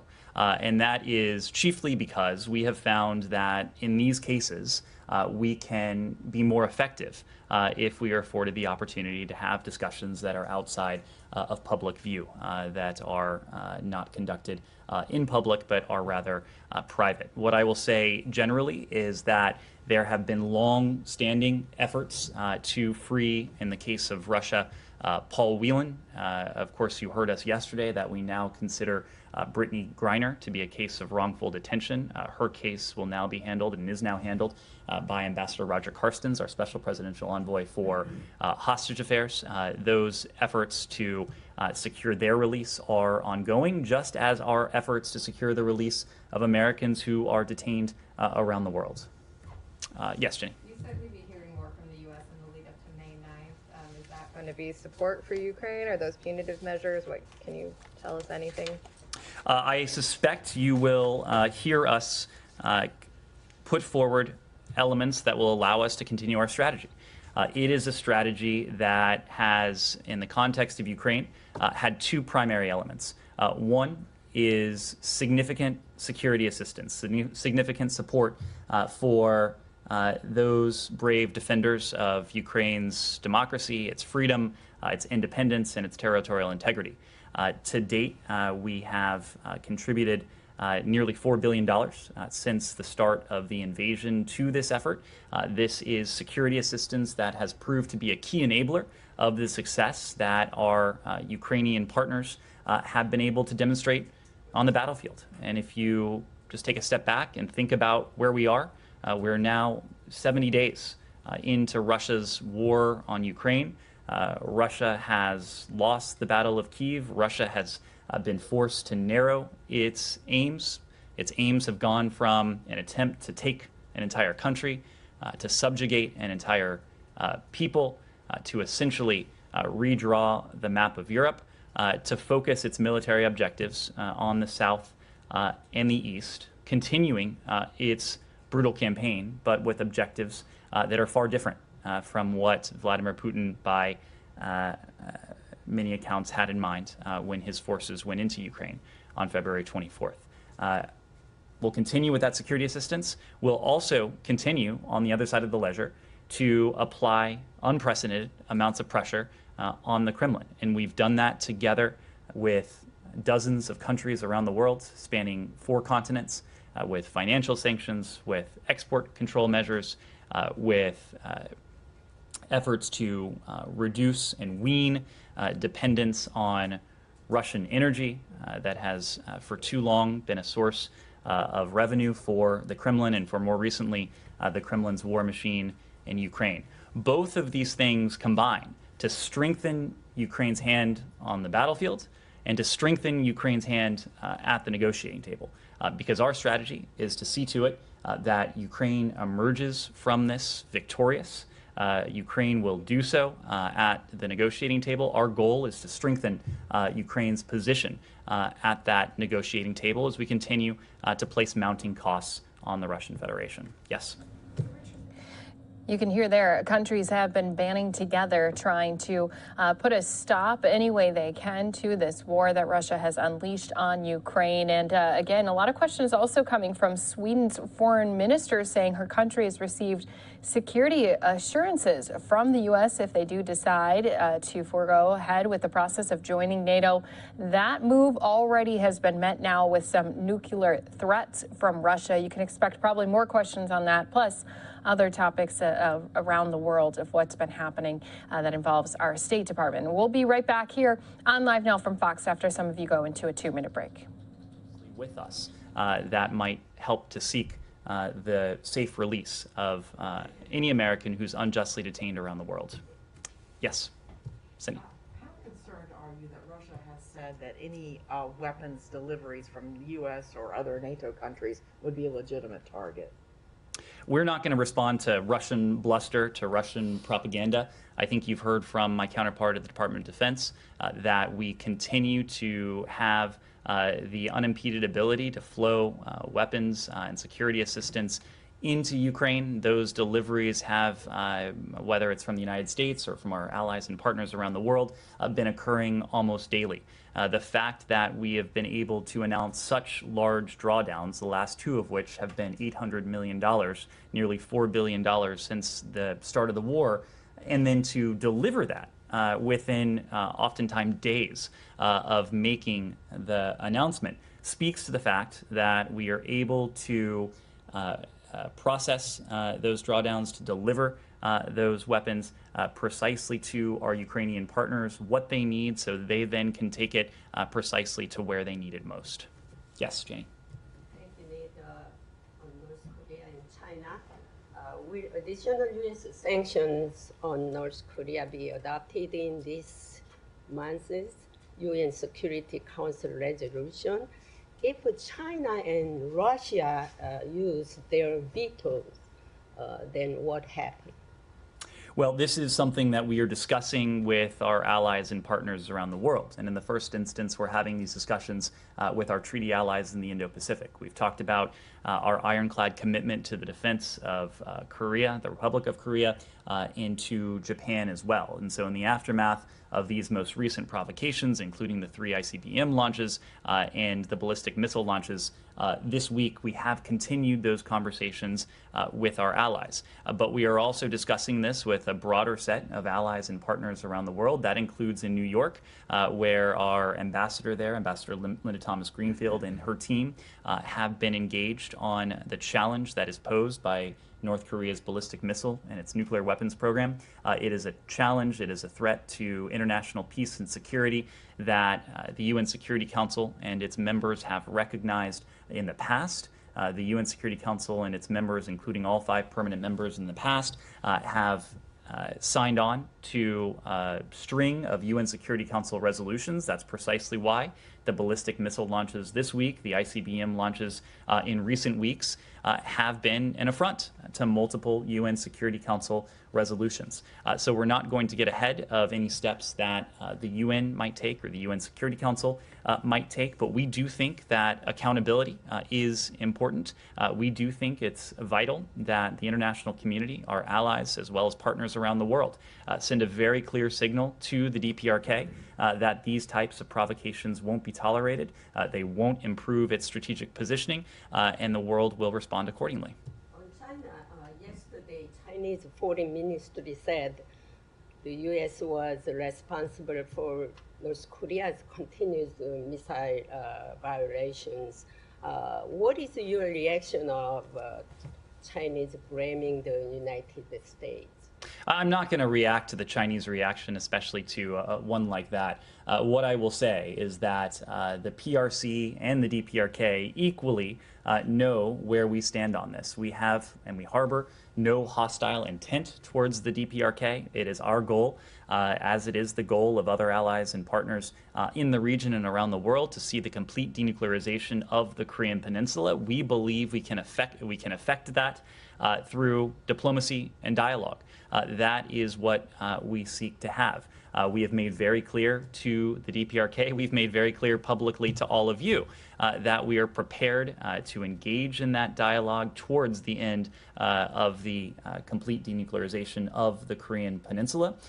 In the absence of discussions with the DPRK, we are engaged concertedly with our allies, Japan and the Republic of Korea, but also with allies and partners around the world.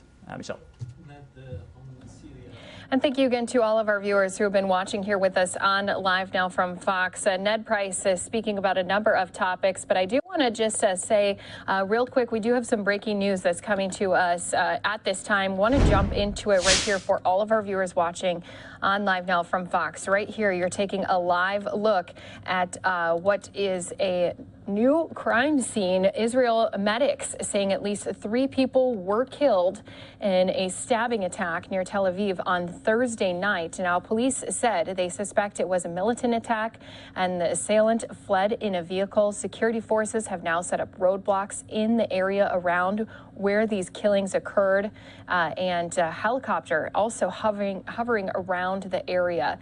So there were some emergency service personnel who were saying 3 people were killed, at least 4 others wounded. 2 of the wounded were in serious condition. We're also hearing 6 injured, so a couple different numbers there, but did want to at least bring these live pictures here to you on Live Now from Fox. And the Palestinian militant group Hamas, which rules the Gaza Strip, praised the attack and linked it to violence at a holy site in Jerusalem, but did not claim responsibility for it. So again, at this time, we do know there's unfortunately 3 people who were killed and more who were injured during this attack. Israeli medics on the scene here of this stabbing. It did happen here on Thursday night near Tel Aviv, and police again suspect it was a militant attack and the assailant fled in a vehicle. So at this time, you can see we do have quite a few news personnel still surrounding this scene. Just going to make sure that it's not going to have any English translation.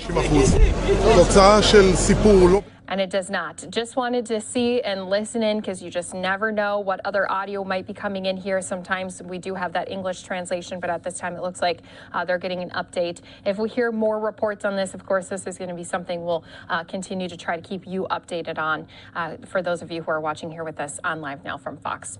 And thank you to everyone who has been sticking with us for news happening all across the country and even around the world. I'm Christy Larson. Want to just give you a look at just some of the different events that are happening. So not only are we keeping an eye on that breaking news in Israel, but we do also have right back here on United States soil quite a few different events happening. So first of all, we still have our testimony happening with Amber Heard. You can see she's just getting very upset. We'll get into this here in a moment, but this trial is going to be on a break next week. Because the judge does have to be out of the courtroom. They were saying just a little bit earlier here today that the judge, due to his her schedule, that they will not have this trial next week. No court because of a conference that this judge has. So at this time, the court going to be going until 5:30 p.m. Eastern time here today, and then it won't resume again after they end today until May 16th. Then just want to give you a look. We do at this time also have John Kirby. He's speaking. He's at the Pentagon giving us an update at this time. And also happening, we do expect a White House press briefing as well. So a lot of things still coming in here to our Live Now from Fox desk. Of course, we're always trying to work our hardest on giving you the latest and top breaking news. One last look before we get into more content. This is just a live shot from our New York area. Police going to be giving a update on a officer-involved shooting that happened in Brooklyn. So we'll keep an eye out for our officials to step up to those microphones. So you can see still a lot happening here. As we mentioned, we have the trial going on our second YouTube stream. What we're going to jump into is going to be just a little bit of that Pentagon press briefing. We do have John Kirby who's up at the podium. And lastly, I forgot to show this as well. In Houston, they have a number of officials as well as community leaders talking about how to prevent violence, especially when it comes to keeping their youth entertained during these summer months. When things heat up, it seems like sometimes our violent crime heats up as well. So that is just yet another piece of content we're going to be bringing to you a little bit later here on Live Now from Fox. So let's just do this. Let's go ahead. We'll step away for a 2-minute break. When we come back, we'll get into some more of these stories happening all across the country.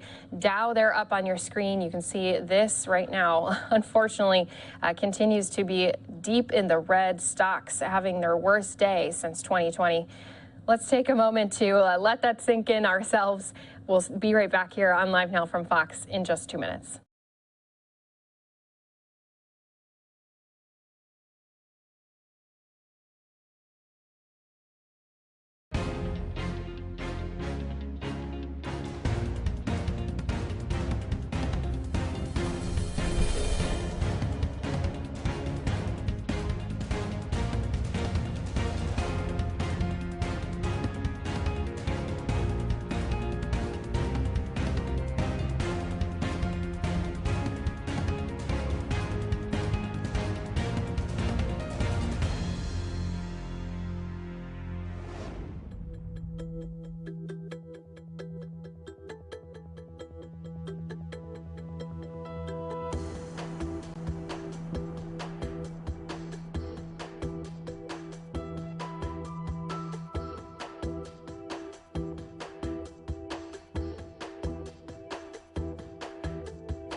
I have a memory of him begging me not to leave. I remember going outside the front door. I remember him coming out to the front area, but I don't remember if that was before or after this. I don't remember. I just have that memory. I remember taking a bunch of sleeping pills. Not a bunch, like 2, which is a lot for me. I remember falling asleep, or I don't remember falling asleep, but I know I fell asleep because I woke up the next day. I assume it was late morning. I could hear him downstairs. I could hear Marilyn Manson music, not in person. I could hear the music. Maybe he said it was Marilyn, or maybe I could recognize it. I don't remember, but I became aware of it. That's what I was hearing. It was blaring. It became clear, obvious to me when I walked downstairs. He was still up. He hadn't gone to sleep again. I walked downstairs and I saw this brown on the walls going down the stairs. And the brown on the walls became clear, like lettering. And then it was obvious it was dried blood. He had written down this, that we had a spiral staircase, like white cream walls. There was blood on the carpet. I could see blood drips. I thought it was from my arms or feet, but it was drips. So that plus the wall writing, I saw this brown letters on the wall and then realized that he was trying, that it was meant to be a message, but it was incoherent. I saw what looked like my name, but I really couldn't make out most of the rest of the message walking down the stairs. I saw a bird in the house. I thought that was surreal. I went down to the main level where my painting studio was, and I had some canvases out. It was in the living room area. And by the time I got down to the bottom of the stairs, the dried blood had been kind of taken over by paint. It was blue, navy blue paint, and then brown paint. And then it was, on the walls, on the lampshades, pillowcases of the sofa cushions. There was blood.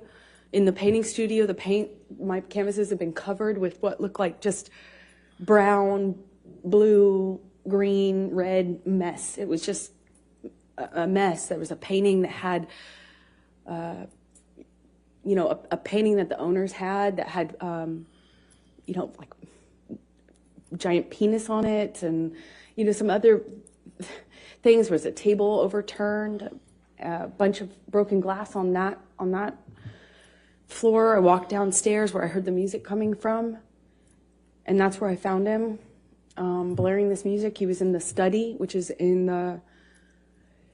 by the bar games table area off to the side, and it was just glass and blood and a broken window and just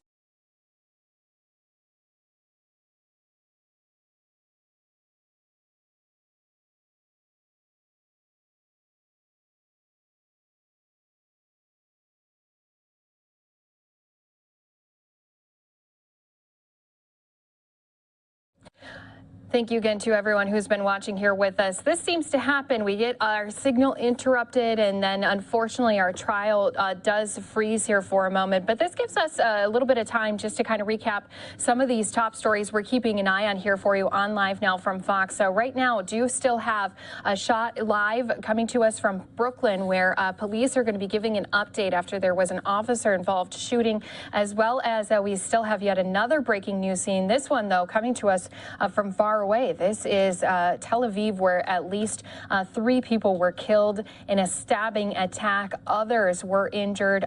Viewer discretion advised. We are trying to keep an eye on this picture coming into us. It is live, though. It's a live crime scene, as well as Israeli medics and police and other officials are on scene here. We'll try to keep an eye on this. If they do start to remove some of those bodies, we'll try to take our eyes off of that so our viewers don't have to be seeing that on here. But we do have our Depp trial back here, so let's go ahead listen to that live, raw, unfiltered. Viewer discretion advised for that, as well. As we know, there's been some very foul language being used at times, and even, yes, some graphic images, as well as some text messages that have been passed back and forth between the pair. But we'll be listening in right here on Live Now from Fox. You don't call Jerry now. I still don't recall which of us called Jerry Judge, his security. At some point we went upstairs. He came upstairs, but he went up to the 3rd floor while I was in the main floor, the entry-level floor. I went to make him a cup of coffee because he was demanding more Red Bull.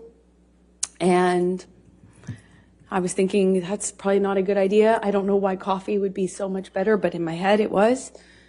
I thought maybe, I don't know, sober him up, or I don't know. Help was coming, though, and I remember I made him coffee. As soon as I handed it to him, he threw it at the TV and started screaming again. It was like back to square one. Shortly after that, security arrives. I don't know how long, maybe a few seconds or minutes went by, not long, but they kind of find Johnny, or Johnny finds them walking out of the front door. and they were trying to figure out what was going on. And as they were kind of looking at him and trying to figure out what the heck was going on, Johnny took his penis out of his pants and started trying to pee or peeing outside of the house, saying that he had more messages for me. And this is in front of security. And they kind of just like looked at each other and looked at him and kind of not laughed, but kind of half, played it off and corralled him. It was how it looked. It looked like corralling a wild animal back into the house with his penis still out of his pants, peeing or trying to pee. That's what he was indicating. And he went to the wall of the house. And I remember him standing at the wall trying to leave me more, saying he had more information for me. He was going to leave me more messages, more information for me. It made no sense. And Jerry Judge, his security, and one of the nurses, shortly after, I think they put me in the theater room, but shortly after, I remember talking to one of the nurses, and she was trying to give me drugs to sedate Objection, me. Your Honor. Hearsay. Trying to give her drugs. She didn't say anything. Thank you. Keep going. And I just remember crying and rejecting what they were trying to give me and fighting with them about how much they were trying to give me. I felt like I needed to figure out what was happening with my life, what was happening with Johnny. I didn't know if he was okay. I didn't know. I actually had no idea, could this be something he could die from? If anything, just the drugs and the alcohol. I mean, that alone, I didn't, I just remember being scared and being in this theater room, this dark theater room, and not knowing what the heck was going on. And I eventually was taken up to my room by one of the nurses, and I'm sorry, Debbie, and or suggesting I go up to my room. I went up to my room, and I took a quarter of what she was trying to get me to take, and I eventually fell asleep. I came back downstairs to look for my phone, which Johnny had picked up before my phone, and said, "We're going to get to the bottom of this." He wasn't making any sense at the time. Understandably, just different. Nothing made sense. But he picked up my phone and was saying, I'm going to prove this. We're going to get to this. We're going to get to the proof of this. Something to that effect. I don't remember his exact words.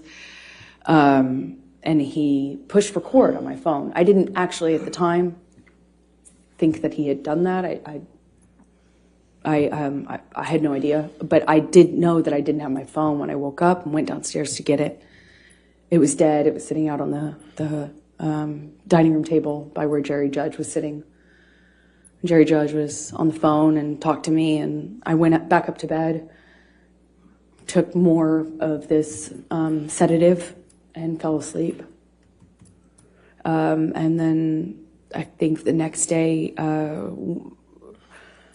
went to the closet and took out the clothes that he hadn't painted on. I guess when he went back upstairs, he had it looked like what he had done is dip his hand in a bucket of paint and just wiped it on my clothes. And he had picked up another portion of my clothes and put them in the bathtub. And I don't know if he added paint or if he just had touched them with paint, but it was this ugly navy blue brown paint. I packed what was packable, what hadn't been destroyed, and eventually left Australia with Ben King, who you met on the way there. Let me stop you there because I want to ask you some more questions about those 3 days, and then we can talk about Ben King and going home. So, do you recall what bottle Mr. Depp was drinking from and then had that back and forth with you and you threw on the ground? Objection, Your Honor. Compound leading. Sustained. Do you recall what the bottle was? No, I don't. Okay. Do you recall whether it was wine or liquor? It was liquor. The wine was upstairs. Okay. Do you recall what color it was? Well, I believe it was white, clear, but I can't be certain. I think it was clear.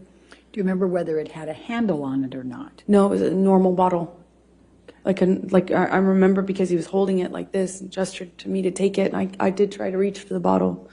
It was a normal size, but for life of me, I can't remember what brand. Okay.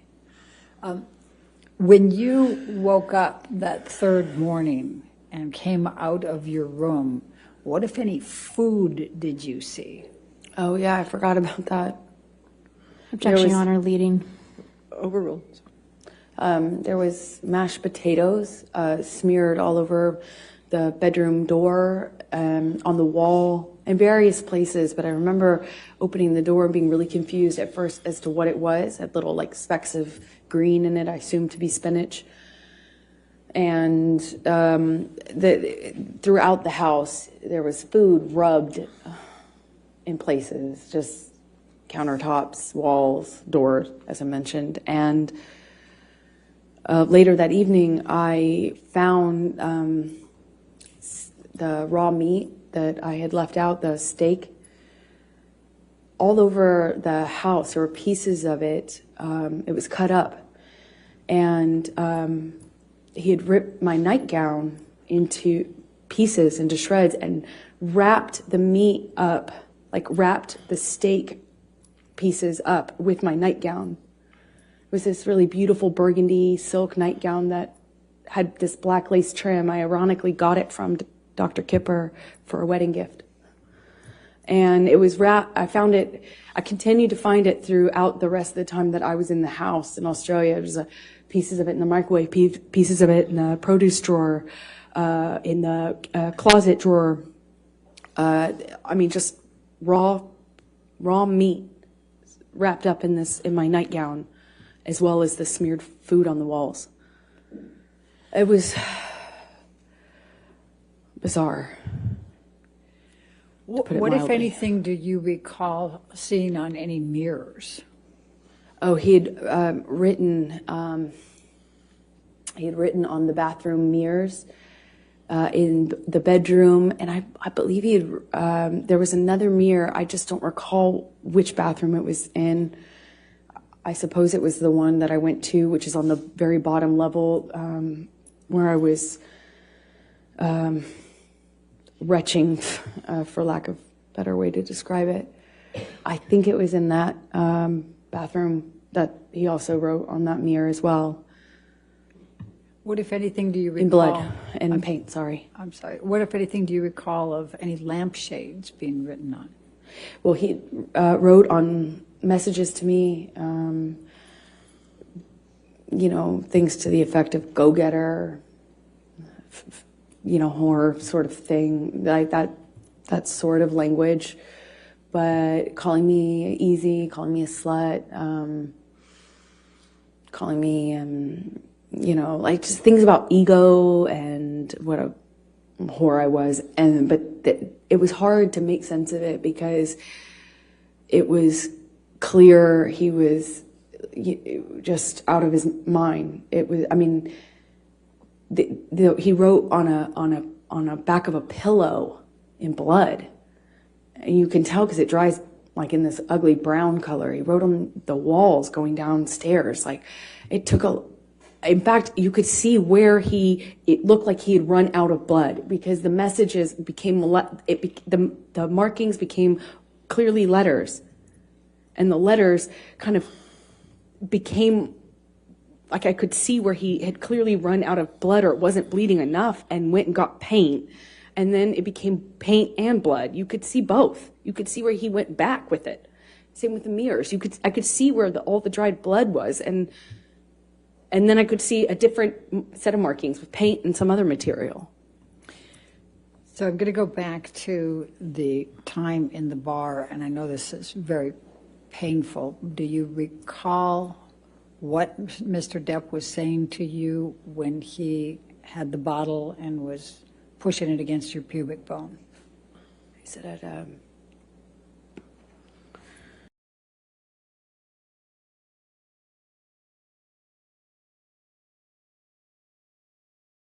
he said it to me over and over again.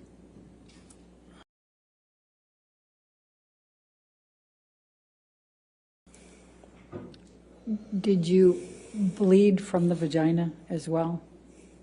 I did. And did you experience any pain later? I wasn't thinking about that. I was heartbroken. Eventually, I realized that I could be hurt because I was bleeding. But I convinced myself it wasn't broken and that the bottle wasn't broken, or else it would be a lot worse. And the discomfort I was feeling afterwards just paled in comparison to how scared, shocked I was. I'm scared. I just married this man. I just married him.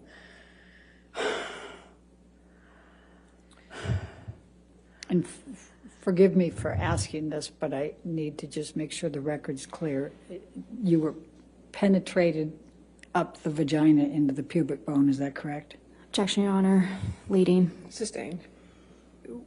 What, if any, penetration was there in your vagina with the bottle? I'm so sorry. To do this. I am so sorry.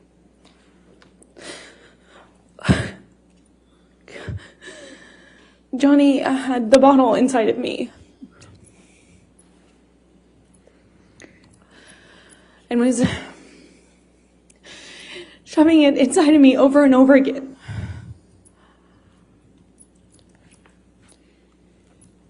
Did you experience any cuts on other parts of your body? My forearms were cut. My bottoms of my feet were sliced up pretty good. Did you have any other bruising or swelling? I had a bruise across my jaw, I suppose, from one of the many times he clocked me in the face downstairs. I think I just didn't make a record of anything else. I'm going to ask you to turn to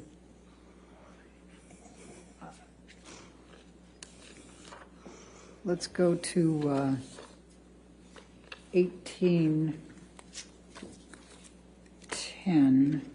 Well, actually, let's go to 1815. Michelle, if you can bring that up. Defendants 1815. And I think these are all in, Your Honor, so if we could publish. Yes, they can all be published.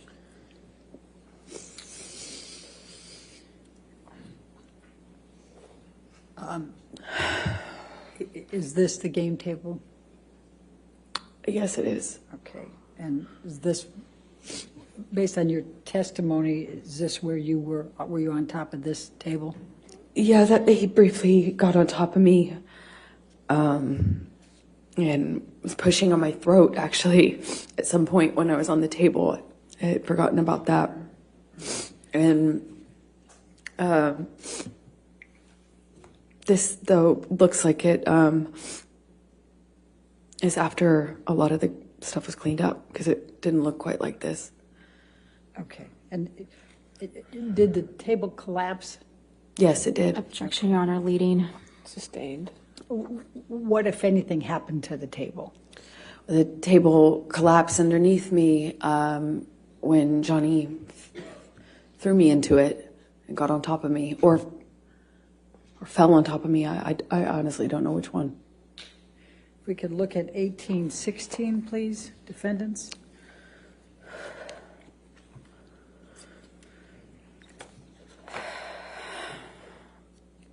Do you recognize this, what's depicted in this picture?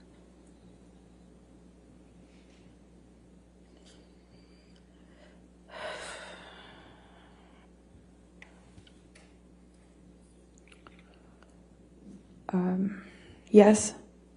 What is it? It looks like the bottles that were by Johnny on the desk when I came down that last morning, and he was still up, still drinking. If we could go to Defendants 1817.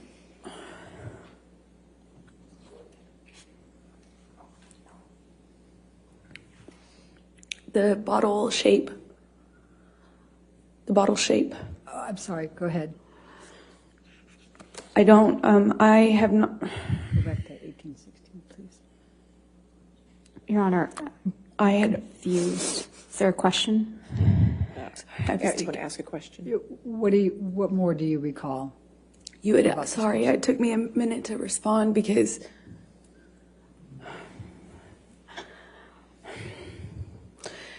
it's hard. It took me a minute to respond because I had not remembered seeing the bottle that Johnny was using on me. I didn't have a memory of seeing it. And this picture, I wasn't aware of until just the other day, yesterday, the day before. And I felt my stomach tighten up, like I was going to be sick when I saw it.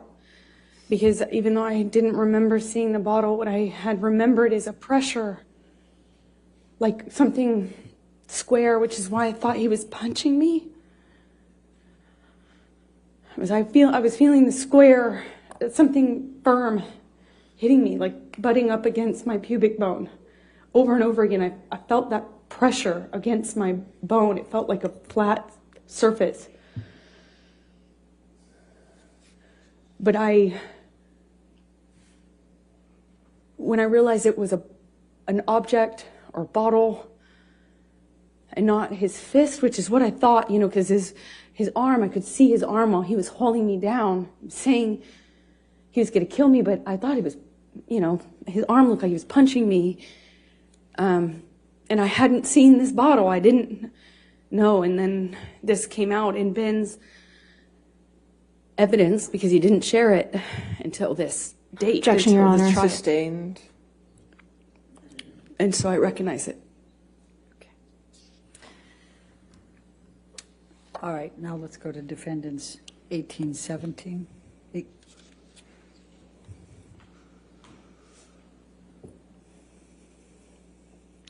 Do you recognize this area or this picture? Yes, it looks like one area of the bar. Obviously, this is sometime later because all the liquid is dried up. It was quite slippery. I was slipping all over that tile. That's how I know. Okay. Looks like a lot of the glass has been cleaned up almost. Okay. And then let's go to 1818. Actually, I think I'm that's... sorry, which? Yeah, I don't have that. That's not in evidence. Yeah, that's a duplicate. Let's go to 1819. My apologies. Okay.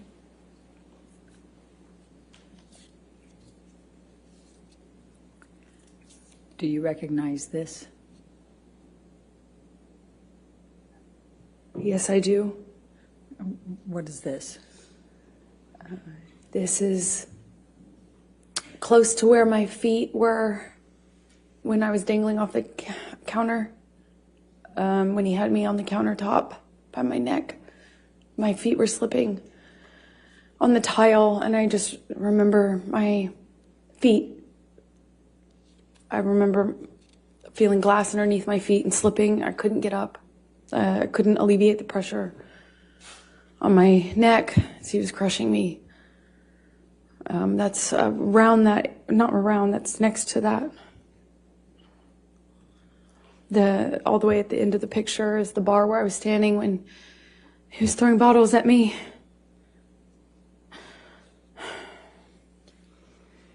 Can we go to 1820?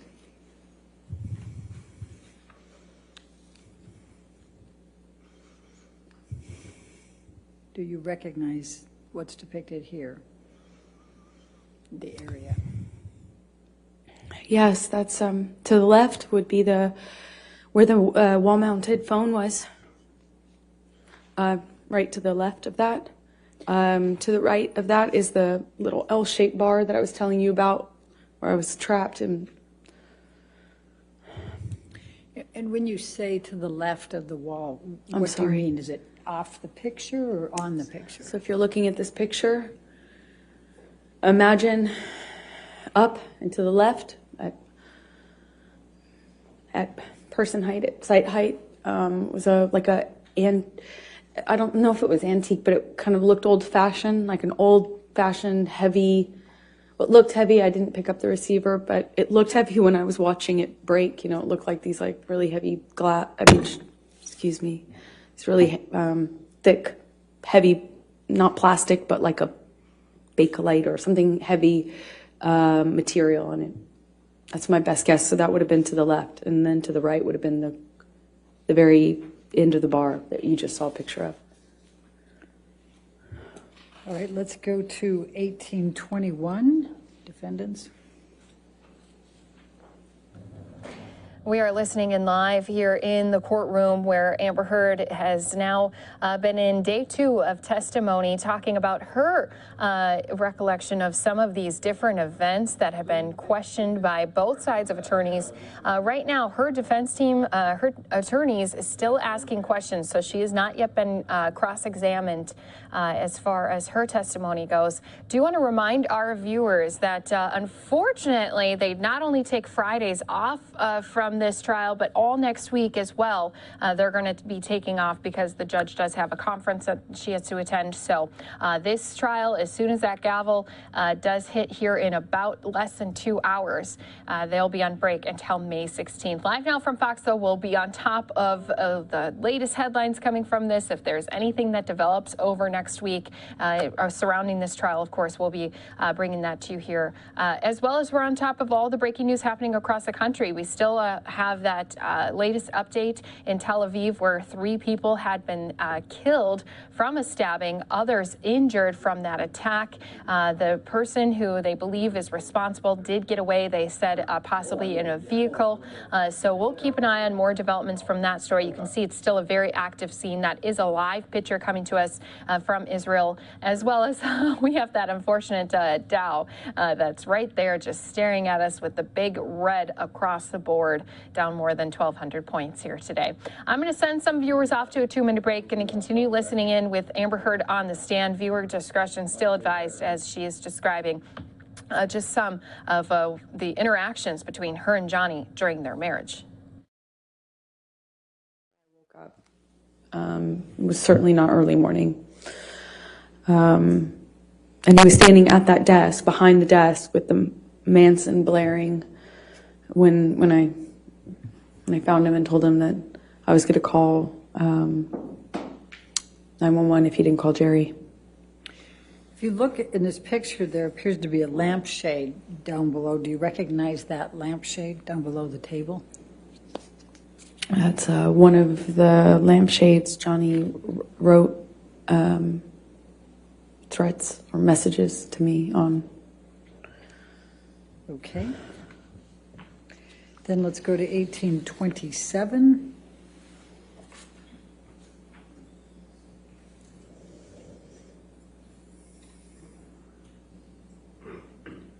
Do you recognize this? Yes, I do. That's my painting studio.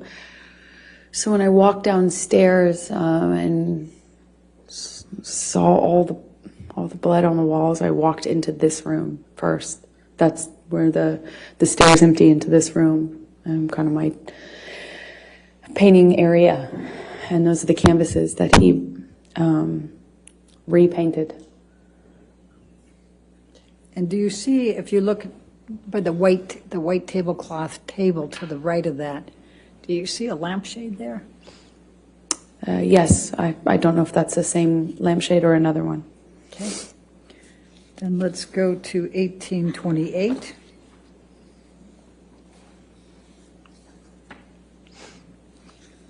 And do you recognize what's in that one? I do. Those are were my paintings. That I don't know when he did that, if it was before or after the writing on the walls, but he just ruined them. So I just want to make sure. So his daughter, I was trying to paint a portrait of, and that was untouched. Okay, and then, but just so we're clear, the one directly in front of you that looks like it's just a lot of dark colors, was that dark colors before, or? Objection, Your Honor, leading. I said, was that dark colors before? I'll sustain the objection. What, if any, change was there on that canvas? Oh, I'm a terrible painter, but I'm not that bad. It was not my painting. It was the start of a portrait, and he changed it dramatically. Okay. And then to the right side, on the other side of, more to the right than the one you already testified to, is that what that picture looked like before, or is that? Objection, leading. What, if any, changes were there to that picture? Well, the three canvases were portraits, so they looked similar to the one that's in the center that I was doing of his daughter. Okay. And the white that's below, what, if any, changes were there to that, the white canvas that you see there? It just looks like the painting was, it looks like once he destroyed. Objection calls for speculation. Sorry. Sustain. Was there anyone else in the house besides Mr. Depp and you? Not that I know of, no, and no one was around. Okay. Do you have any reason to believe somebody other than Mr. Depp did this? Objection, leading. Sustain. What, if any reason do you believe that Mr. Depp did this? Objection. That was not. What, if any? What's leading? No, I'll overrule that objection. Thank you. It was just Johnny and I in that house over the course of those 3 days, roughly. There might have been somebody, his assistant or something, come on the first day or second day, I can't recall, but for the majority of for the entirety of what I've been describing to you, it was Johnny and I in that house. And did you do any of this? Did you create any of this damage? No. Okay. I'm also going to take a look at the white tablecloth to the right there. And also, Johnny was covered in paint, so to answer your question fully, that's also how I know. All right. So I'm also just going to draw your attention to that white tablecloth over there. Does it appear to have some paint on that as well? Yes, there was paint all over the place, to say it plainly. Now, the painting that you indicated, there was a large penis, I believe. Where was that? I believe it was just, like if you're looking at this, I believe it was on the wall, almost right next to the painting directly center that we're looking at. That's my best recollection, but I can't be entirely sure. Okay. Let's go to 1828. I think that was 1828. Oh, 1829, my apologies.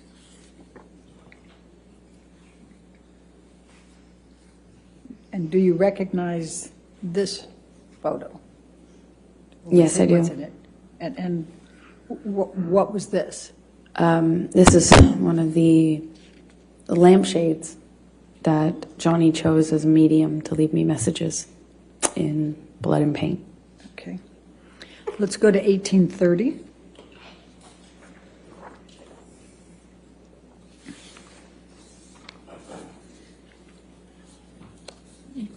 Do you recognize this? Yes, that's one of the bathroom mirrors. Okay. And if you could just look to the left, and I'm going to go ahead and circle it over here. You see red and black there. Would you agree? Yes. Okay. And there were some questions that were asked earlier about that red. What, if anything, did you write on this mirror? I didn't write anything on the mirrors. I was as confused as anyone in hearing that testimony. And based on looking at this area that I have circled, is the black on top or underneath the red? Objection, Your Honor. Calls for speculation, leading. I sustain the objection.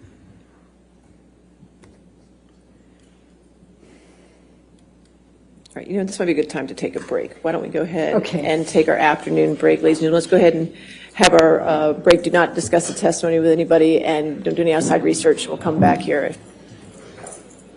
All right, in 15 minutes.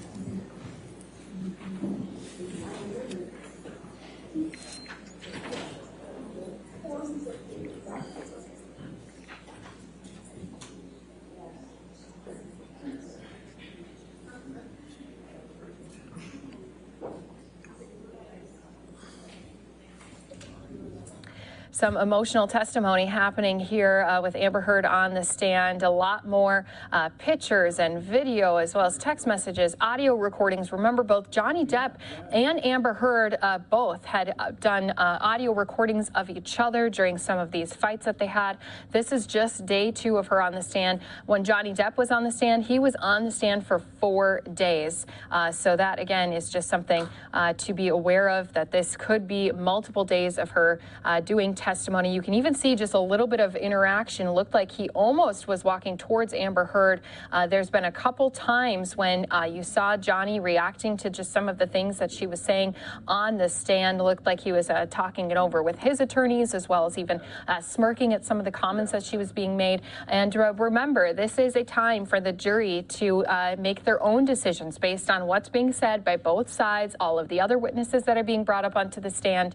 This is their time to take everything under consideration. They'll be the ones who ultimately make the decision at the end of the day. And as I mentioned before, this trial, although they're going on a break here for a moment, it is going to be wrapping up at 5:30 p.m. Eastern time.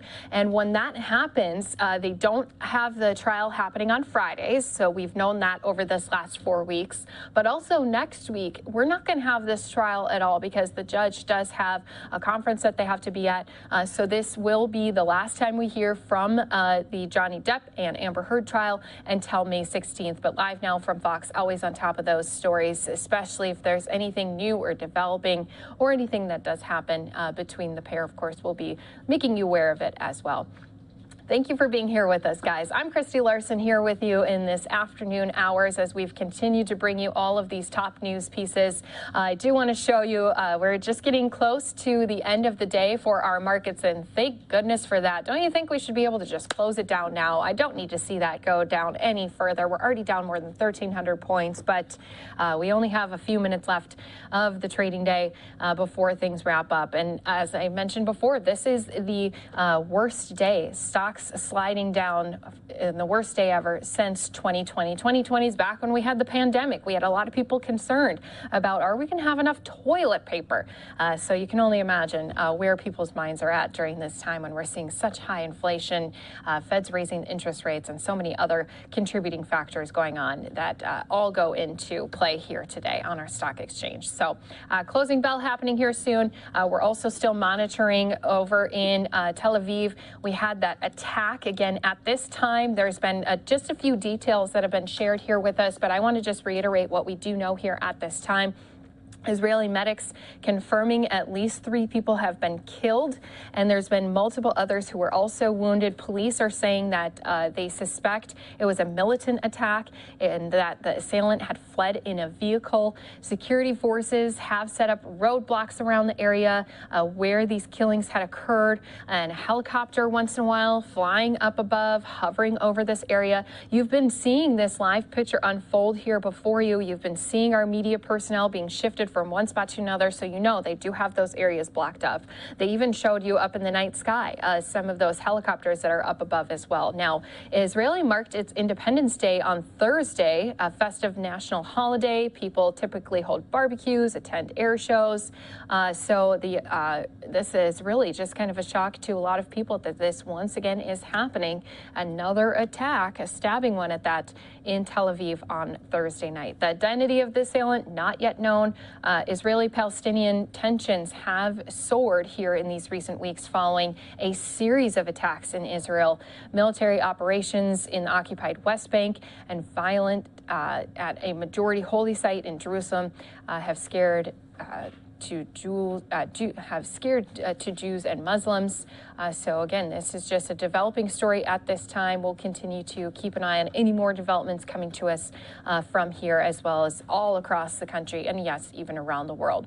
We'll step away for a 2-minute break. When we come back, our trial in Fairfax, Virginia, on a short break. We'll be bringing you to other news content until that time, including our EU Security Council, talking more about the war happening in Russia and Ukraine. Stick around, more to come right here in 2 minutes.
Well, welcome back here to Live Now from Fox. Just wanted to show our viewers who have been watching here with us this afternoon that we do still have a shot coming to us out of Brooklyn, New York. This press conference, no, you did not miss it. It just has not happened yet. We are still waiting for our police commissioner, our police chief, as well as many of our other NYPD executives to brief us here this afternoon. They're going to be talking about a police-involved shooting within the confines of this 60 precinct. So within the precinct itself, we'll be giving you this update when it does happen. I know I'd mentioned it before, and it seems like a long time ago. So just wanted our viewers to know that no, I did not skip it. I did not show it to you on purpose. It just has not happened yet. So at least wanted to show that to you as well. We are just a couple minutes away from that closing bell. You can see here the Dow making its way up just a few points, but when you're down more than 1,000 points, I mean, what's what's a few hundred more, you know? So right now, you can see closing bell could not come soon enough here on this day. That is the worst slide since 2020. So because we do have this happening, I want to just let you see the very end what we do end up at, especially since a lot of people are concerned about where things are going to be going in these next few days and months ahead. We'll be playing out, though. Right now, we do have our Ukraine War Security Council talking about peace and security of Ukraine. So our UN Security Council holding this meeting. Let's go ahead, listen into it right here for all of our viewers watching with us on Live Now from Fox.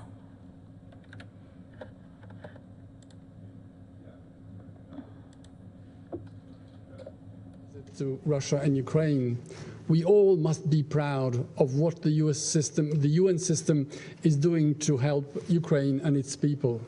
I'd like also to thank USG Griffiths, High Commissioner Bachelet and Ms. Luzan for their important and updated information, yet a sobering one. Madam President, the absurd, unprovoked, unjustified and still going on war of choice of Russia and Ukraine is in its third month. While Russia continues to be immured in total denial, the world continues to witness a never-ending human tragedy. Despite worldwide calls, there is no end in sight.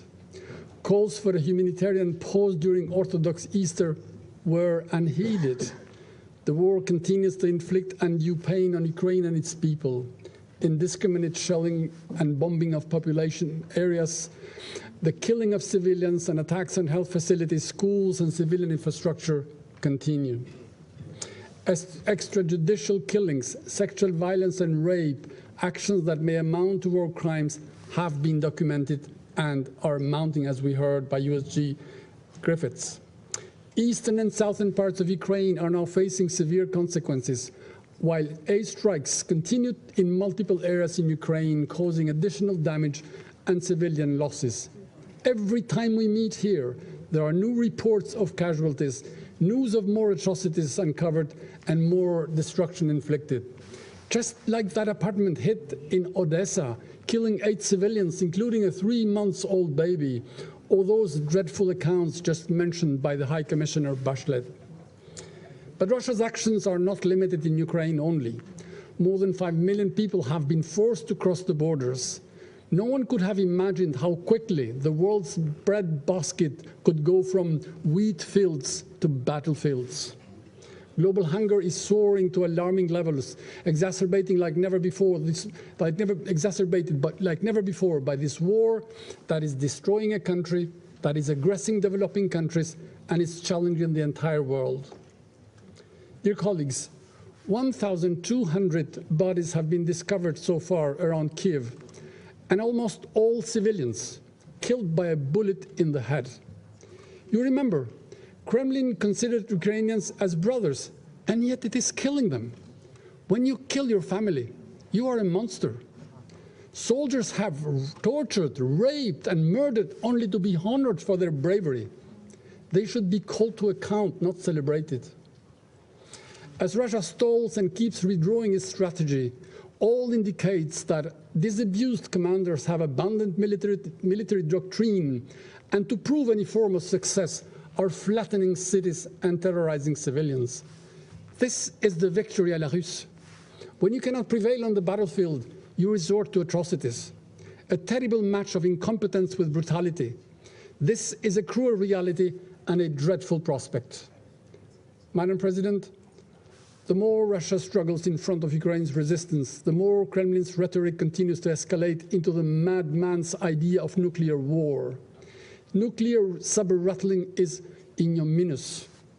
Once it was the president himself, then another official, and then the unstoppable propaganda machine. What is the purpose of showing in the TV a nuclear weapon that could trigger a tsunami strong enough to flood the entire UK? What is the logic of staging a nuclear explosion in the heart of Ireland? There could not be a more striking contrast between dreams and projects of science for conquering space and extending human civilization beyond the planet, and this archaic and rotted rhetoric of the possible use of weapons of mass destruction, of annihilation of civilization because of the war of choice that is being lost. Leon Trotsky has written, and I quote, "The army is a copy of society and suffers from all its diseases, usually at a higher temperature."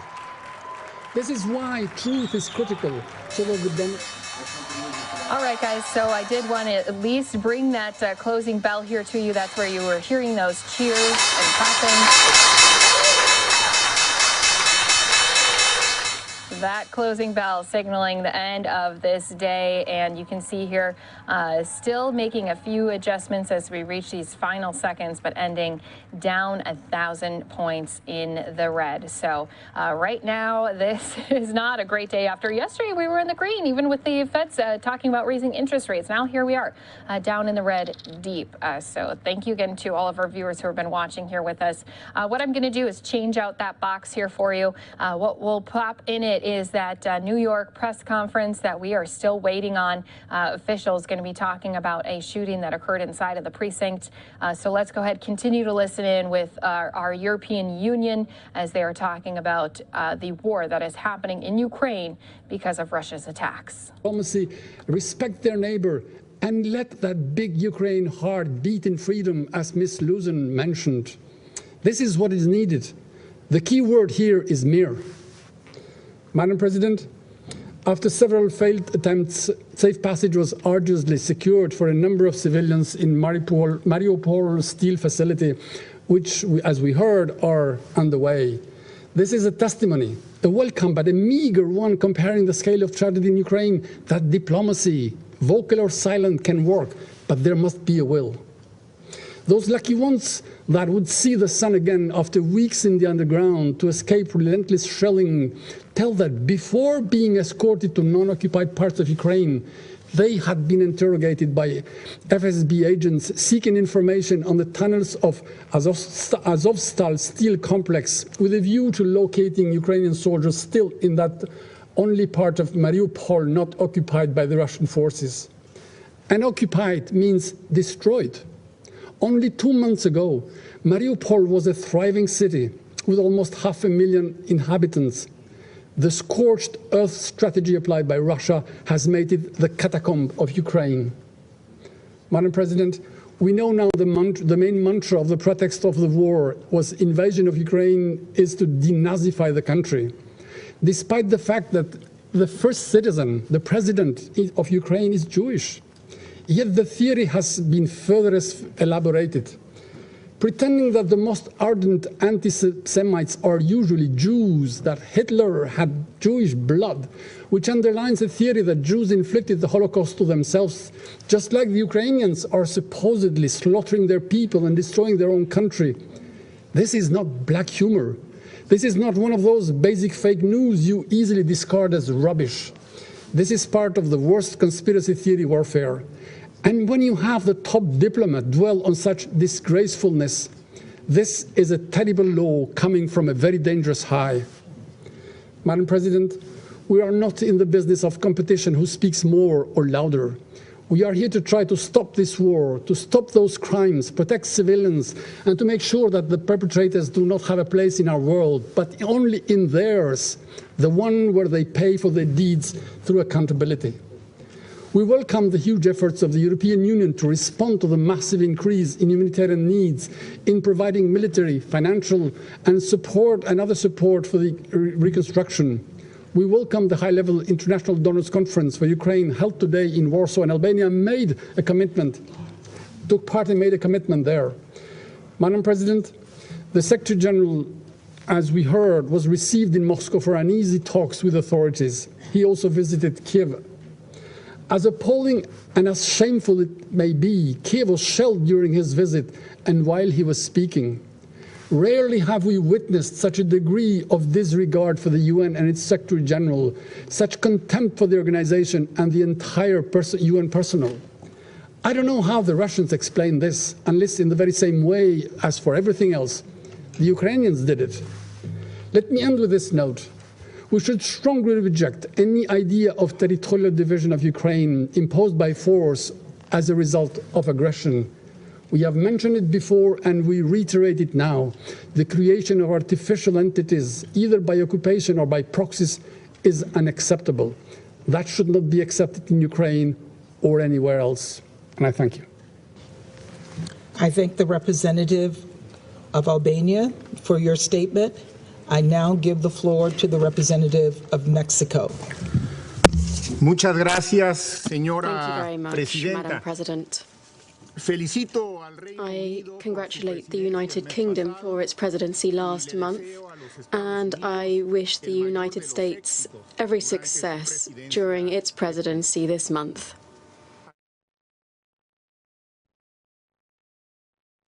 We are listening in here, United Nations Security Council. We can always get back into this, but I did want to let our viewers know, still waiting for New York Police Department to give their briefing, just as we are also waiting for our White House press briefing. They have pushed it back a few times. As soon as we do see a shot inside of the White House, that will be something we'll go into here for you on Live Now from Fox. But it looks like our break has finished in the Fairfax, Virginia courtroom, and they are going to be ushering in the jury. You can see everyone rising up. That's to have the jury walk back in, and they will continue this testimony from Amber Heard. Remember, this is the second day that she has now been on the stand.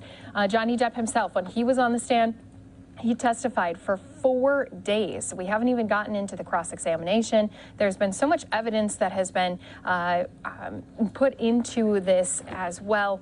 So they have a lot to get through here, and viewer discretion advised as we are going to be listening back in live, raw, unfiltered. They are expected to go for yet another hour and a half before that gavel goes down to mark the end of the day. We're going to be listening in right here Thank you, Your Honor. on Live Michelle, Now if you from can Fox. bring back up 1830 for a moment. 1830, I'm sorry.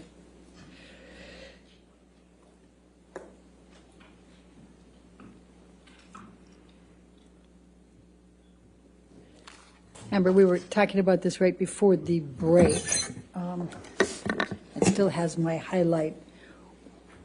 Which color is underneath the other? Objection. Calls for speculation. Based on your perception, which color is underneath? I'll sustain the objection. All right, let's do this. Let's bring up Defendants 375, which is already into evidence.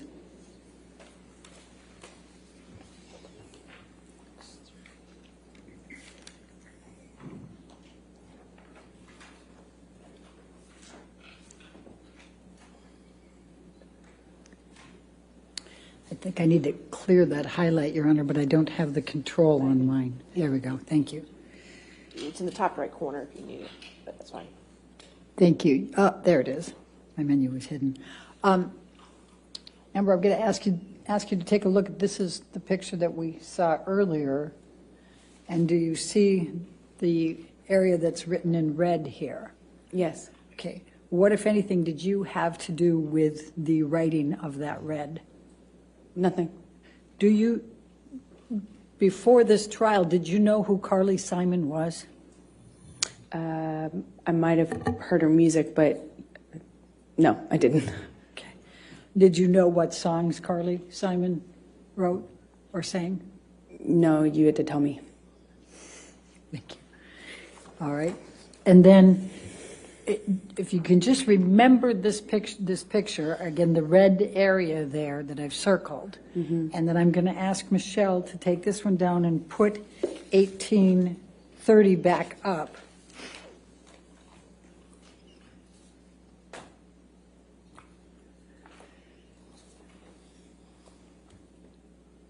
And I'm going to ask you to take a look at this. What, if anything, did you do to this mirror with respect to the black or the red? I didn't touch it. Okay. And what, if any, pictures did you take? I took a picture of it was the picture we had right before this, is the one I took because it was in the bathroom where I found my clothes in the tub and stuff like that. And let's go to 374, please.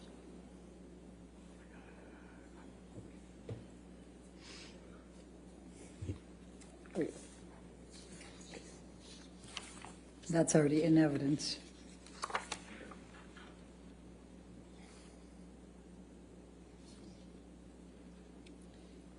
Is that the picture you're referring to? Yes, it is. Okay, and I'm sorry, I just want to make sure that I understand. What else was in this bathroom where this mirror was? The bathtub and another mirror, which also had writing on it. The bathtub had a few of my clothes in it and paint, and both of the two mirrors were painted. I believe I took a picture of both mirrors. Okay. And then I'm going to ask you, Michelle, if you can bring us back to 1831.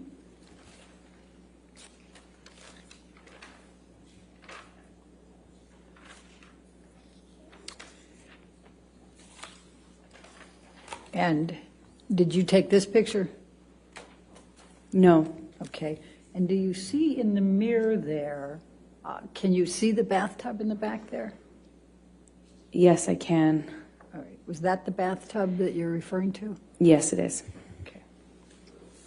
And that had your clothes in it? Objection leading. I'm sorry. What, if anything, did it have in the bathtub? A few of my clothes with paint on them. Okay. You can see, I think that's what I see in the corner of the mirror. Okay. And then let's go to 377 for a moment. That was in evidence already.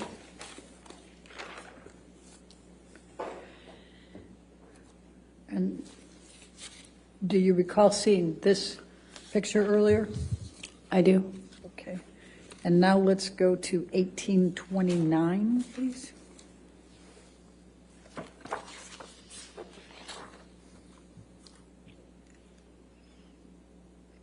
Does that appear to be the same lampshade but in color? It does appear that. Okay. It is. Thank you. All right, now let's just go through. I'm going to ask you to take a look at 1834.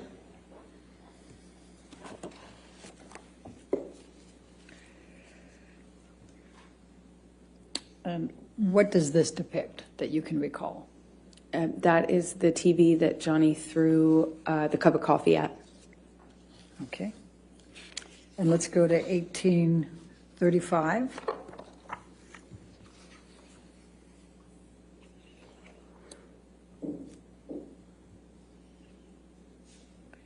And what does this depict?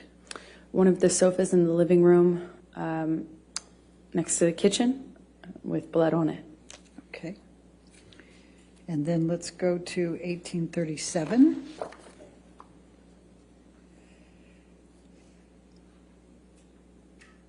And what does this depict? It's one of the guest bedrooms with Johnny's iPad on the bed and blood and or paint on the duvet cover. All right, thank you. Now let's do 1838.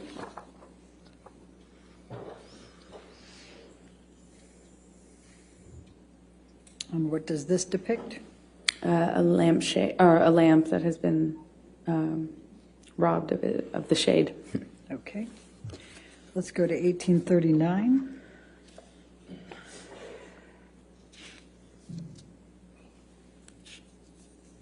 What does this depict? A different bed with more blood on it. Then let's go to 1840.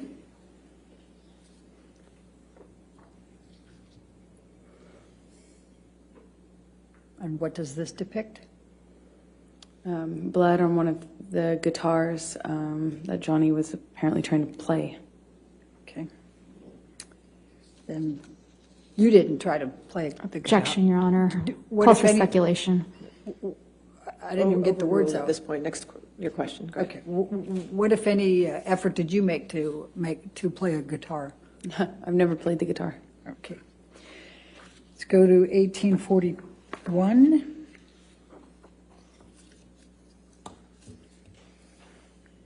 What does this depict? It is where Johnny slammed the end of a bottle into the wall while holding me up against it. Is this in the bar area?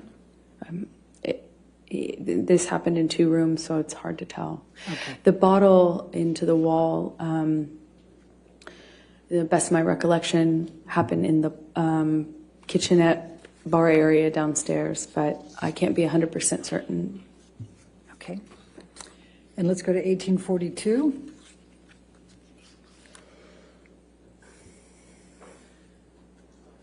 What does this depict? Another broken lamp. Okay. And then I've just got a few more left. 1805.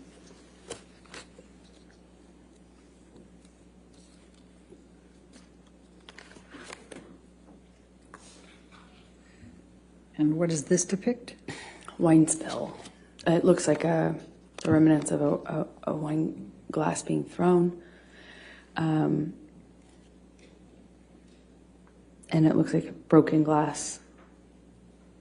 Do you recognize where this was in the house? Well, it looks like a bedside table, but I can't be certain. Okay. Let's go to 1806.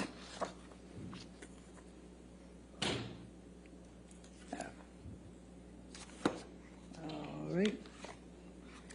Let's let's skip that one and let's go to 1808.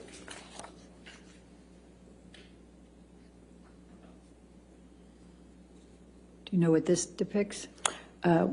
Wine spill. Okay. All right.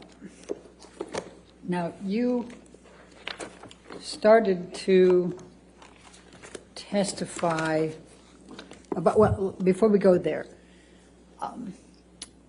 in these pictures, would you say they accurately depict the damage that you saw that third morning?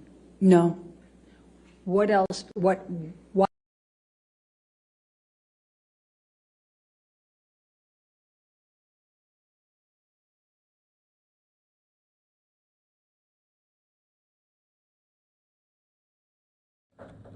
Thank you again to all of our viewers watching here with us on Live Now from Fox. Just a reminder, that is not in our control, unfortunately.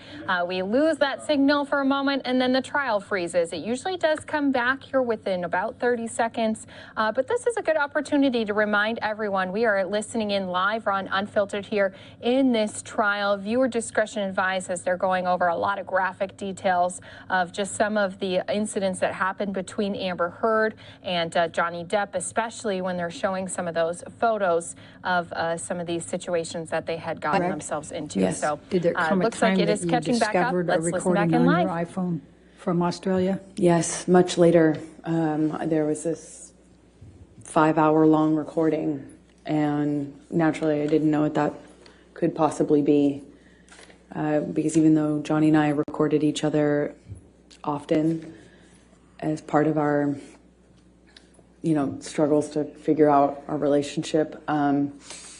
This one was, 5 hours was unusual, and that's when I discovered that there had been this recording of the end of that Australia incident, if you will.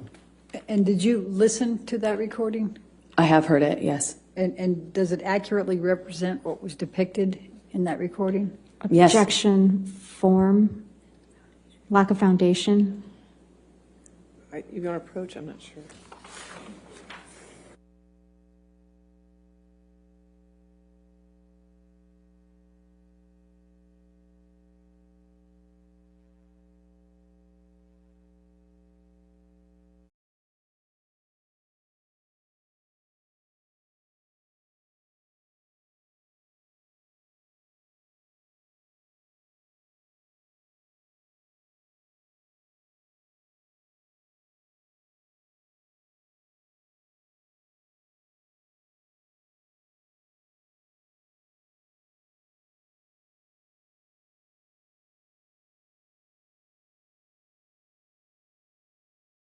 whenever they go into sidebar, we don't get those audio portions. Did want to at least pop back up for all of our viewers watching here with us. A couple different shots here.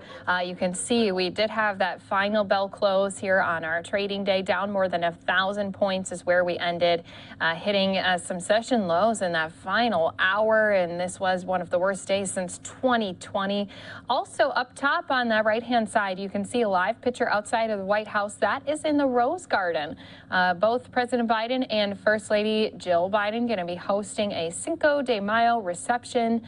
So you can see that they do have already a lot of people in attendance at that event. But it is just one more item that we'll be bringing to you right here on our Live Now from Fox stream. While they're in this sidebar, we do want to let our viewers know the gavel is going to be coming down here at around 5:30 p.m. Eastern Time. That's 2:30 for our viewers on the West Coast. And when that happens, they will be on a break from this trial until May 16th. So Amber Heard still on the stand for at least another hour. Let's listen in live on Unfiltered here on Live Now from Fox. Let's take you to at the point you left the Australia House to go to the airport and were accompanied by Ben King. Could you tell the jury what transpired during that period of time? So I left Australia shortly after that. My understanding was Johnny was in the hospital for his finger, and Ben King was going to accompany me. And on the way to the airport, Johnny calls me, and we were just crying on the phone.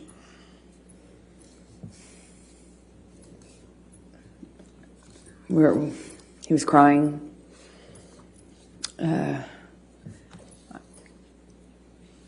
He asked if it was, if he had killed it, meaning the relationship. It was, I don't remember the exact words that he used, but it was kind of asking me in that way, is it done? Is this over?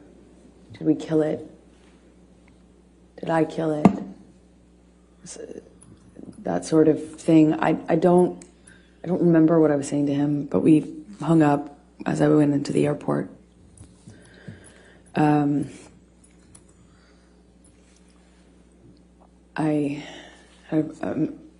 had a mix of feelings. Nothing really was making perfect sense to me, for sure. And I flew back with Ben. I don't really remember speaking to Ben on the flight.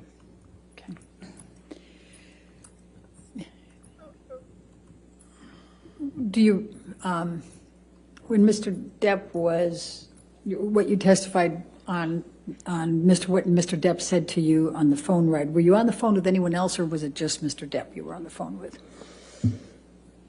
I only remember speaking to Johnny, and I remember sitting in the backseat of the SUV that had driven me, and we were outside of the entrance where you walk into the airport, and I even then felt torn about leaving. I obviously didn't want to stay, but I was in such shock and Objection, Your Honor, non-responsive. I don't know how that's non-responsive. We're going to ask your question again. Okay. Please tell us how you felt at that point and what Mr. Depp was saying to you. I remember Objection, Your Honor, asked and answered. She was in the middle of responding to it, Your Honor, and Your Honor said it was a different question, but I'll sustain that objection if you want to ask a question. Okay. How did you feel at that time? I felt destroyed. Like my heart was broken. I didn't know what to do. I thought maybe if I left him in Australia, I thought maybe something would happen to him. I thought he might die or kill himself, because it certainly seems like the trajectory he was on. He told me he had put a cigarette out on his face before, the Friday before, and combined with all the, when I was in the bedroom and he was in the hospital, I was packing my bags and stuff, I found all these empty bags, Coke bags, dime bags with white residue on them. In them. They were in books, in the bedside table. There were so many that I was like, I wondered how I didn't see it before, even though I had, just gotten there. So I was worried he would die. And I was worried that we couldn't come back from what happened. I was worried that there was just no way to turn this around. There was no going back, but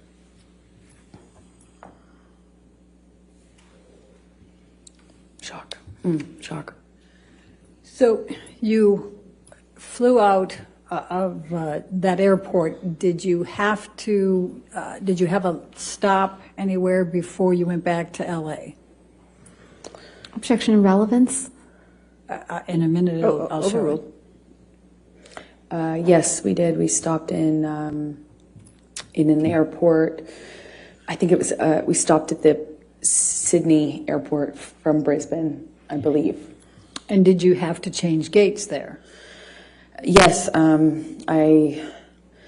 we had a short flight to get to Sydney, and then in Sydney, I walked with Ben through the airport to get the next plane, and we passed a newsstand, and I just remember I passed this newsstand, and there was a book on one of the book stands outside of the store, and it had this puzzle piece on it, and Johnny and I used to use that as a term of endearment, puzzle piece, and I saw this puzzle piece on the cover of the book. It got my attention. It said 4 ways to click, a relationship guide. So I bought it, and Who was the author?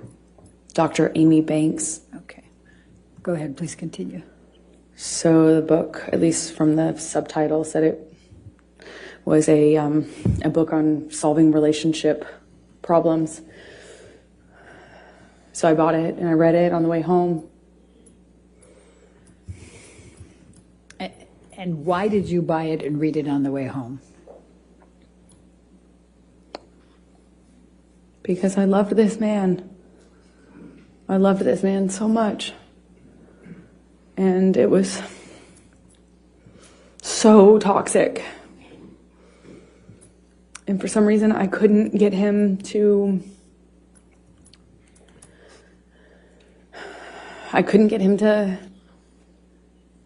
not hurt me. I couldn't. And it seemed like I was hurting him. But we loved each other so much. At least I loved him so much. And I didn't know what to do. I didn't know what to do with this relationship.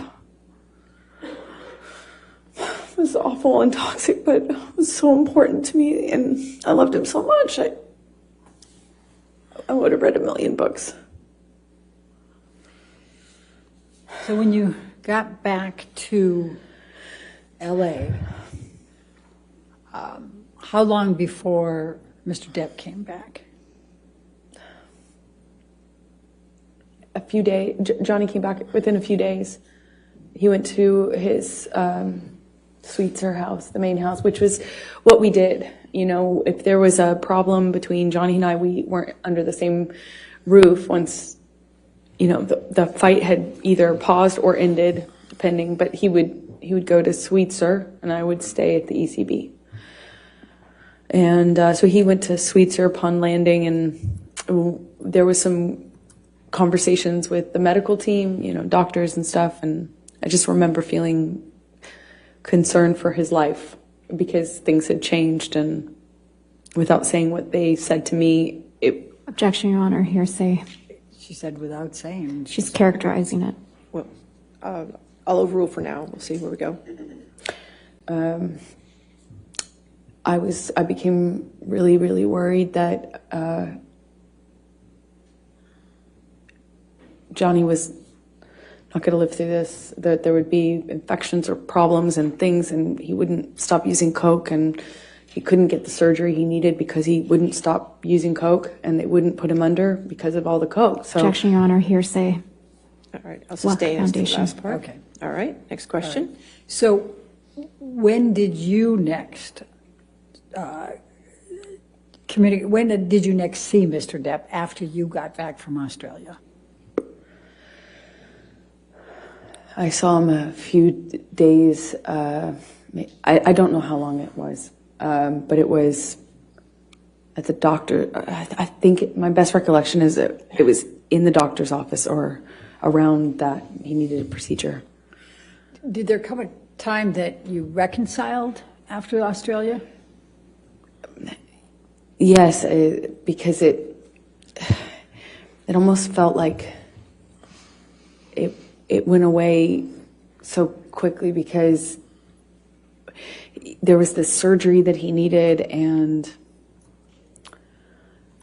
there was maybe he had more than one surgery, but it was, like it became very, very about getting Johnny through the next step. Getting Johnny home, getting Johnny off the Coke long enough to get the procedure done, and then after that procedure, getting another procedure done. And it was just these small steps. And before you know it, we were kind of back in it. With the prospect, of course, of him being done with all the drugs and drinking, because that's what necessarily had to happen for him to have this surgery. So that made me feel a little bit more secure and kind of coming back into this relationship with him. Okay. So I'm going to take you to March 23, 2015, which is a few weeks after, 2.5 weeks roughly after Australia. Where was Johnny staying at this point?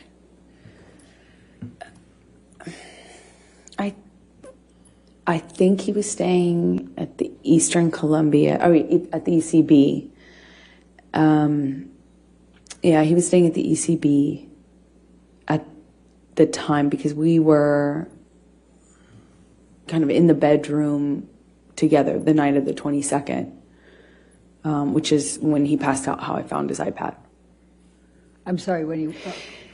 I found his iPad open. He was texting someone with it open. He passed out, and I saw what he was texting. Please tell the jury about that. He was texting this woman that he had had a relationship with on and off, kind of at the beginning of our relationship. So I recognized the name, but the date was right after the wedding.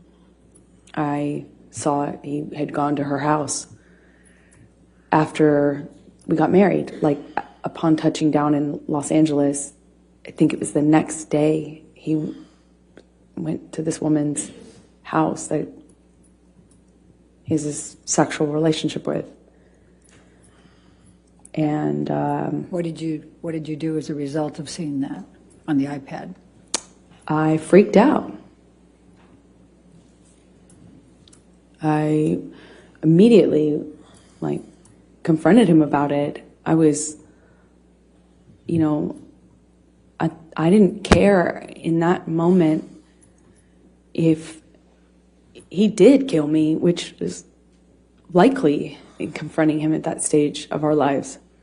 I didn't even care anymore. At this moment, he had already ripped my heart out. I've just been through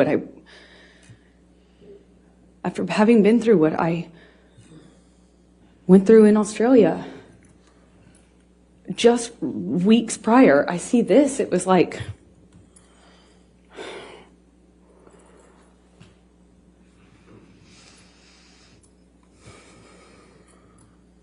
unbelievably painful. Unbelievably painful.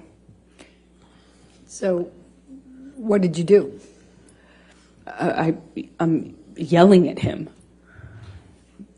So yelling. I was calling him all these ugly names. I was screaming at him, Told him to get the fuck out of the house. That's what I said. Excuse my language, but we were screaming at each other. At some point, we were upstairs in penthouse 3, and we kind of get into a how do you describe it? Pushing each other, you know. And I just remember being so mad at him for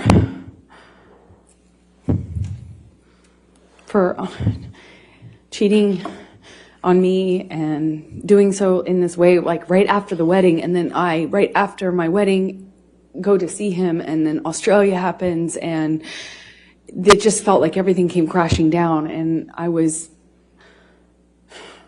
so hurt. Anyway, I break out of his grasp at some point, and I go into my sister's room. The apartments in the ECB are connecting. At least 3 of them are, and they connect from upstairs only. So you could get from Johnny and I's apartment into the neighboring apartment where Whitney, my sister, was staying at the time. And then you could go from that apartment into penthouse 5. Again, still on the top floor. So I went through Johnny's office, which is how you access the door that gets you into Whitney, the neighboring apartment where Whitney was, my sister. And I went in there and woke her up crying, screaming, saying, "What am I going to do? Objection, Your Honor, hearsay. Sorry. All right, I'll sustain. I don't know, that was Dafford to prove the truth of the matter. I'll sustain. In any event. All right. Sustain the objection. Okay, so you went to Whitney's. Don't tell the jury what you said to her, but what happened next?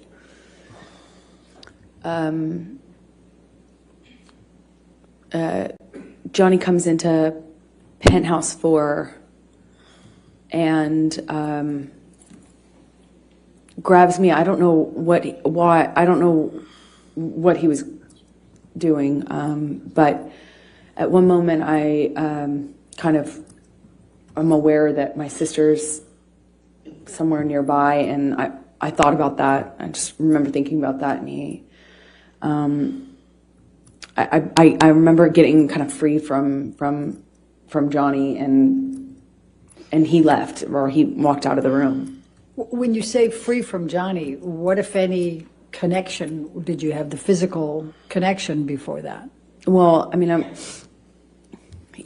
trying to stand up for myself, and Johnny would, at that stage in our relationship, he would just throw me, shove me, hit me in the face. I mean, it was just like, all I could do is just try to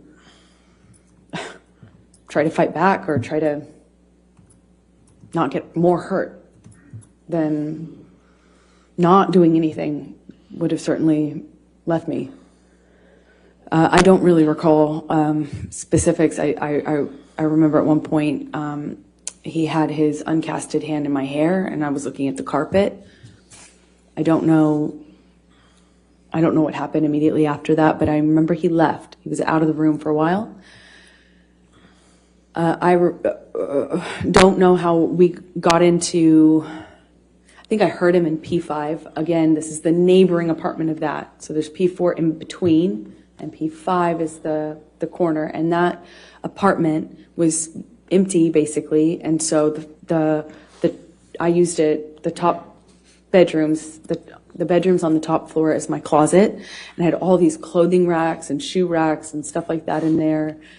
And then it had another level, the mezzanine, which is it hung over the rest of the bottom floor. And I use that as my office. And the bottom floor is, of course, the living room with just some sparsely decorated, just some big couches and a low table. And I I hear him in penthouse 5. And on the lower level also is another painting studio, like painting area of mine. So I go in there because I hear him, and he's screaming, but I don't know why. I don't know who he's. My understanding was he was screaming at me, but I wasn't in that apartment.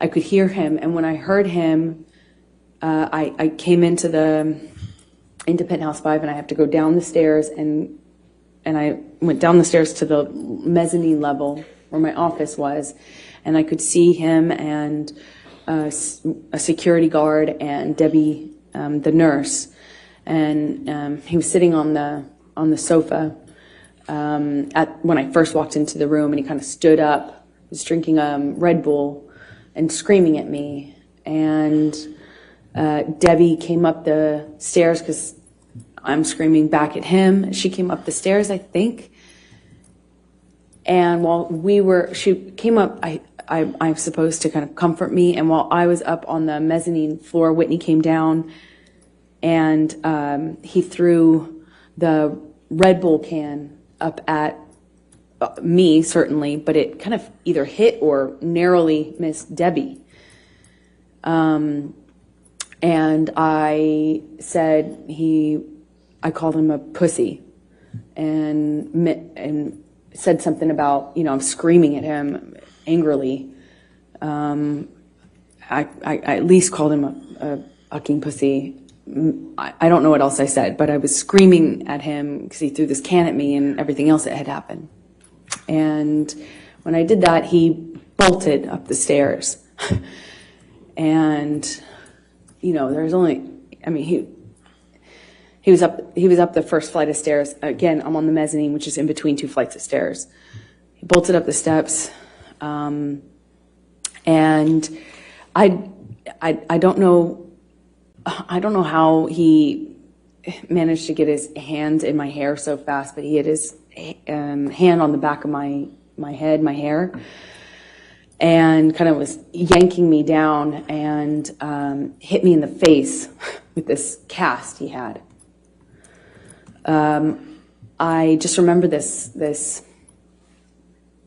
brief struggle we had before we kind of break away. Whitney, my sister, all of a sudden put herself in between Johnny and I.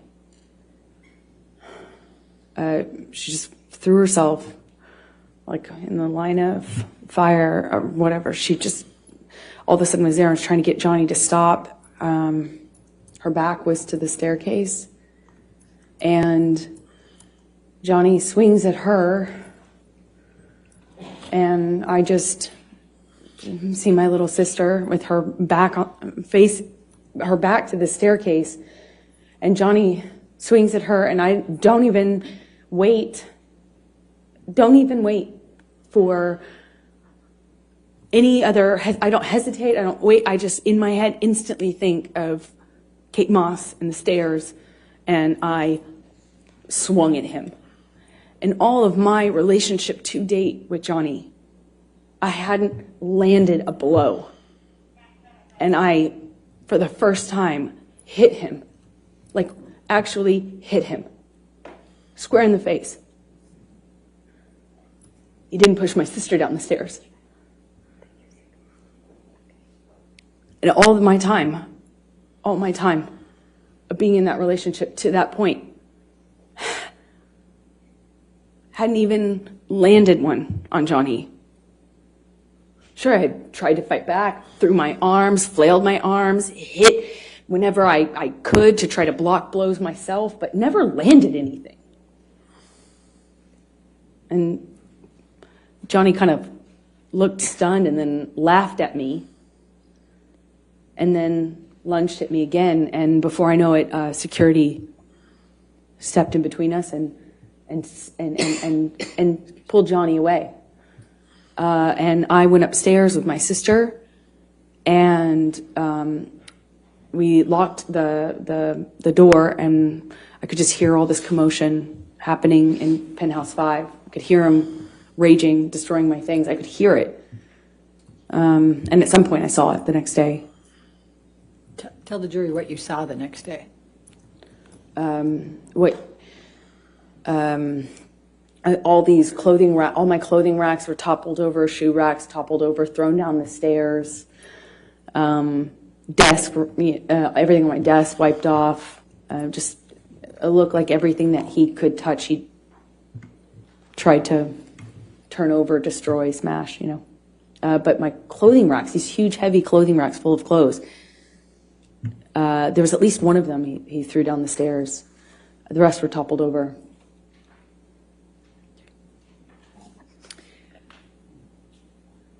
Amber, I'm going to fast forward to December 15, 2015.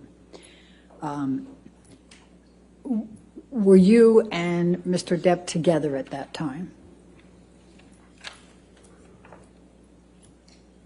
Yes, we were. Did you have a fight that night?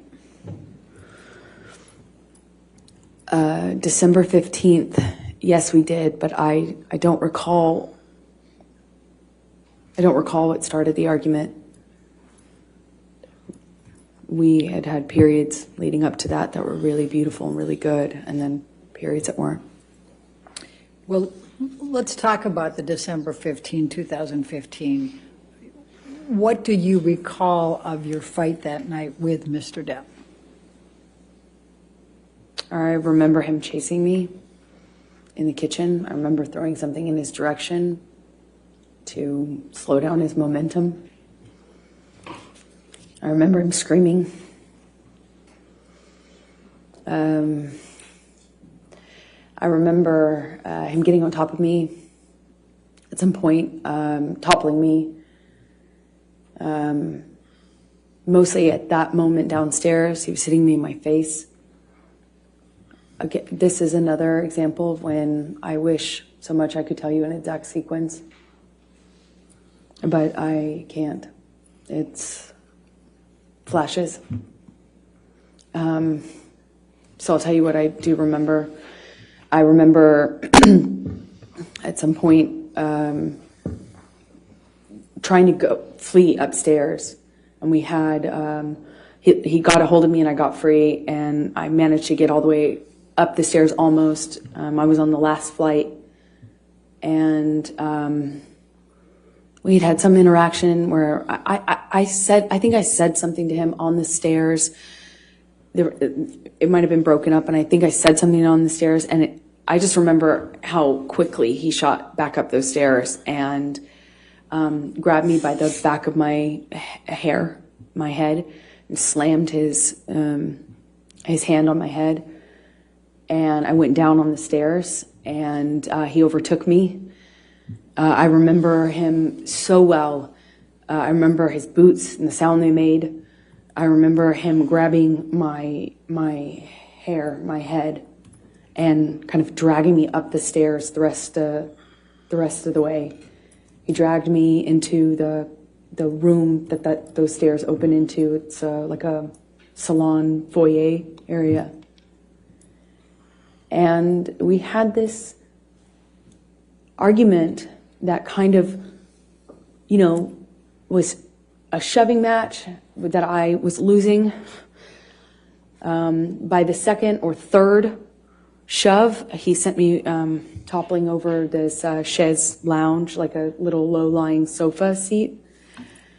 And I hit my head on the brick wall. There was an exposed brick wall. I remember I stood up, and I remember Johnny asking me if I wanted to go. And he did that thing where he's like challenging me. He said it in that way, challenging me to stand up, get back up. And when I did, he said, "Oh, you really want to go now, tough guy?" Shoved me back down. "Oh, you really want to go, huh? Oh, you're so tough." I stood back up again. This time he hits me in the face. I stand back up and look him right in the eyes. And it was just a really still moment. I'll never forget it. Really still. I stood up and he said, "Do you want to go again, tough guy?" And I just looked right at him, just looked right at his face. And he balled up his fists, leaned back, and headbutted me square in the nose. Just right as I stood in front of him. I was a foot from him. Just slammed me right in the nose. Instantly, searing pain. It's one of the few memories I have in this long relationship that I actually remember the physical pain in that moment, you know, just searing. And I remember thinking, you have your hands free. You know, like I had time to think. You have your hands free. You could have hit me with your hands. Why did you headbutt me?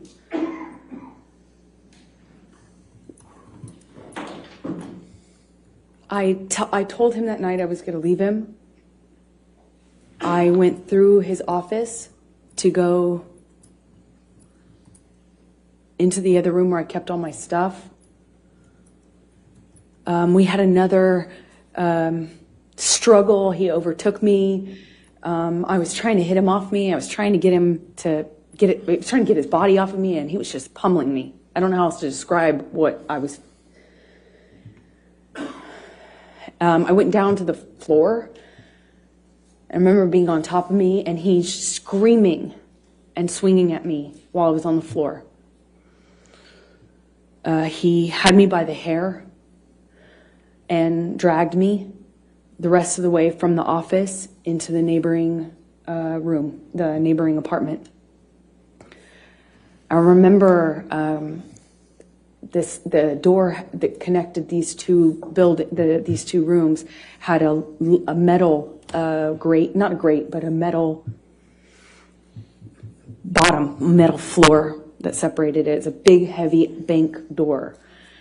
And I remember he was dragging me, and I removed my hands from my head and kind of tried to grab onto the metal door to prevent him from dragging me into the room. But I couldn't stop him. He dragged me all the way from that carpet. I was trying to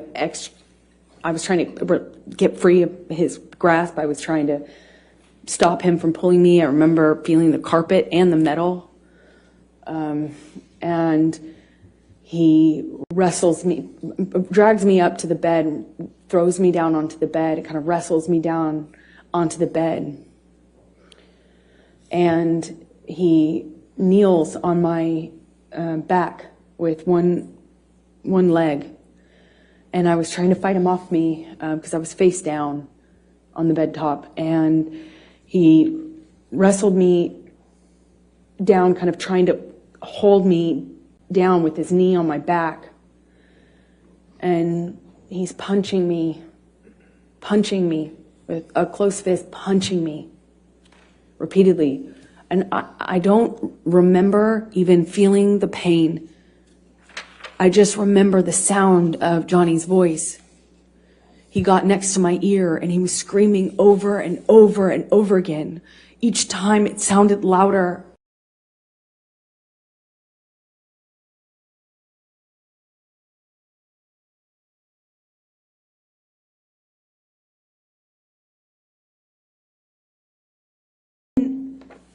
Pounding the back of my head, pounding it with his fist. And I don't even remember feeling pain. I just could hear myself scream until I couldn't hear myself anymore. I could just hear him say that he was going to kill me. And that he sounded like an animal.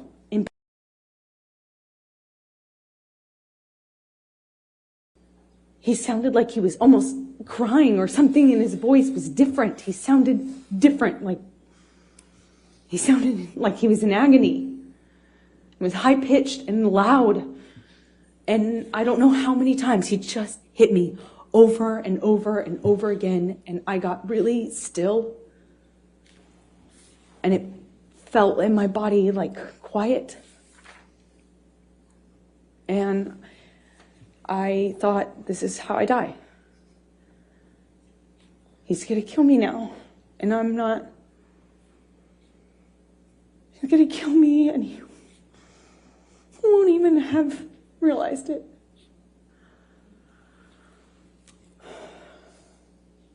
I couldn't breathe. I remember trying to scream, and I couldn't scream. I was suffocating. in this pillow top with him holding me down, punching me over and over, and I don't have any memory after that until I woke up. When you woke up, was there anyone there?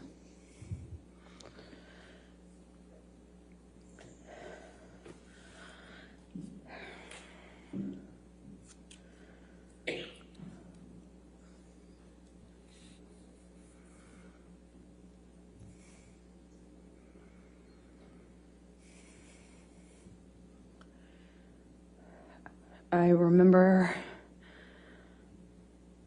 hearing my best friend's voice.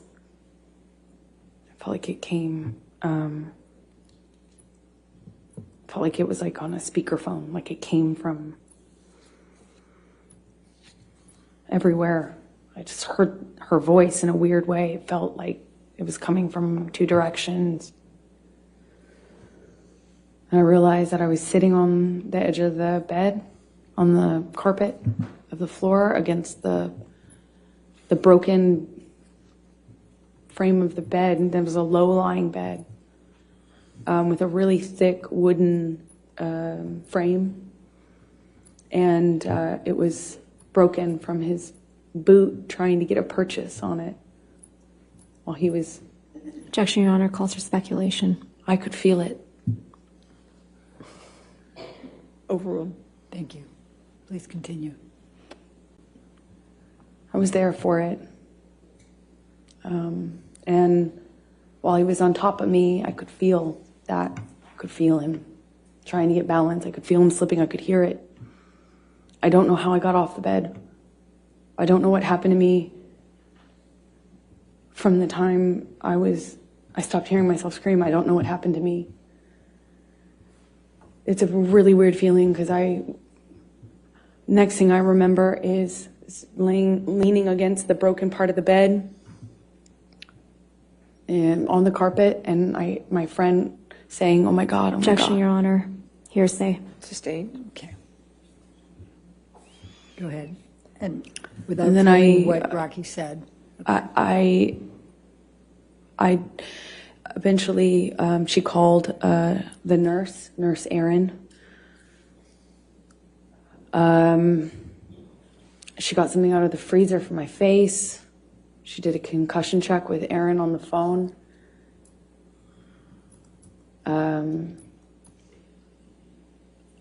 I thought I probably had a concussion and certainly thought I had a broken nose. There was blood everywhere, blood all over those pillows. My head was bleeding from the ripped out hair, chunks of hair on the floor all over the place, actually. It was just all over the apartment.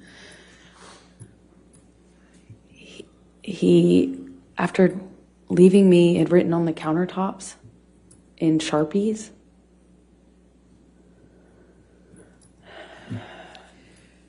Michelle, I'm going to ask you to bring up Defendants Exhibit 510.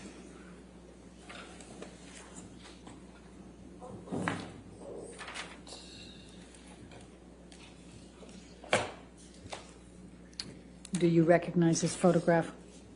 Yes, I do. And does it accurately depict the scene portrayed? Yes, that's the next day, I think. Your Honor, I'm going to move the admission of Defendants Exhibit 510. No objection. All right, 510 in evidence. You can publish it, please. Thank you.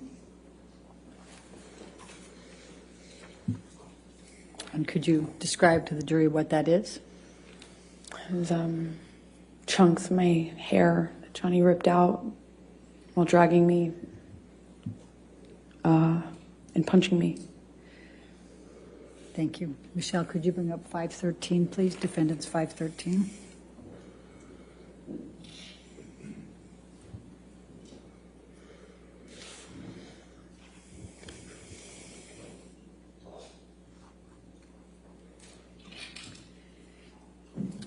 Does this picture accurately depict you and the scene portrayed?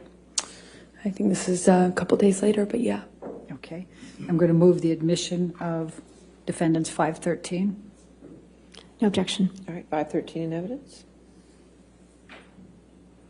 And could you tell the jury what this is and what it depicts? This is my face with a busted lip, which it's difficult to see in this picture, but my two black eyes, one is worse than the other. Like I said, maybe a day or two later. And my broken nose. All right. Thank you. Michelle, can you bring up Defendants Exhibit 514?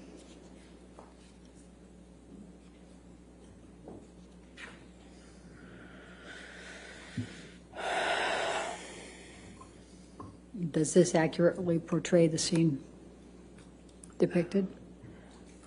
Yes, that's my face sometime after. Your Honor, I'm going to move the admission of Defendants 514. No objection. 514 in evidence. Being published. All right. If you could just briefly describe for the jury what this one is. That's my face. Some time after, and Johnny beat me up. Thank you. Michelle, if you could bring up Defendants 515.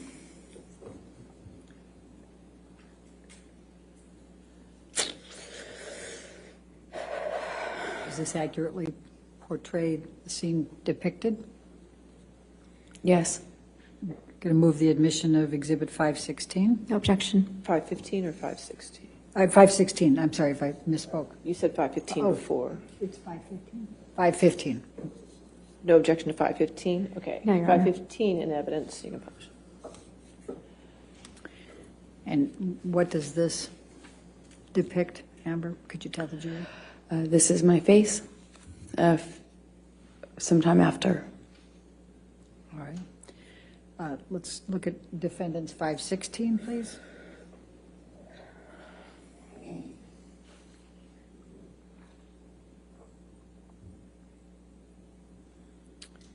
Does this accurately portray the scene depicted?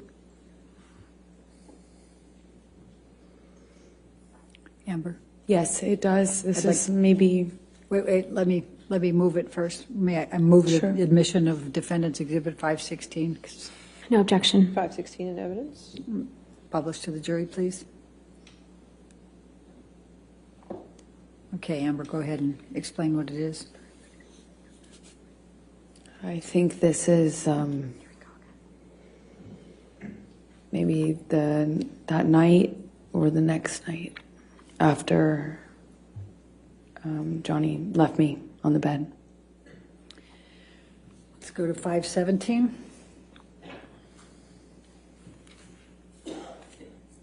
Portray the scene depicted.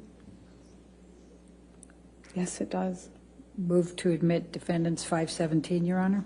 No objection. 517 in evidence. Amber, please describe for the jury what this portrays. That's my face after this incident. And what's portrayed on your lip? Well, he busted my lip when he punched me. It's bleeding in this picture. It kept reopening. You know, it's a mouth. The lips move. Let's go to 519.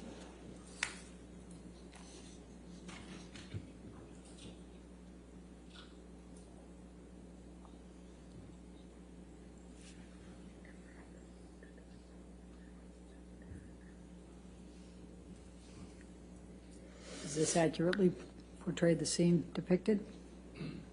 Yes. Move the Yes. admission of 519.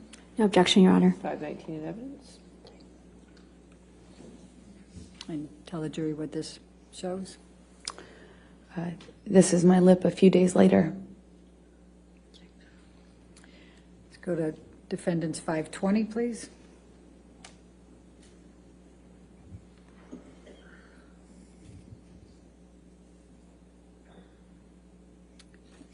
this accurately depict the scene portrayed?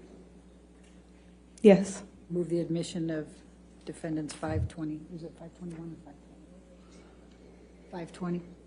No objection. 520 in evidence. Published. Can you please tell the jury what's depicted here?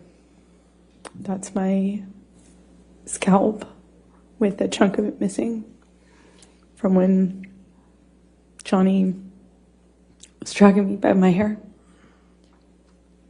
Let's go to defendants 521, please.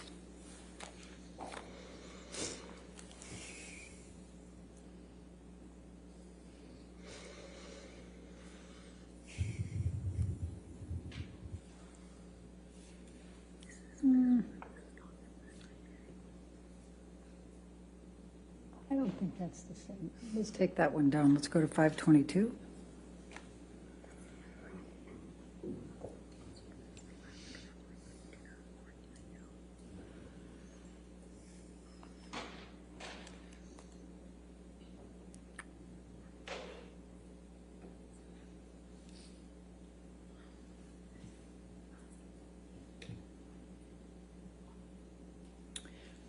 Does this accurately portray the scene depicted?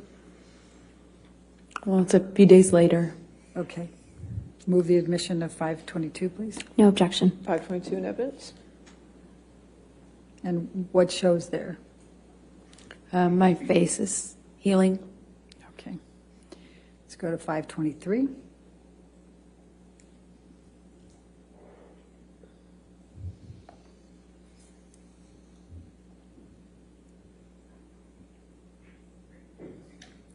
Does this accurately portray the scene depicted? Yes, I think this is day or so after, maybe longer. I can't tell, but yes, it does. Move the admission of 523. No objection. 523 in evidence.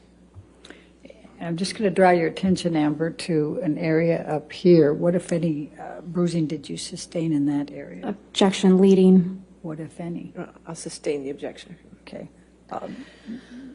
It's what, if any, bruising did you sustain? Same objection. I'll sustain the objection. Did you what injuries did you have? I had bruising on my temple, my chin, my neck, the back of my head. I had swelling and pieces of, my scalp kind of ripped, torn. They were gross, pussy. But this is of the bruising around my temple from one of the blows, several of the blows, I don't know. Let's go to 524.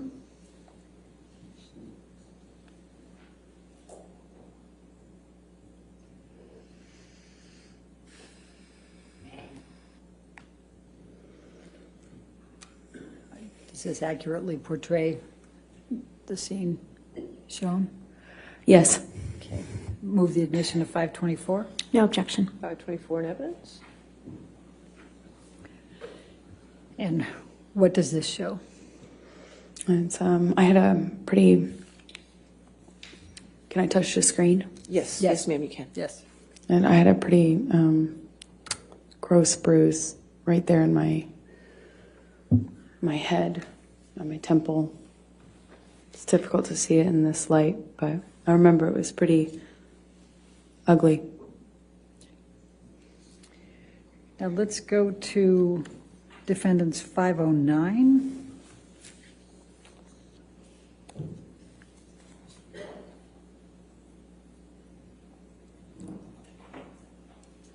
Does this accurately portray the scene depicted? Yes, it does. Your Honor, I move the admission of Defendants 509. No objection. All right, 509.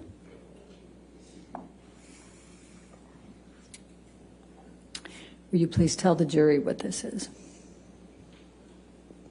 That's the bed that Johnny broke while on top of me.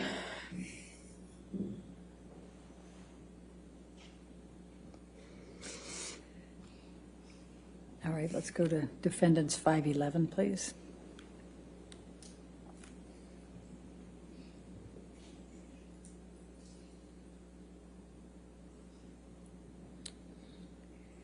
Does this accurately portray the scene depicted? Yes. Move the admission of defendants 511. No objection. All right, 511 in evidence. What do you see in this picture, Amber? Just more destruction from a part of the fight that happened in the bedroom. Not the bedroom that I was just talking about. It was the main bedroom. There had been a part of the fight that happened in there too. Let's go to defendants 512, please.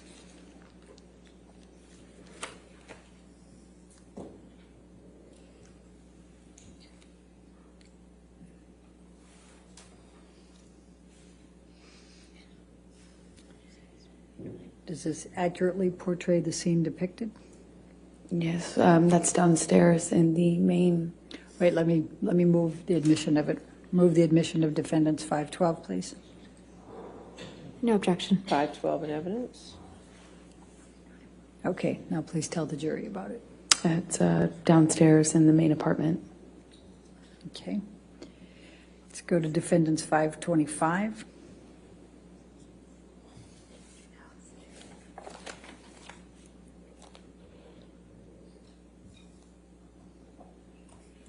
And does this accurately depict the scene portrayed?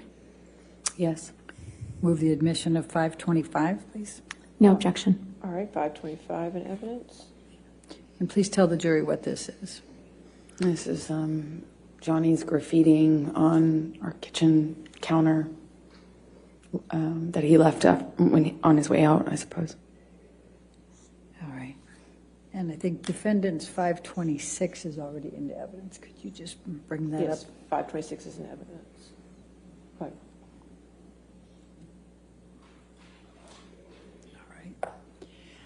Now, Amber,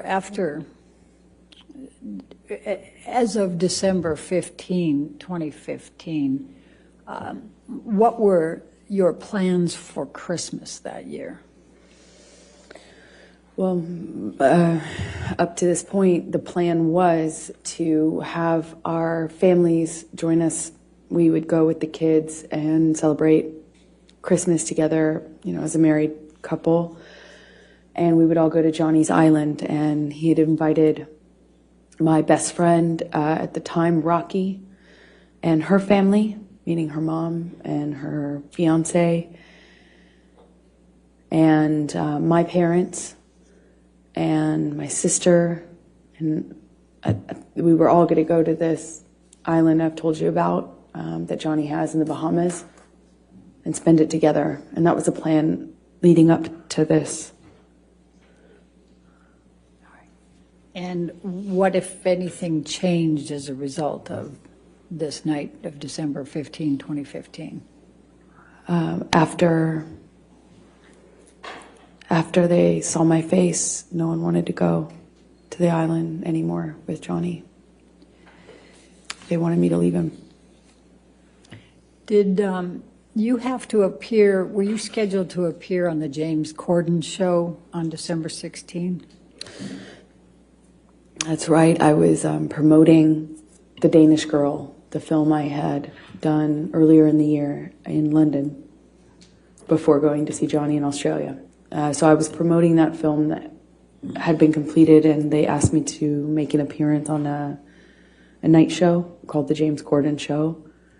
After this happened, and I did the first concussion check with Aaron on the phone, I got worried that I wouldn't be able to hide the bruising and swelling.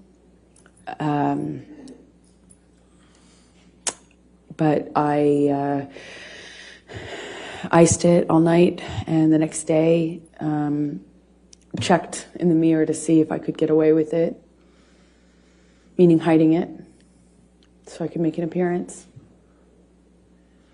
And I gambled and thought maybe I could pull it off. I had my hair and makeup team come, and they worked around it, meaning worked around the lesions on my head with the hairspray, because that stings, and worked around the bruising by covering it with heavier makeup than normal bruise covering makeup. And I remember my lip was still bleeding and swollen, so we did this like really thick, super heavy, matte red lipstick. You know, I remember very well at the time that we had no choice in color, and that was one of my favorite colors to wear, and this occasion we had no choice because nothing else would hide my busted lip. And I went on the show, did what I always do. I told people I had an accident. Objection, Your Honor, hearsay. Sustain the It's not objection. offered to prove the truth of the matter, but Sustain. because you didn't have an accident. but- Your Honor. All right. I'll sustain the objection. Okay, please continue. So did you appear on the show? I appeared on the show. Okay. And did there come a time that you changed your mind and went to the Bahamas with Mr. Depp for Christmas? Eventually. 2015. Eventually I did. Okay. And you went there with whom? I went with Johnny's kids. I was, obviously I didn't see Johnny after this because he didn't face the damage he caused in my experience. He was never around for the cleanups. And so he wasn't around for a few days. And I eventually heard from him, and he said he wanted to talk. And then he understood that it couldn't go back, like almost as if he understood that I wouldn't forgive him. Made it easier somehow to talk to him. I didn't feel so bad about myself in that case because, how could I put up with this, right? But with the understanding that we were done,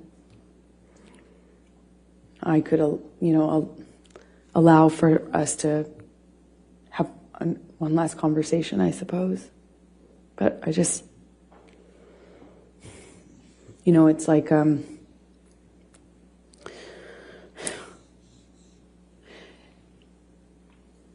I was heartbroken by the idea that I would spend my first Christmas as a married couple with his kids and everything on the island. I was heartbroken at the idea of missing that. And,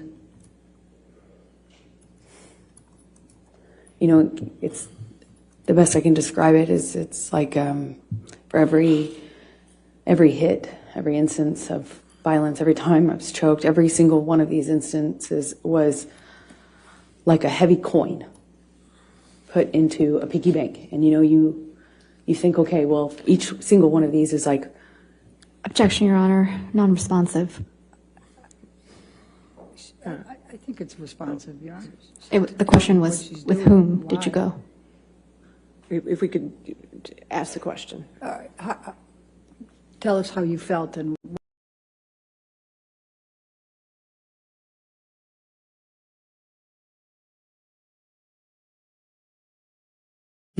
I guess I was trying to explain. Go ahead. That, just after you think each one of these is, it's almost like for each one of these things that happens, you lose the will or resolve to leave. It's like every single heavy coin you put in this piggy bank is like an investment into the future you're going to get to, and then before you know it, you're just carrying around this weighted ball. This piggy bank's too heavy, you can't leave. For every single time I went back or allowed him back, after this sort of thing would happen, I lost a piece of myself, a piece of my self-confidence, my trust in myself to leave and move on. I lost the fortifications, I lost myself, and it was somehow easier to stay. I didn't want to stay in the violence or in this. I wanted to stay with Johnny, the good Johnny that I loved. So I put another one of those coins in the piggy bank of investment in hope and future, and I forgive him. It wasn't even that simple. I just decided to believe him that it would never happen again, clean and sober once again. This time was the last time because it couldn't be worse than this, right? It couldn't be worse. And part of me thought that maybe it just needed to get this bad to get, now we can't go back. There's no way this could happen again. So I went to the island after a few days of talking with Johnny, arguing with Johnny, talking with Johnny, negotiating that it was going to be clean and sober. I wasn't going to drink anymore. He wasn't going to use anymore. He'd never lay a hand on me again. He'd rather die than do that, is what he was saying. And I was scared. My friends were scared, but I decided to go. After a few days of having the plane and the kids waiting, not knowing what was going on, they were at Sweetser, the main house, kind of just waiting to go on this Christmas vacation. And eventually, I got in the car with Johnny, and we picked his kids up and left for the island. So, let's go to the island for the Christmas holidays, and what, if any, arguments did you have with Mr. Depp at the island over the Christmas holiday? Towards the end of the trip, the trip itself was pretty nice, but towards the end, he started drinking again, started with wine, and we were on the couch in the main house, a cabin. It's like a one-room kind of cabin. And we were sitting on the couch, and Johnny, what I perceived as nodding off, I don't still know what it was, but he was kind of passing out or nodding off or something like that. And I'm sensitive at this point to the clues that I can pick up on to know what pattern of behavior I'm dealing with, because they made a huge difference in my life. So if I knew what he was on and what he was doing, I could react accordingly. So I'm picking up clues. I'm sitting next to him, and he's nodding off, and every single time he kind of nods off, he dumps this glass of wine on my lap. And I say every single time because it happened 3 times. First time, whatever. Second time, I'm like, Johnny, are you all right? And I probably say it a little weighted. And in my head, I'm just wondering what he's on. Does this mean he's on the Roxy's again? Is it nodding off? What's going on? What am I going to deal with? He just had promised that it was clean and sober. We had this horrible thing happen in December. I thought we were moving forward. And the third time this happens, I jump up. I already changed my pants twice. And I jumped up and I shout at Johnny, what are you doing? Or, Johnny, spill on me again, something to that effect. And I get up, get up off the couch, and Johnny's son says, Objection, Your Honor, hearsay. Your Honor, not offered to prove the truth of the matter. It explains what's coming. Give you a good approach, I just don't know.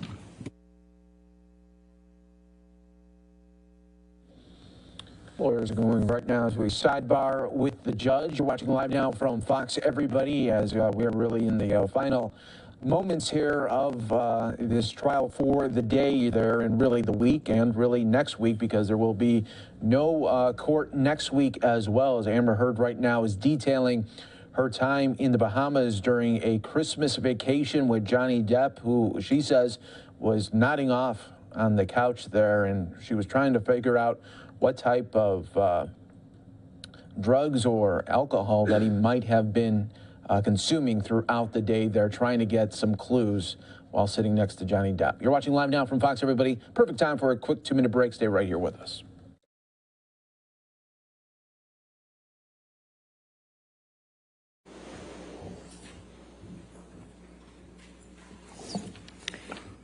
Amber, please continue. Jack said. It says, are you okay or can I help? Something to that effect. And I pointedly say to Jack, but really to Johnny, like, thank you, Jack. To make a point of the fact that he hadn't offered to help me or even acknowledge that he'd been spilling wine. First, he's drinking wine. Second, he's spilling it all over me. And third, he's spilling it because he's nodding off, is what I assume. So I kind of say this in a pointed way at Jack, thanking him for offering. And I get up, go to the closet, take off the pants that have just been ruined. And Johnny comes into the closet right after me and slams me up against the side of the closet. And I mean, just with clarity, with holding that in front of his kids again. If I ever embarrass him, and he just shoved me in embarrassed. If I ever embarrass you, if you ever embarrass me again.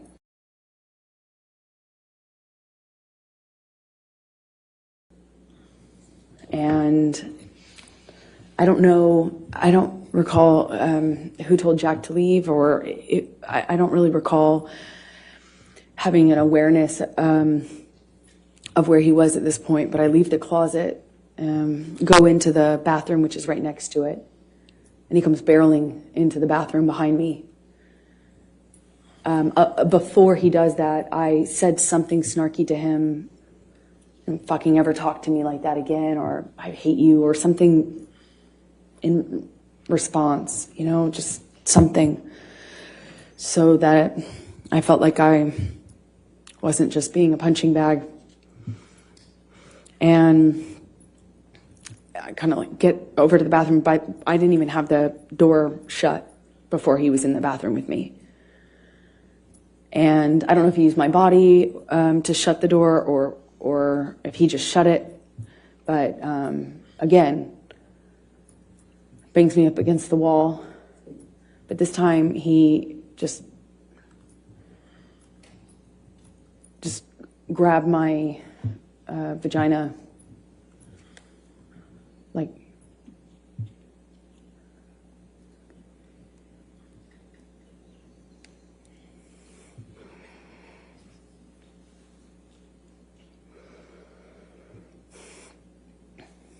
I was wearing this peach, kind of like netted kind of style swimming suit underneath.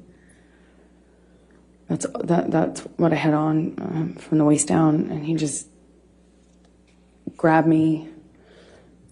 Best I can explain it with his shoved his fingers inside me, but through my bathing suit. He didn't like move my bathing suit out of the way, and just kind of held me there.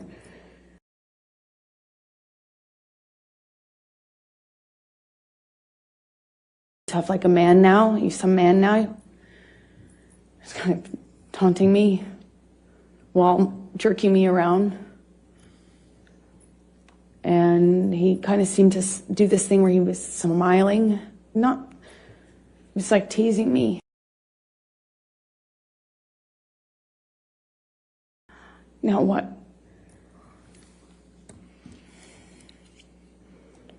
I don't know what happened after that. I went back into the room, or he went into the room. I don't know who went into the main room first.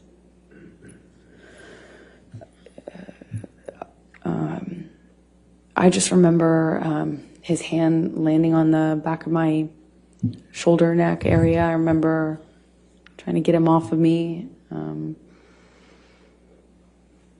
I don't know. I don't know what the next thing that happened was, but I do remember I knew I needed to get away from him. At some point, I ran. I ran out of the back door, ran out onto the patio. At some point before I ran, he swung at me, but I don't even remember how much of an impact it made. But I remember running. I threw something in his direction when I was getting away from him. I ran down the deck, ran out into the kind of like parking lot area, this gravel parking lot area outside of the house.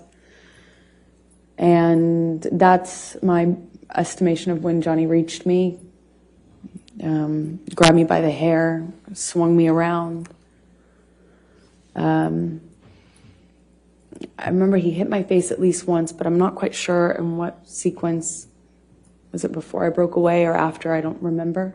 I just remember the lights of the ATV coming up.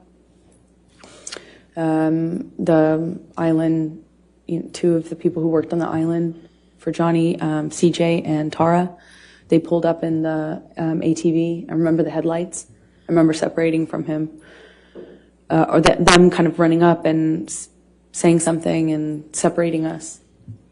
And I didn't see Johnny for the rest of the evening, is my recollection. I just found him the next day, passed out in the cafe that was close to the house. Is that the end of? Yeah, this is a good breaking point. Yes. All right. Okay, ladies and gentlemen, you can just stay there for a moment. All right, ladies and gentlemen, we're going to be breaking. Again, this is the time that we break for a week, okay? So I won't be seeing you until May 16th. But I wanted to talk to you a little bit about how the remainder of the case will progress, okay? All right, so we promised to get to the case to you by Memorial Day. So in order to keep that promise, there's going to be a few things I need from you, okay? One thing is, starting on May 16th, we're going to start having court at 9 a.m. So we'll be going 9 a.m. to 5 p.m. Some days we might have to go to 5:30, so I want to let you know ahead of time so you can plan accordingly, okay? The other thing I need from you is Friday, May 27th, which is the Friday before Memorial Day, is going to be a court day. On that day, we're going to go ahead and have closing arguments, and the case is going to be turned over to you for deliberations on that day, okay? So I wanted to let you know ahead of time so you can plan accordingly so we can get this taken care of for you, okay? All right, so those are the announcements I want to make for you and make sure you had time to schedule what you needed to do. Now I also want to go over, as we always do on Thursdays, our responsibilities, the responsibilities you have as jurors, okay, in this case? All right, so you're not to read anything about this case. You're not to watch anything about this case. You're not to listen to anything about this case. This applies to television, newspapers, magazines, the internet, and any online sites. Further, you're not to read, watch, or listen to anything about this case on any social networking sites such as Twitter, Facebook, Instagram, Snapchat, etc., or any similar sites. In addition, you must not communicate with anyone about the case, whether in person, over the phone, by email, text, or instant messaging, or by any other electronic or non-electronic means. This includes friends, family, co-workers, acquaintances, and strangers. I also instruct you that you cannot do any research or make any inquiries about this case, whether online or by any other means. What you learn about this case is limited to what you learn in the four walls of this courtroom when proceedings are underway, okay? So please enjoy your week off, get plenty of fresh air and rest, all right? And then I'll see you at 9 a.m. on Monday, May 16th, okay? All right, thank you. You're watching Live Now from Fox, everybody, as that wraps up the day, the week, and we will not be back in court, like you heard there from the judge, until May 16th. They will have extended hours in order to stay on the timeline for the jury there, as they were promised that they would get the case there before Memorial Day there. So we will continue to follow all of the latest developments. Of course, we got you covered right here on Live Now from Fox. And we are going to take a quick 2-minute break here. Stay right here with us. When we come back, everybody, we'll take you out to the White House briefing. It is underway, but we'll start it from the very beginning. You're watching Live Now from Fox.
Welcome back, everyone, here to Live Now from Fox. Well, this is how the markets ended up for the day. It was a total bloodbath there with the stocks, as you're seeing Dow Jones, they're down 3%, 1,000 plus points in the red. When we see the NASDAQ, you see an even worse number there, more than 5% down there for the day, with a lot of technology stocks deep in the red. We'll have other updates on the market in a little bit here on Live Now from Fox. In the meantime, let's go out to the White House briefing.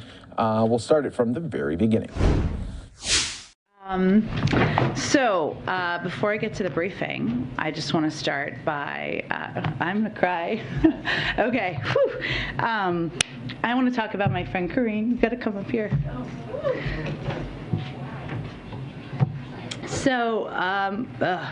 I just want to take the opportunity to celebrate and congratulate my friend, my colleague, my partner in truth, Karine Jean-Pierre, the next White House press secretary. Now, many people in this room have known her for some time, but for anyone who does not know her, I want to provide a little bit of a primer for you, so settle in. First, as you all know, she will be the first Black woman, the